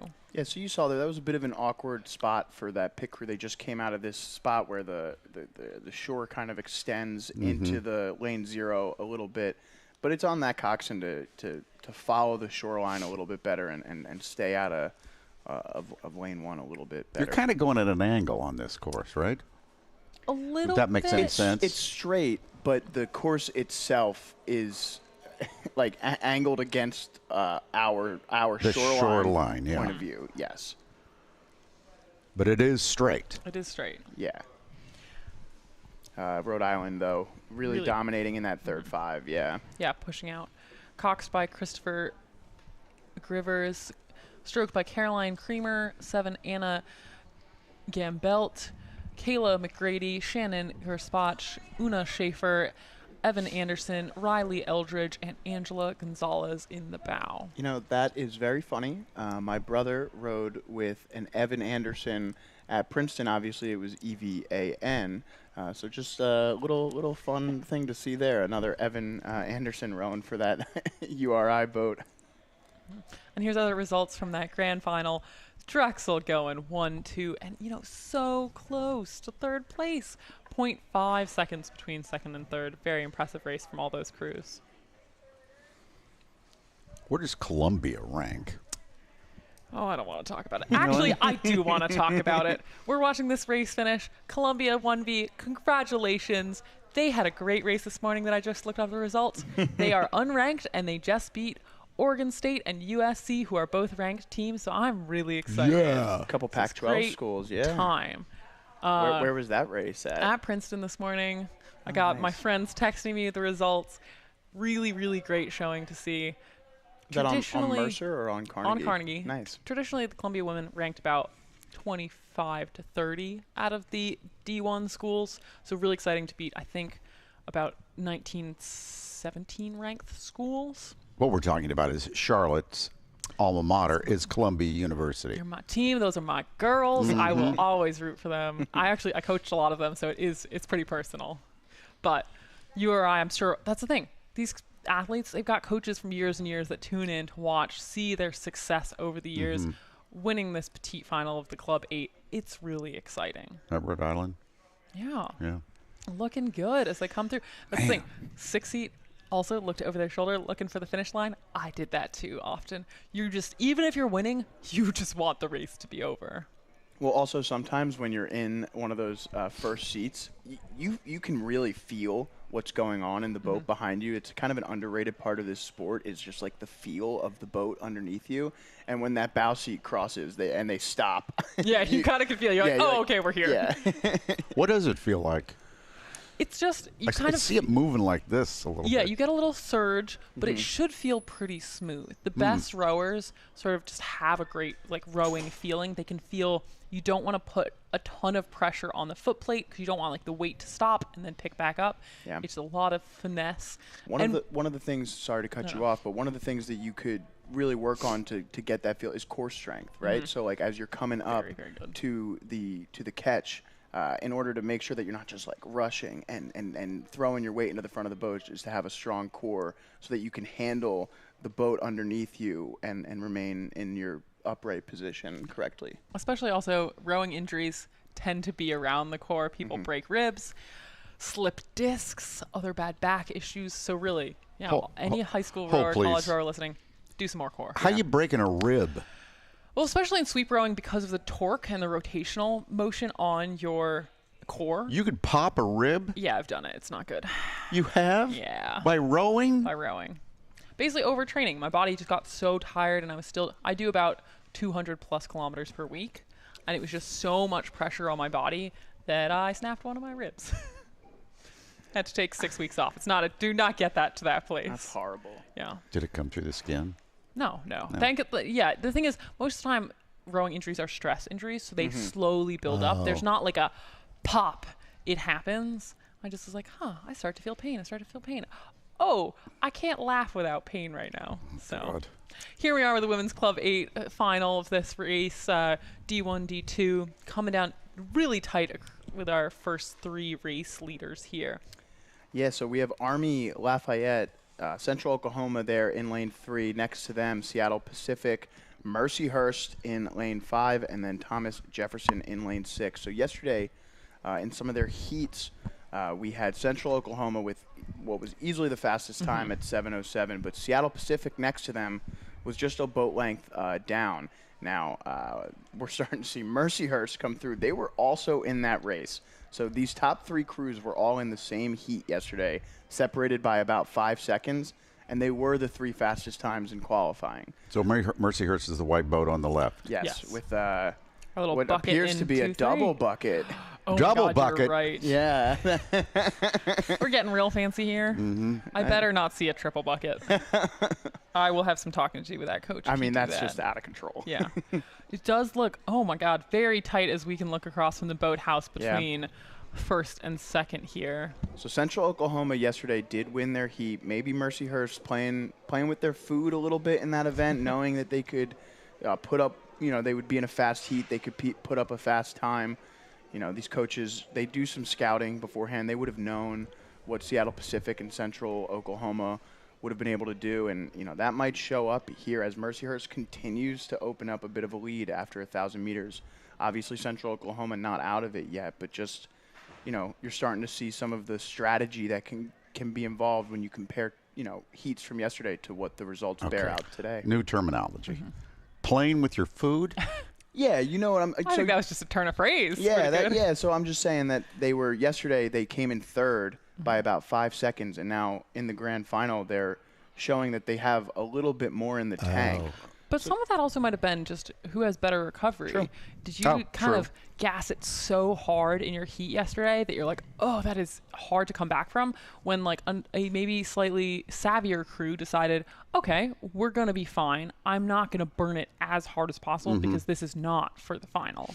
Yeah, yep, definitely. Look at Mercyhurst. Yeah, looking good. But I mean, not walking so far away from Oklahoma. No, Oklahoma's keeping them there. I think they might have stopped the bleeding that happened in that, third 500 there as they head into this final 500. It does look like they've crawled back a couple seats there. Seattle Pacific also hanging on to the end of Central Oklahoma as your top three headed for our podium in the Club 8 D1 D2 event.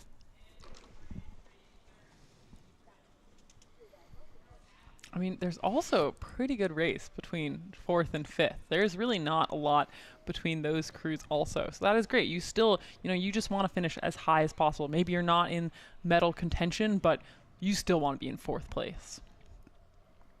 Yeah, so Army in lane 1, they won their heat yesterday. It was considerably a slower heat, slightly unfortunate seating there because, there were crews in that petite final that we just saw that are likely going to put up faster times, specifically Rhode Island, faster times than the Army crew because they were so close together yesterday in terms of time. So why would Army be so far behind now?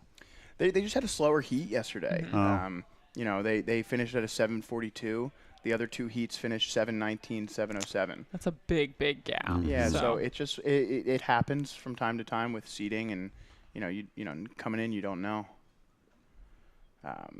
As Mercyhurst definitely lost a couple more seats in this final 300. Central Oklahoma is going to have to give it all they got, but Mercyhurst holding them off right now as we see the results from the petite.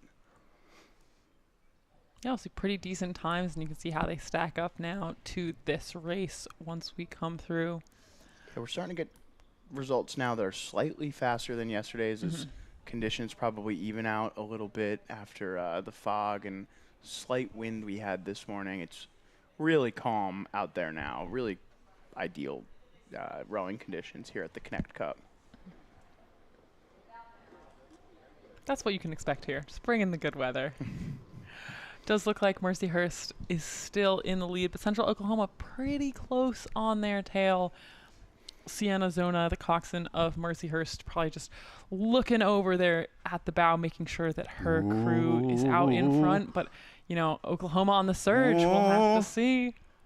Wow, this is Oklahoma's going to... I don't know they quite did it, but very Mercyhurst. great racing for Oklahoma to come back to really, that's what you call running out of water. Yeah, running out of water. Yeah, they were faster there in the last 200 meters. But Mercyhurst put the work in beforehand, and that's just the way she goes. Yeah. Ooh, look, we got our drone shot all the way back up at the top. You can see those stake bolt holders holding on to those 8s. So we have a little bit of information here on one of these crews. As we see, we have Michigan, Rhode Island, Lafayette, Delaware, Connecticut, and Villanova. I'll wait for the start here so we can get a nice little look. Oh, look at this, yeah. But yes, picking up from a dead stop in an 8, this is a very big system. You got to get going and get that momentum up as fast as you can. You could really blow it here. So, yeah, we talked about yesterday, you can't really win off the start because everybody's going to have nobody's really at this level in a Club 8 final going to be so different, but you can lose. If your timing isn't on, you're not together, you might already be down 250 meters in. What if you whiffed or crabbed?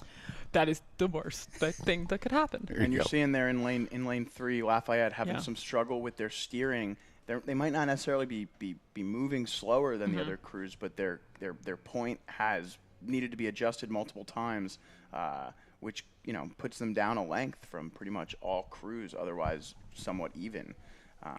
But we did get some information on this crew from Delaware. This University of Delaware men's club team is comprised of 8 lightweight rowers. So just 8 lightweight rowers in that boat. This team has raced previously at the Lightweight Invitational, and they've traditionally had 3 to 5 lightweight 8s. This year, with injuries and attrition, the team has fewer athletes. But they're a very dedicated team. Head coach John Williams was an assistant for 22 years with Delaware. This is his first year as a head coach.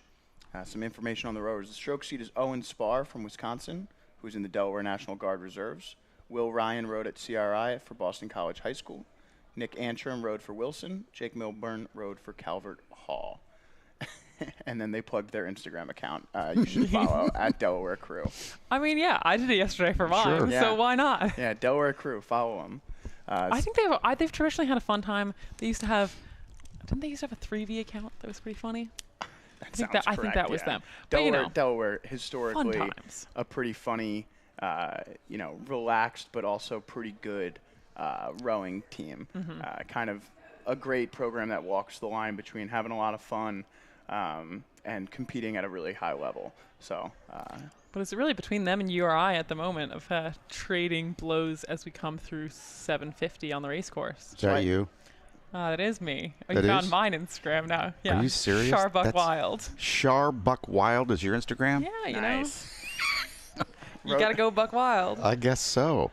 So a little bit more of a personal backstory about this Delaware boat. The name's Spar, and I can't attest to whether or not this is any relation, but when I was at St. Joe's my freshman year, I rowed in a boat that was named for Lieutenant Colonel John Spar, who was a rowing enthusiast. So, it's hard for me to imagine that a name as uncommon as that, there's no relation, but just an interesting little thing. It does look like URI has pushed up into the lead, and going with them, Michigan A on the outside. Michigan A has definitely made some inroads. Delaware starting to fall back a little bit again. That's a lightweight boat competing against heavyweight rowers here. So just something to keep in mind. It does explain their fast start. Lightweight's generally notorious for having really good starts, less weight to get moving. But once, just as physics in general, once that weight starts moving in one direction and you get up to speed, it's hard for it to stop. So a little bit less work needed for the heavyweights to kind of keep the boat moving at a faster pace. Well, sometimes we'll see the finesse might pay off later in the race with these lightweights. Yeah. They can keep it up, that efficiency. But, sometimes being like a 6'9" guy kind of helps a little. Yeah, for many reasons. Like length, part of this stroke is just, a length competition as far as you can reach your hands back to get that stroke started. So it's tall people. It is a tall person sport, unfortunately. Yeah. Big advantage. But then it comes back to, if you're tall but you don't use your length well, you're wasting it. Right. It does look like URI out in front. Michigan, I think, in second ahead of Delaware as we cross 600 to go. Yeah, flexibility definitely a big part of the sport, as you want to get as much length as your chest reaches your knees as your hands extend over your feet. So train really hard to get that extra length. Are your knees coming up to your chest? They're pretty close. You don't want your chest to hit your knees. No. You should still sort of have your chest upright enough that there is some separation. And as we talked about, Joe said before, the core support is really important, especially at that moment in the stroke. But you have to have enough hip flexibility, particularly, and actually ankle flexibility is Yeah. really important too, because your whole body is compressed. to This the is just catch. too hard. I mean, seriously. It's a really difficult sport. Dang, we're supposed to be convincing God. people they should do this. I'm sorry. No, it's I think- fun. It is a fun sport. It's challenging, It but is challenging. the fitness is unmatched, really. But it is, it's difficult. It takes athleticism, which I think is a somewhat underrated part of the sport, is the athleticism that's involved. As Michigan, really pushing through here. Maybe a bit of a steering adjustment there is going to cost them just a little bit, but It's 4 seats between them, so, still manageable, but getting really tight as we pass by these spectators with the tents here. I don't know, it looks like URI is getting a few more seats with their sprint. yeah, strong performance here from Rhode Island as they withstand that move that Michigan took before the 500 and then entered their sprint just a little bit later. I mean, look, they're getting up to bow to stern. That Michigan boat is just not pointed in the same direction as It's the Rhode not. Island boat. So that is a detriment. They've moved across their own lane pretty significantly there. URI taking that win, but Michigan, strong second. Those two crews both pushed out after Delaware took that early lead. Yeah, Delaware finishing with a strong third there in that lightweight crew. Now we have women's varsity 8. That should be good. Huh? Division do 3, D3 yeah, to start. and then we'll get the men's D3, and then the Look, three Then finals. the cup races. Yeah, 3 finals for the women's varsity 8 and 2 finals for the men's varsity 8 coming up. So we're coming on towards the end of our day here. It's been a really fun 2 days here on the Cooper River for the 25th annual Knecht Cup, honoring Bill Knecht, storied rower who helped create this beautiful Cooper River course that we can't stop talking about. Who could stop talking about it? You also rode with Jack Kelly, so, legendary just Philly connections all around here. You mean the John B. Kelly Yeah, Yeah. I do. of Kelly Drive? Of Kelly Drive. Boathouse Row? Boathouse Row. Father of the princess of Yeah. Grace? Monaco. Yeah. Monaco, yeah. No, they Grace raced. Kelly? They were in the double together in the 1960 Olympics. So Wow. Yeah, I've No. spent a lot of time in my life in East Falls, Philadelphia, which is where the Kelly family is from, and it's still where the royal family of Monaco comes and hangs. yeah, they come visit, don't they? They own They that have- house, don't yeah, they? They still will come there and live there And hang. Yeah, they'll throw parties. I'm pretty sure. Big Al. Yeah, Well, we talked about Henley before, Royal Henley Regatta in England. That definitely brings out spectators. We had Gordon Ramsay, but often, the princesses and queens of England Oh, stuff, really? they have come in the past to see races. So, very special time. Gordon Ramsay goes down to the shoreline and screams at people. I think they put him in the falling launch there, and, maybe he yelled a little. Yeah. We've got the start Here we to go. our next race heading off, the women's varsity 8 D3 final. Lane 1, Bryn Mawr. Lane 2, Stockton. Lane 3, Catholic. Lane 4, Franklin and Marshall. Lane 5, Bryn Mawr B. And Lane 6, Stockton B. So you know what likely happened here is that Stockton boat that raced yesterday Yep. is likely in this event because that was a you're right. straight. This is a straight final in a D3 event that they probably feel like they have a better chance of winning. So yesterday they went up and raced in the heats to give themselves, a full experience of weekend rowing. And that is often a really great decision from the coaches. You want to make the most out of being at this regatta and really giving your athletes the experience of championship racing where they get that sort of exhaustion of 2 days. You got to practice your recovery, practice how do you execute again when you feel like, oh man, I just did everything I can today and I have to go do it again tomorrow. Yeah, absolutely. And you see it, the Stockton crew that made the petite final in the Division 1, Division 2 event is currently out in front here in the Division 3 event. So, they were able to, compete at a somewhat higher level, and it's showing as they're, at their own level starting to win. Yeah, especially when you have these 5 trailing crews are pretty close across, but they have already established open water. Yeah, the 2 Bryn Mawr crews out there in the yellow shells. Obviously, that's Catholic University in lane 3, Franklin and Marshall 4, and then Stockton again out in lane 6. And the Stockton B boat also looking very impressive so far. They look like they're battling for second at the moment with Bryn Mawr. And Catholic. Bryn Mawr, it's such a small school. It has like 1,200. Yeah, it's pretty small out there in Pennsylvania. Yeah, but again, it's in this Bryn Mawr area where, there's a ton of women's schools that row in Philadelphia. So, smart young ladies going to Bryn Mawr College, really, really good school, obviously a liberal arts school.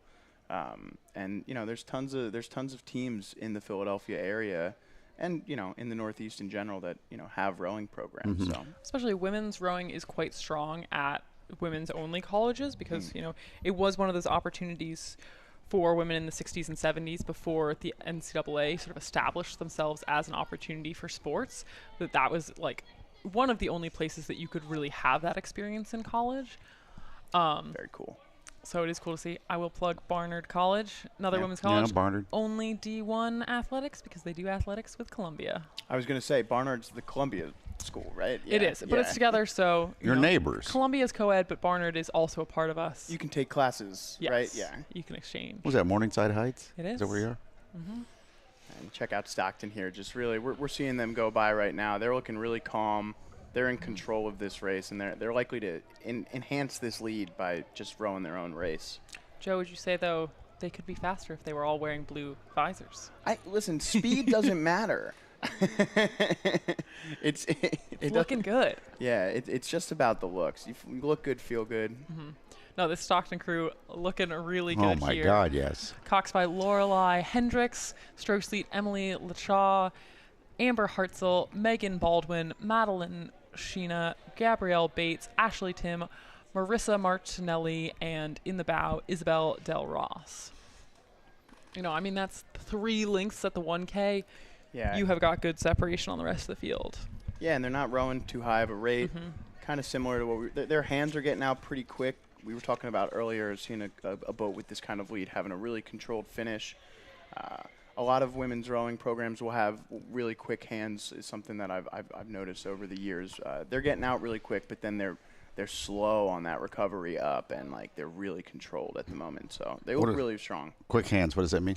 So it means when the blade's coming out of the water, your hands push down the handle and then come away from your body is the first part of coming back up to take the next stroke. And you really want to have the patience and the timing there because actually that is when the boat is the fastest at the finish. You have accelerated it through the whole stroke, and the beginning of your recovery, your boat is actually running the fastest it's ever going to run per stroke. But yeah, it's definitely different styles. I actually feel like we've seen a rise of the return of the pause at the finish a little more. Definitely. I don't really love it, but that's my own personal choice. My teammates will tell you I'm not a super fast hands around, but I want a smooth finish. I think that's the easiest thing. You want continual motion. It is a stroke cycle, and you got to keep the cycle going. What is the finish of a stroke? So the finish stroke is when your hands have completed to your body. Your back is sort of leaned toward the bow a little. That's considered the finish. Your blade has come out of the water, and then you come around, back up the slide to the catch. There's a slight push down. It's almost it naturally will come out of the water at that point because it's reached the full length of your stroke, and there's a push down. But if you're rowing like she's saying in the cycle of the row, it should be pretty easy to just get your blade out of that water into a feather, and then get into your recovery. Here are results from that men's Club 8 final. URI taking the win, followed by Michigan and Delaware. One of the real things that you see in early rowers with a finish is that they try and preempt that push down. They can be somewhat scared to get that full oar into their chest, and you'll see a lot of people who dump their hands into their lap at the finish, and that's a really detrimental because it slows down the boat, and it also, you're missing part of your stroke at that point. Your blade comes out a little bit too early. So, that's one of the first things that you have to learn is to be able to take that, the oar, into your chest before you can get it out of the water. Yeah, you really want to stay as horizontal as possible. Yeah. And the race here really, let's be real, it's for second and third place. Even fourth place here, not too far back here with... Is that Bryn Mawr B in fourth? Maybe Franklin and Marshall. Yeah, with those blue oars. Yeah, Bryn and Mawr. then next to them, Catholic and Bryn Mawr A on the outside. Yeah, Catholic. Good race by Bryn Mawr A. Catholic was definitely up in the middle 500. Bryn Mawr A came back a little bit there at the end, as we'll catch our leaders as they're way out in front here. Yeah, looking really nice as they come down through these red buoys.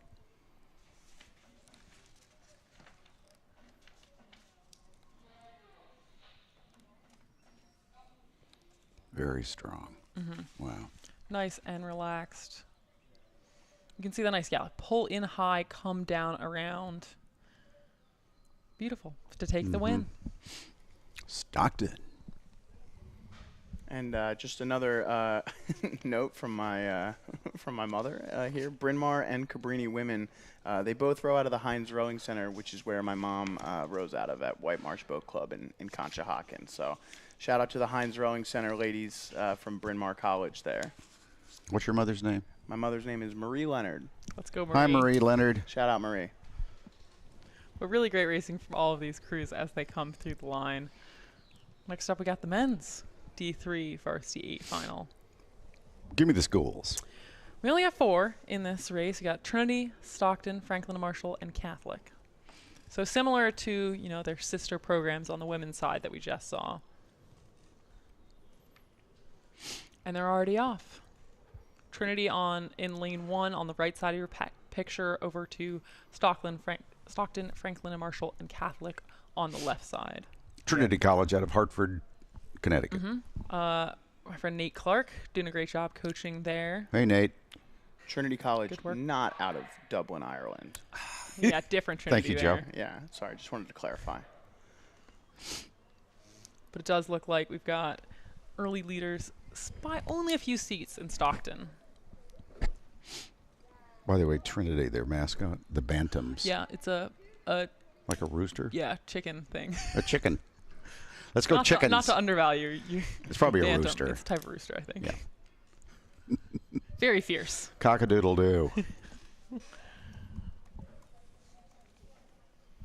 Trinity has created quite a few great rowers in their time. Mm. And, still overlap. I mean, there may be only a seat down on this lead Stockton crew. Yeah, so here's something that's kind of fun. Catholic, their mascot, the Cardinals, but it's not a religious cardinal. Oh, It's a the bird? Cardinals. It's a bird. Look, we got the birds fighting it out right now. Yeah. Seems a little counterintuitive. Well, I mean, okay, Bantam, Osprey, Cardinal, Yeah. Franklin and Marshall. Do we know what that The is? Ravens, The right? Ravens. Yeah. Ravens. Oh my God, it's some birds. The Osprey is looking good though so far. It's a bird of prey. Yeah. Oh, lane 1 though, looking strong now. Yeah, this middle 1,000 push here. I can hear them coming by the boathouse. Yeah, strong move here from Trinity to pull just about a seat down now. I'm sure from our vantage point, it's going to look like Trinity's up. They might be just by a seat, Yeah. but it is very tight between those two crews. You got some coaches on the opposite side yelling, cheering on their crews.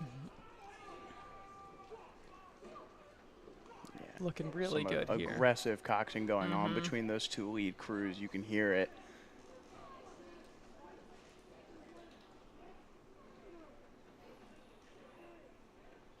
Yeah, and it does seem as though within that second 500, we've had a lead change. Trinity out in front of Stockton, but definitely not much between them as we head into the second half of the race. Trinity, though, slowly looking like they're adding a seat by seat. That Trinity boat coxed by Grace Canary, stroke seat Christopher Del Cristo, doing the most he can to get his crew out in front.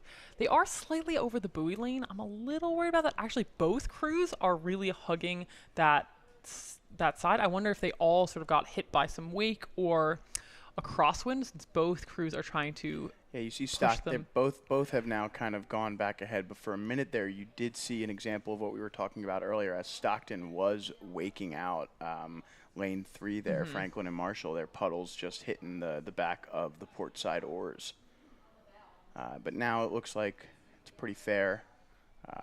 they're evened out a little bit more. Definitely about a 2-seat lead there for our lane 1 Trinity. You can just see they have really good puddle clearance, so that's an important thing if you see with these overhead shots. Each time they take a stroke, all of those 8 puddles are pushed away up to the stern deck of their boat. You don't really want to be catching in your own puddles either, because then it isn't as solid a stroke for the next And push. puddles are the impression that the blades are making in the water. Yes, they're sort of the literal ripple you're getting from each stroke as your blade comes out of the water. It does look like Trinity has maybe pushed up to having their coxswain on the bow deck of Stockton. Yeah. As we hit the final 500-meter marker. Yeah, it'll be potentially interesting to see if that Trinity coxswain kind of tries to slide back over a little bit into the lane, or if he's content to just keep his line straight and not to worry too much about what's happening behind him. Yeah, I wonder if we are getting some crosswind down at the finish line. Perhaps the spectators on the side kind of have a better sense of what the weather is down there. The water looks all right, but I think I can see some ripples across the course. Results from that women's varsity 8 D3 final: Stockton A taking the win, Bryn Mawr A, and Catholic coming third. It does look like, Trinity went for that early sprint, and it's really paid off. They're definitely bow to stern on Stockton. And honestly, third place, Franklin and Marshall. Yeah, really nice comeback really nice here. Pushback. Yeah, they're going to have a chance to overtake Stockton here at the end of this race. A Stockton crew potentially exhausted by trying to put up that fight with, Trinity, who, potentially a faster crew, might have just lost a little bit of that edge. We'll see if Franklin and Marshall can capitalize. But it does look like Stockton started to take their sprint and has pushed Franklin and Marshall back just a bit. Yeah, that was a really quick little change there, as you saw Franklin and Marshall enter their sprint early, make some inroads, and then the other 2 crews start to say, all right, we're going to go now. And it does look like Trinity is going to take this win. Congratulations to Kearney, Del Cristo, Lee, Craig, Bundy, Gillette, Vendiver, Butera, and Bertolotti. But really great racing from all of those crews. Coming in fourth, Catholic, still with a really strong race. They're going to collide. I hope not. That's the coxswain's job. They have the most energy, though you will see at some races. You might see at the end. Their oars are going to get there. You might see one of these guys reach over and just kind of push an oar away. But honestly, probably that's both exactly crews what just happened. Are so exhausted. Yeah. That's just what you're feeling. You're just so tired at that moment. It's really up to the coxswain, who maybe has a little more energy. But I will say, they do, for the boat race, they put a heart rate monitor on the coxswains. Their heart rates get up there. I think we saw some 150s, 160s from the coxswain still. They're just yelling. It's just the excitement. There's a little bit of movement. There's a little bit of movement. That's true. Core strength in the coxswain is very important. You got to brace your body, stay very still. Right, because they don't want them bouncing back and forth against the boat, because that can cause more drag. Yeah. What's your heart rate get up to, or both of you? 198. I don't remember. I never got to the point where we were, wearing heart monitors every time, but I'm sure it was similar. 190. It can depend based on, one of my old coaches, I know her max heart rate was 220. That's crazy. That's pretty rough. I luckily, high 190s is about what I get to. Which is interesting, because if people know anything, that's anaerobic activity at that point. That's strength training type of weightlifting. Like you're doing a heavy squat. Yeah. No, I know exactly.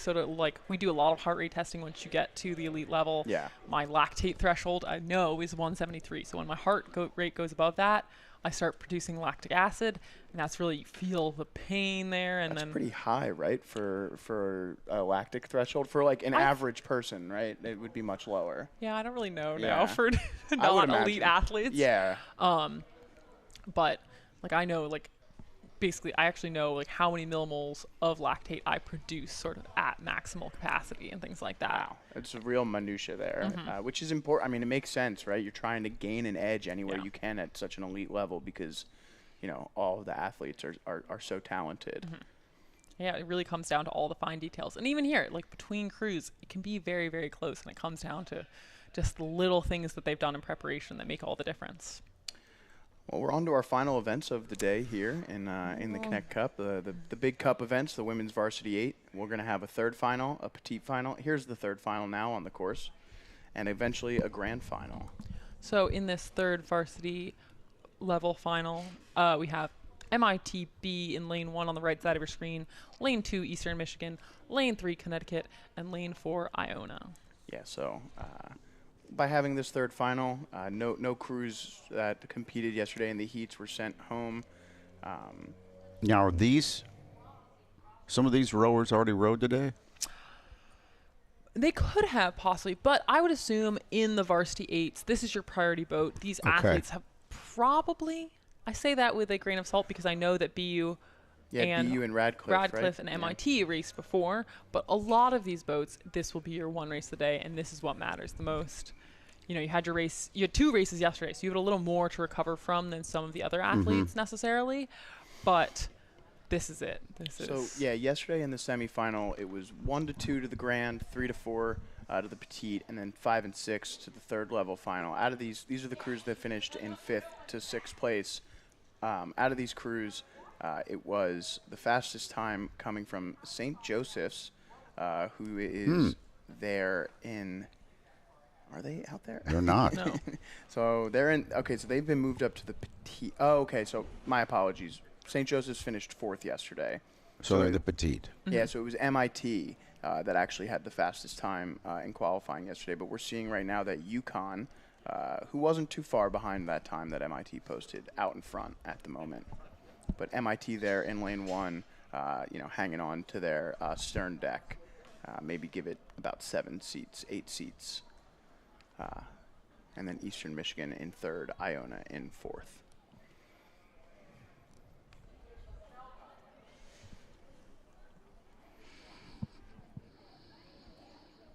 Yeah, we'll see these boats come by the Camden Boathouse in a second. I can already hear the coxswains urging on their crews as we come down to the halfway mark in the race. Honestly, not a pretty tight racing between these top 3. Iona falling off the pace just a little. Eastern Michigan bow deck to stern deck with MITB and UConn with that lead. As we said, UConn earlier in the day, they had their team, or their university try to eliminate their team, and luckily, through a Title IX suit brought by the athletes themselves, they were able to keep their program. Overall, there's just been, a lot of support from the team, but they obviously lost a lot of athletes, and there are no recruited athletes in the current sophomore class. So they're still rebuilding. So they're looking for a win in this race to sort of continue them on. Makes you kind of want to root for them. Yeah, I love an underdog. Mm-hmm. I do have to say I'm also rooting for Eastern Michigan. Their head coach, Kemp Savage, an excellent coach. He was my coach for my first international race with the university games in Shanghai. Why is he so good? Look, he's a good motivator. I think that's really important. He's also a great technical coach for me. He helped me switch from port to starboard, as we were talking about, flipping sides. I think he does a really great job with his athletes. Okay, tell me this. Mm-hmm. What would be the difference between port and starboard? You're still in the middle. You're still in the middle, but your hands are actually doing different things. I realized we didn't really explain this. Yeah. Your outside hand sort of has more of the leverage and can help tap down at the finish and sort of raise to catch. Your inside hand feathers and squares. So you see the blades on the recovery are flat to the water and then are turned again so that the blade is perpendicular to the water when you push. What's your dominant hand? My dominant hand is my right hand. So it's actually weird that now my left hand does the finesse work on starboard of feathering and squaring. And the right hand is and the right hand power. is just applying power. Yeah, but that's one of those classic things that this sport just has to do differently because in most sports, there's just more right-handed people in the world. So when we started out, the coach just kind of randomly assigned us different sides, maybe with an eye towards who he thought might have been the most powerful, trying to put them on the port side, or the best rowers put them on the port side, because traditionally the port side is the stroke seat. Not for my cruise anymore. Really? I'm always in pairs. I pretty much always stroke on starboard, and then on the elite level, our last 2 women's 8, we've had stroke by starboards. But it is like whatever. If that is your preferred way of doing it, especially like college level or high school level, you're just like, this is how we're setting it up, and it makes it a little easier for consistency. Yeah, I think generally it's just the way most boats are rigged. Obviously, at Charlotte's level, they can do whatever they want. Yeah. Sometimes you can throw the rule book out when you get to the top. Yeah. It does look like this Yukon crew is still in the lead. Cox by Catherine Esperanza, stroked Emily Pickney. Wow, we got this. Emma Pickney, Emily Karovka, Emily Torre, Emily Jones, Madeline LaPrade, Emma Lucas, Darla Petova, and Teresa Nobles.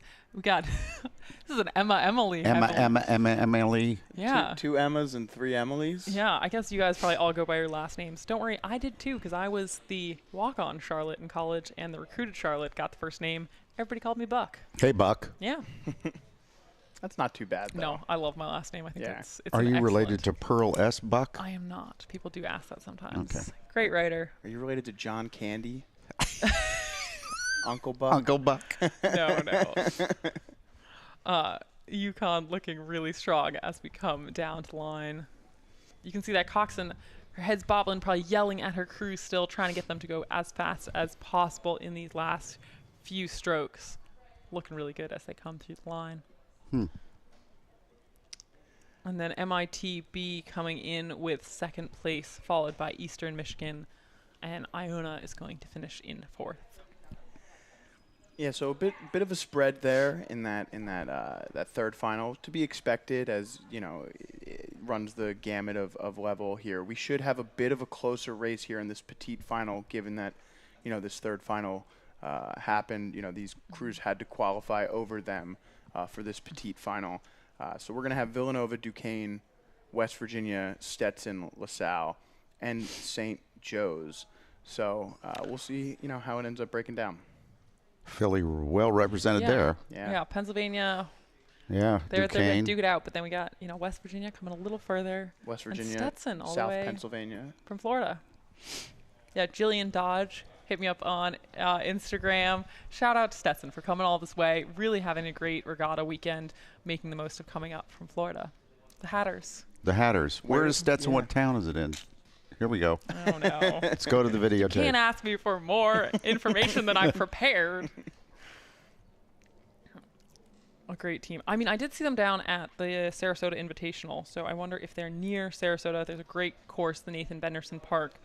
I was just there in Sarasota, Florida, for Winter Speed Order, which is the first national team level Sarasota race. Used to be the winter home of the Barnum and Bailey Circus. They have a big museum there. Is that right? Yeah.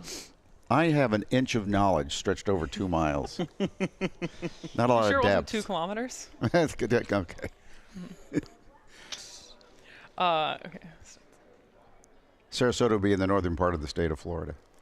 Sort of central located. Yeah, like Orlando-ish, yeah. Oh, okay. One of the best junior clubs in the country, the Sarasota Rowing Club. Mm-hmm. Oh, yeah, not far off. Stetson is in DeLand, Florida. Not too far. From Orlando. Yeah. So, I mean, Florida, great place to grow up rowing. You do have the weather for it. Yeah. Yeah, Sarasota's there. Yeah. Winter Park High School is a great rowing school for both boys and girls. They always come up every year to compete in Philly and Jersey for the SRAAs. And we've got this petite final of the women's varsity 8 heading off in lane 1 on the right side of your screen, Villanova, lane 2 Duquesne, lane 3 West Virginia, lane 4 Stetson, lane 5 LaSalle, and lane 6 St. Joe's. Yeah, so this is the event where we saw that kind of delayed reaction from Fordham yesterday. They put up a 6:54. It's the fastest time outside of MIT. Oh, no, I believe it's the fastest time of the crews in this event. Oh, I'm sorry. They're in the next. They're in the top one. They're not in this race. We're just getting ahead of ourselves. We want to see the grand final. But honestly, we're at the 500-meter marker in, and this is a pretty tight race Duquesne already. Into Villanova, yeah. And West Virginia not letting go either. Yeah, and also in lane 5 there we have LaSalle.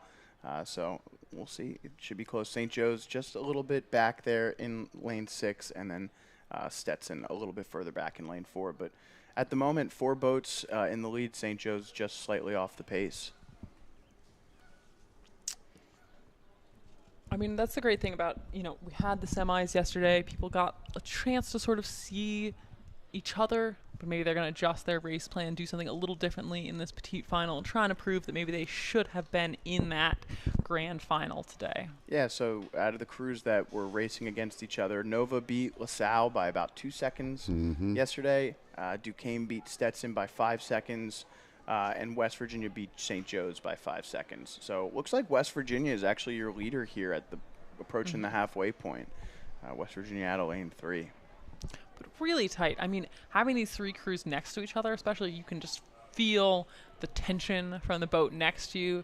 You're trying to push them back. They are not breaking. I mean, on each surge, we can see as they pass the Cannon Boathouse, the lead changes on each stroke, and you gain or lose a seat purely based on who's pushing their boat away at that moment.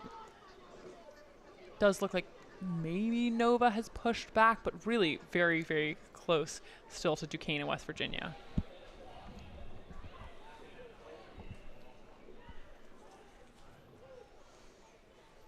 We got multiple buckets facing each other. I like this. The center buckets from Duquesne and West Virginia, 4-5. Apply that power in the middle stroke. Oh my God! Double bucket. Double bucket. Yeah, in the double other boat. bucket. Yeah, in Duquesne. Yeah, you see a lot more fancy stuff going on in this college level racing. The coaches like to tinker a little bit.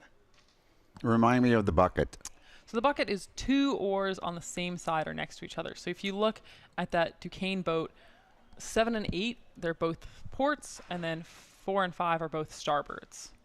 Yeah, so a lot of times it breaks down to, in an 8 at least, the first 4 in that West Virginia boat is starboard stroked, right? And then that second 4 is port stroked, meaning that they have 2 of the same back to back.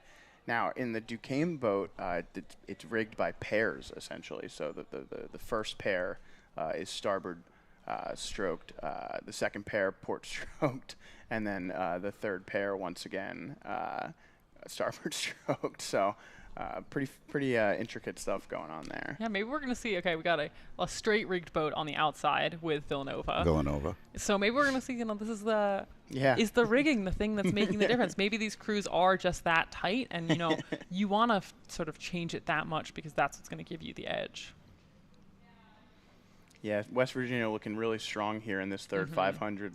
I think they've definitely gained a seat, possibly, but, not really pushing so far out on the rest of the field. It also looks like Nova has fallen back just a little bit. Duquesne on top of them, but that's still very, very, very tight. Really nice race here between these top 3 in the petite final. That's West Virginia in the lead. Yeah, West Virginia in this blue shell pushing out. Their coxswain maybe sitting on 3 seat of that Duquesne boat next to them. And that's at this moment that the coxswain is really going to be asking for each move. They're going to be like, get me another seat, get me to bow seat, get me to the bow ball, because you want to have those incremental walking away with it. Yeah, she's getting close. She's getting close to that bow ball. Yeah. Emily DeGlopper doing a great job there in that West Virginia boat. I think she's on the bow deck now, so you got to keep it going. Yeah. Looks like Duquesne's trying to mount a little move of their own here now. Just starting to maybe a seat on Nova, not that much. No, not much at all. Nova's coming on. So we'll see. This is definitely going to come down to the sprint for those 2 crews. It also depends. West Virginia, you could have gone out maybe a little too hard. If they can't keep up this speed, they are not, in the safe zone of winning this race yet. Oh, no, definitely not. And it looks like we just switched over into those red buoys, potentially. Looks like maybe we're heading to the end of this race pretty soon.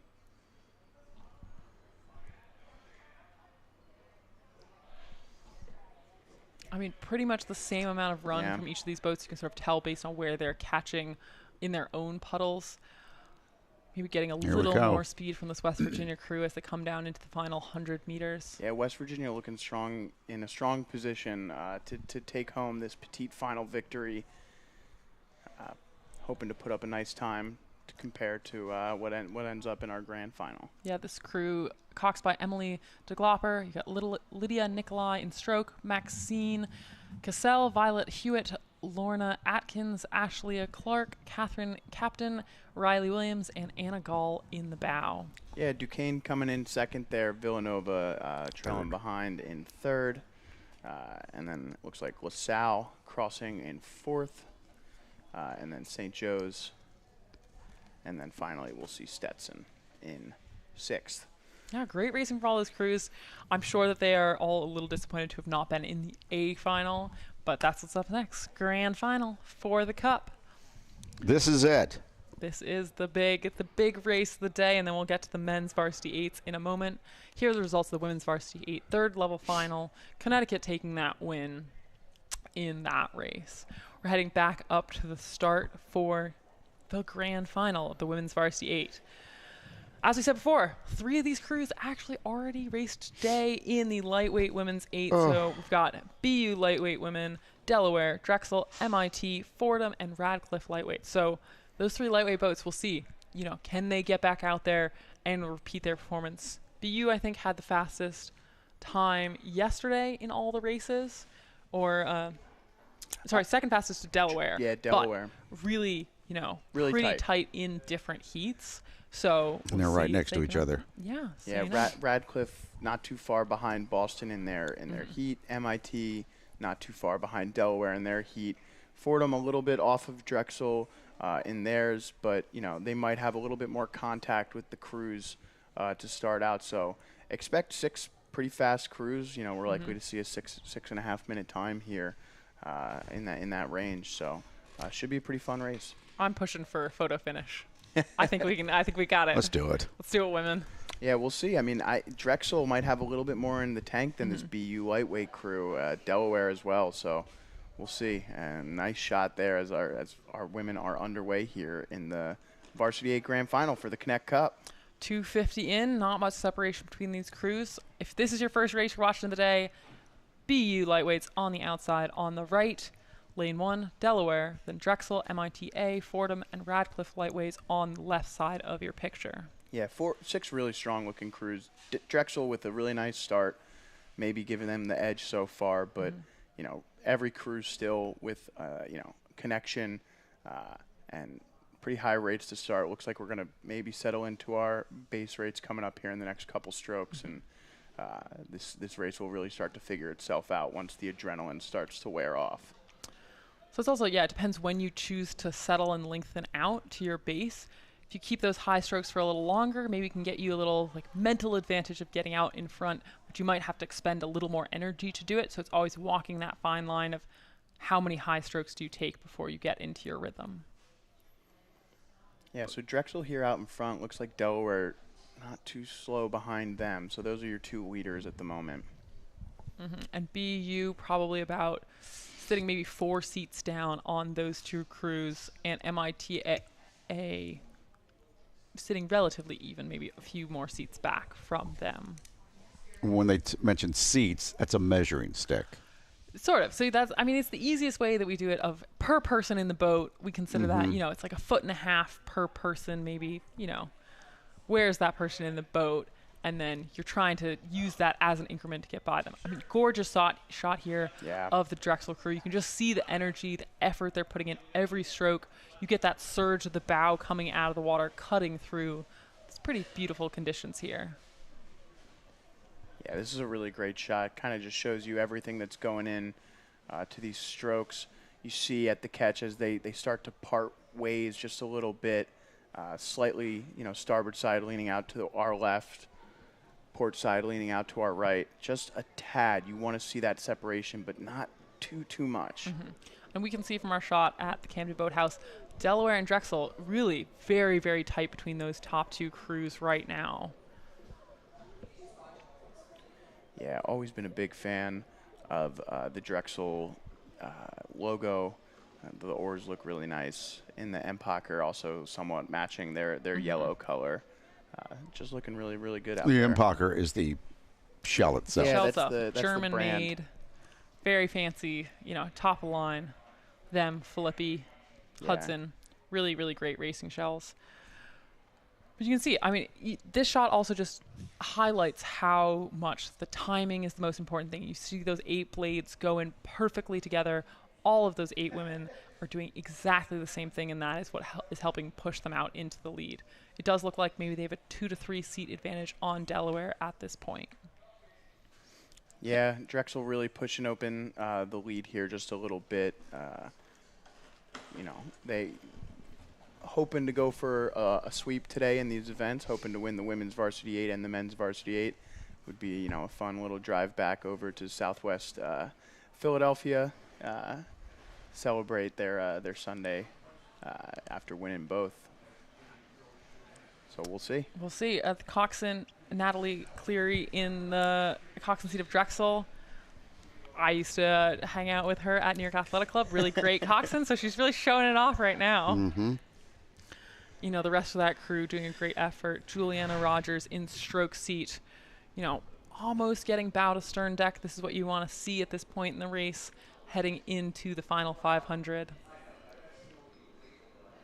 Yeah, heading into that final 500 here now. Drexel, we're back at this really nice shot here, the follow drone.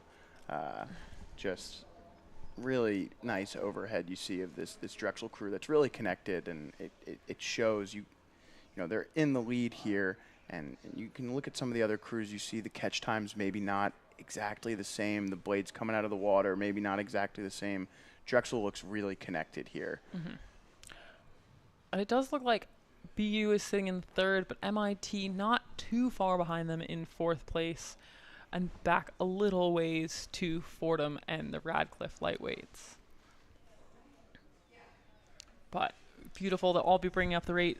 Look, nothing to lose at this point in the race. You just got to throw whatever you've got at it in the final 250. Yeah, Delaware's definitely making a little push here. You can see them trying to make some inroads, but again, Drexel operating from a position of strength out in front by a solid margin. Looking really good. Rogers, McKeever, Hunt, Knopf, Drugan, Kiefer, Powell, and Driscoll looking like they're going to take the win here. Here it comes. Hoping for the line. Cannot come soon enough with Delaware hot on their tail. And BU, they've still got Yeah, here come the BU overlap. lightweights, man. They're After gonna racing charge. just about 2 hours ago, they've got another shot at topping or getting to a podium at least in this event. Really impressive. This is the type of event that later in the season, if you look back on and you see the Boston University lightweights performing well at sprints and IRAs, they'll look back on and say that that prepared us well for this event. Yeah, those repeat efforts. You really can't beat it. But all congratulations to the Drexel Dragons as they come down to the line to take this win. Very, very impressive race. What a weekend they've had. Yeah, great racing from all crews. Delaware came back a little bit there at the end. BU with a strong finish. Oh, a little separation back from them to MIT. Yeah, MIT is going to cross there in 4th. Radcliffe coming 5th and back just a little ways to Fordham. Really great racing from that whole field. Yeah, for not too much between them. Probably less than 10 seconds between all crews. Maybe just about 10 from 1st to 6th. So Drexel can now say they won the Knecht Cup? Yeah, they won the Women's Wow. Knecht Cup. And now, I think their men are going to be gearing up to try to do the same thing. You want to go for the hat trick, right? Yeah. Win all the races. Yeah, they won the men's 2nd varsity 8. They lost in the women's 2nd varsity 8 to Delaware, but they put up a really good race in that event. So, one more race here. We've got a petite final, though, in the men's varsity 8 coming down the race course any second now. In fact, I wonder if we'll see it. Yeah, we'll try to get up to the start. In lane 1, we've got Michigan, Lehigh, Army, Adrian, Catholic, and Iona. Yeah, so here's the results from that petite final we saw earlier. Obviously, no surprises there. West Virginia had taken that. But this is the race right now. Yeah, and there's the start. They are off here in the men's varsity 8 petite final. I'd say hats off to the referees. We've really had a great regatta, everything going super smoothly. That really is a credit to our regatta director, but also all the refs we've got out there on the race course. Well, the logistics are staggering to me. I mean, how many crews do we have here? There's 300? It's quite a lot of teams. It's quite a lot of boats. You know, it's a lot to 52 manage. teams yesterday, or was it something Yeah, around 52. that? Yeah.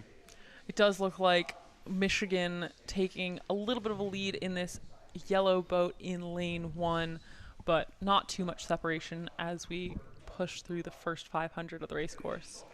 Yeah, so look out for Army to potentially make a push back. Army finished 3rd to Trinity and MIT in their heat yesterday, and they had a time of 6:01. Michigan in their event, they finished a little bit off the pace of LaSalle and Mercyhurst in that really tight race we saw at a 6:03. So Michigan didn't really have anybody pushing them in their race. Neither did Lehigh as much in theirs. So potentially, you know, now that they're a little bit more bunched up here in the petite final, seeing some different efforts out of the crews. Lehigh really looking strong so far. No, really great racing here between Michigan and Lehigh. Lehigh's in the white. Lehigh's in the white blades. I think it's a little brown on the bottom. We can't tell as much from this overhead shot. Michigan, this yellow shell, blue blades with the yellow on the tips. Yeah, and then Adrian in lane 4 out in 6th place, Catholic in 4th, and then looking like they're in 5th place at the moment, Iona out in lane 5. Our second to last race of the day here, the men's varsity A petite final. Should be a pretty fast race, gearing up for our grand final in the men's.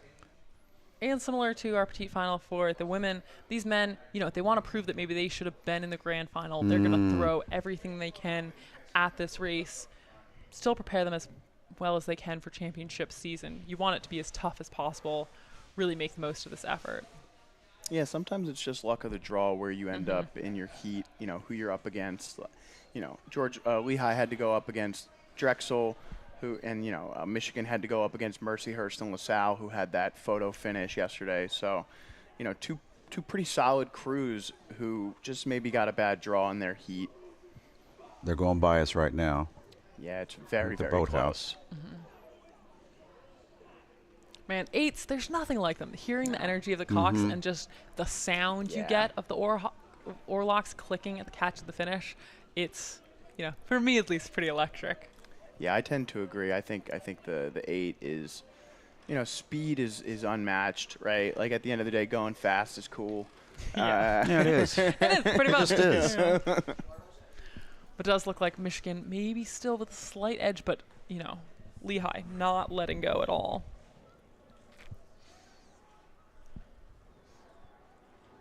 What type of person is a coxswain?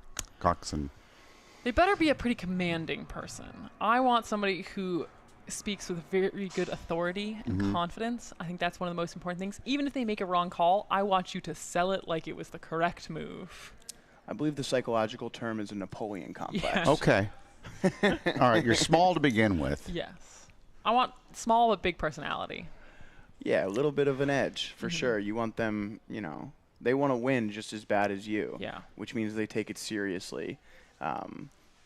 And they understand their role very well, and they understand how to execute. Yeah, I really want somebody who has good leadership skills of like, often the coxswain is going to be the person who needs to sort of establish what the mentality and, you know, the goals are. I want them to, even though they're physically smaller than the rest of the crew, I want them to, you know, act like they're the biggest person there and really take charge and take command. It also, the coxswain and stroke seat relationship is very important. You want to have a good working relationship. Sort of the stroke seat gets to make a lot of the decisions, and you want to have a good communication built up between those two seats. In each other's faces. Exactly. Just, you know, I mean, you a foot seeing apart. the tension in each other's faces. Yeah. It does look like Michigan has been able to push back, gain about 4 seats as they come into this final 400 meters to go. But Lehigh right on their tail. And yeah, it looked like Michigan pushed out a good bit there. Lehigh starting to reel them back in now. It looked like maybe they had pushed that lead out to about 4 seats, probably just about 2 right now. So it's a really close race. It's changing given who takes their move.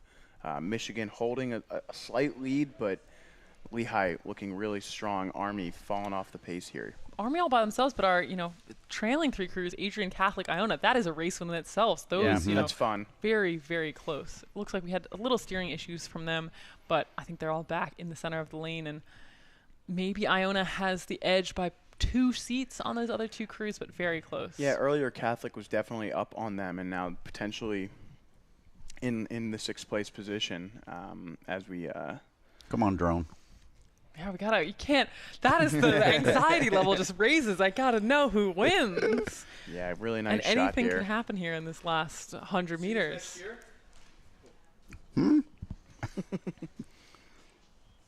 All right, then. It isn't over till it's over. Yeah. We got one more race. Yeah. I mean, it's still tight here coming down all the way to the line. Yeah, Michigan looking really strong, continuing as we get into this final couple of strokes here. Michigan taking the win. Took that win, yeah. The boat Nicole Carpentier, Larson, Leash, Aldoff, Trion Dalfildis, Macbeth, Oat, Vitek, and Malherb. Taking the win. I apologize if I butchered any of your names. Macbeth. You don't deserve that. You did a great job. Bunch of engineering students. Yeah. I mean, come on. But really, really great racing. I mean, that's what you want to see. They push each other the whole way. Nobody really folding. Michigan just with that little bit of edge over Lehigh. Yeah, so we got 2 minutes right now until our next race is supposed to start. So we probably have a bit of a delay here out on the courses. Yep, we got a nice shot here of our men's varsity 8 grand final. So this is it. This is it. Last race of the day, guys. For the cup. For the cup. For the men. Looks like we're going to get some start to finish coverage here. Okay, so remind me how they start. They start at a dock. They start at a dock. There's someone holding your boat to make sure that you guys are all lined up. So there's somebody laying on the dock? Laying on the dock, holding the stern deck.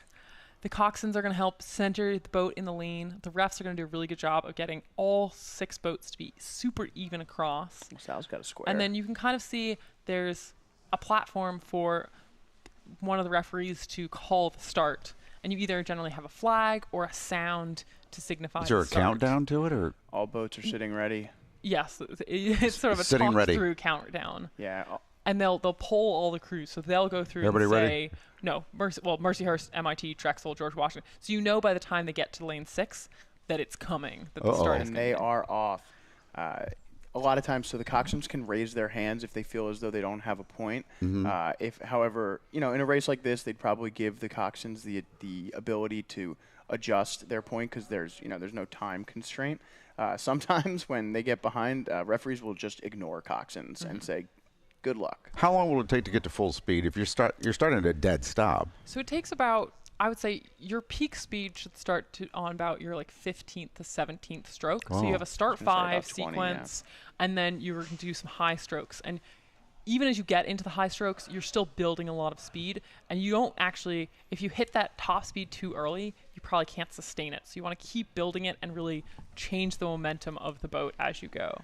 So yeah, just to run through again of the boats in this race. Mercyhurst to the right of your screen in the all whites. In the red shell, MIT in lane 2. Drexel with the yellow unis and yellow boat. In lane 3, George Washington there next to them in lane 4. All white blades and uniforms, LaSalle. And then next to them is Trinity. So as you see there, Drexel off to a really strong start. Yeah, just edging out a few seats on the rest of the field.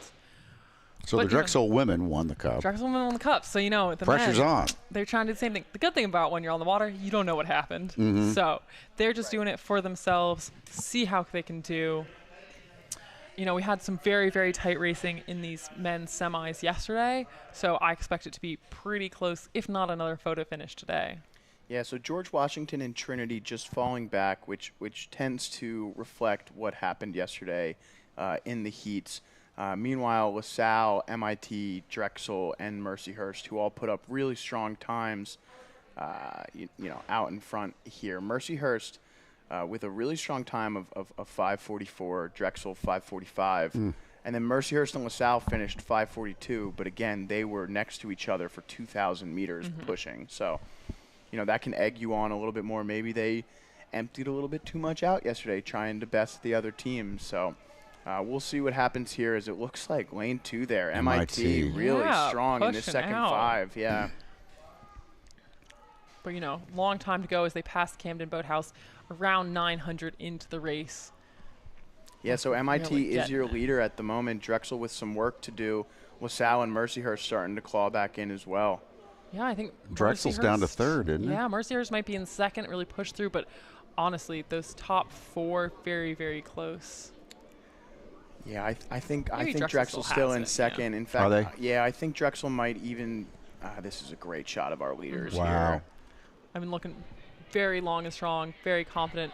Sun has come out for this final. Everybody wants to see what's going to happen. Yeah, this is for the namesake of the tournament, William J. Knecht, Bill Knecht, who helped create this course that they are rowing on today. Really special event here. We're so excited to have brought it to you. Yeah, I hope you guys have all had as much fun as we have being in the commentating booth watching all of the racing this weekend. Man, MIT looking Still really pushing strong. out. Sure Second 500, third 500. Let's win them both, and that's what they're doing right now. Don't count out George Washington. Yeah, it looks like, we still. Or is that LaSalle? Drexel LaSalle, next yeah, to That's them. LaSalle. Yeah, LaSalle. LaSalle in lane 5, yep.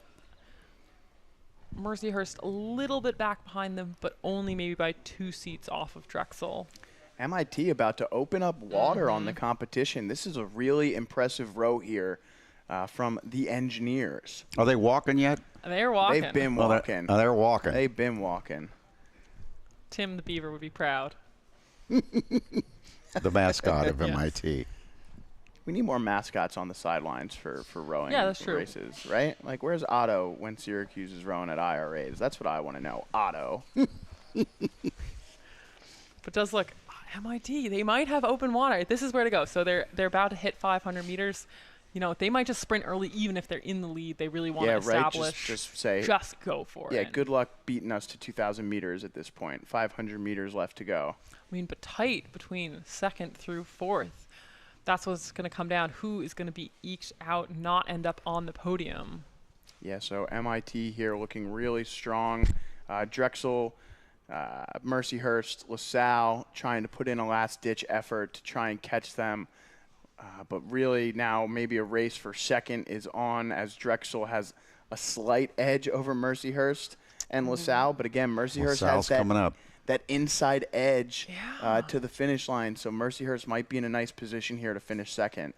I would love to see a repeat photo finish Yeah. from these two crews. LaSalle and They did it Mercyhurst, yesterday. yeah. They're, that makes for really evenly stacked racing. If back-to-back days, this is how close they are. It's very impressive. Mercyhurst did have that flying finish yesterday. If you remember, they looked like they raised their rate up to a 45 or so, and it was just, a really, really impressive last 10 strokes out of Mercyhurst. So maybe look out for that again. And when he says 45, that's 45 strokes in a minute. Right. I mean, they're only doing that for about 5 to 10 seconds, so it's really only 4 or so strokes. But Still it is. feel like you're dying Yeah. at that point. MIT, even though they look so solid, they are going to be hurting right now, but it is worth it because they're going to come down for this win. Yeah, this is good. This is a big win for them to beat Drexel this early in the season. There's the And finish. Let's see how they feel about it. Yep. Ooh, Drexel second? I would guess maybe Mercyhurst came third, but we're really going to have to see the camera. Great racing. George Washington finishing in 5th, and then 6th there is Trinity. Really great race for the final race of the day there. Congratulations to Alice Martinova, Samuel Costa, Kiernan Dunn, Mark Risk, Daniel Kurlander, Harry Silifant, Sam Boschar, Andrew Stoddard, and Richard Soley in that MIT 8 to take the Knecht Cup. What a weekend. What do we get? So much fun, guys. I'm glad you was could great. hang with us. Yeah, Joe, Mike, so great to meet you guys Yeah, it was great and to have meet all you this too. fun. As the old coxswain used to say, We got props at the end. That was awesome. this is what they used to use? Yeah, exactly. That's it. Coaches still like that. So many thank yous to all the race directors, all of Five Tribes Production. You would not have any of this video without them. It really makes all the difference. And we hope everybody had as much fun with racing. Congratulations to all the crews that won. Really great effort from all of these teams. Joe, good working with you. Good to work with you, too. Good luck with your career. Thank you. Nice to Hi, meet you. Charlotte. Great working with you. Good luck at the World Cup, Thank you. the Olympics in Paris. And I'll see you on Good Day Philadelphia tomorrow morning. All right? Sounds good. Okay. Thanks for being with us. Thank you so much. Bye, everyone.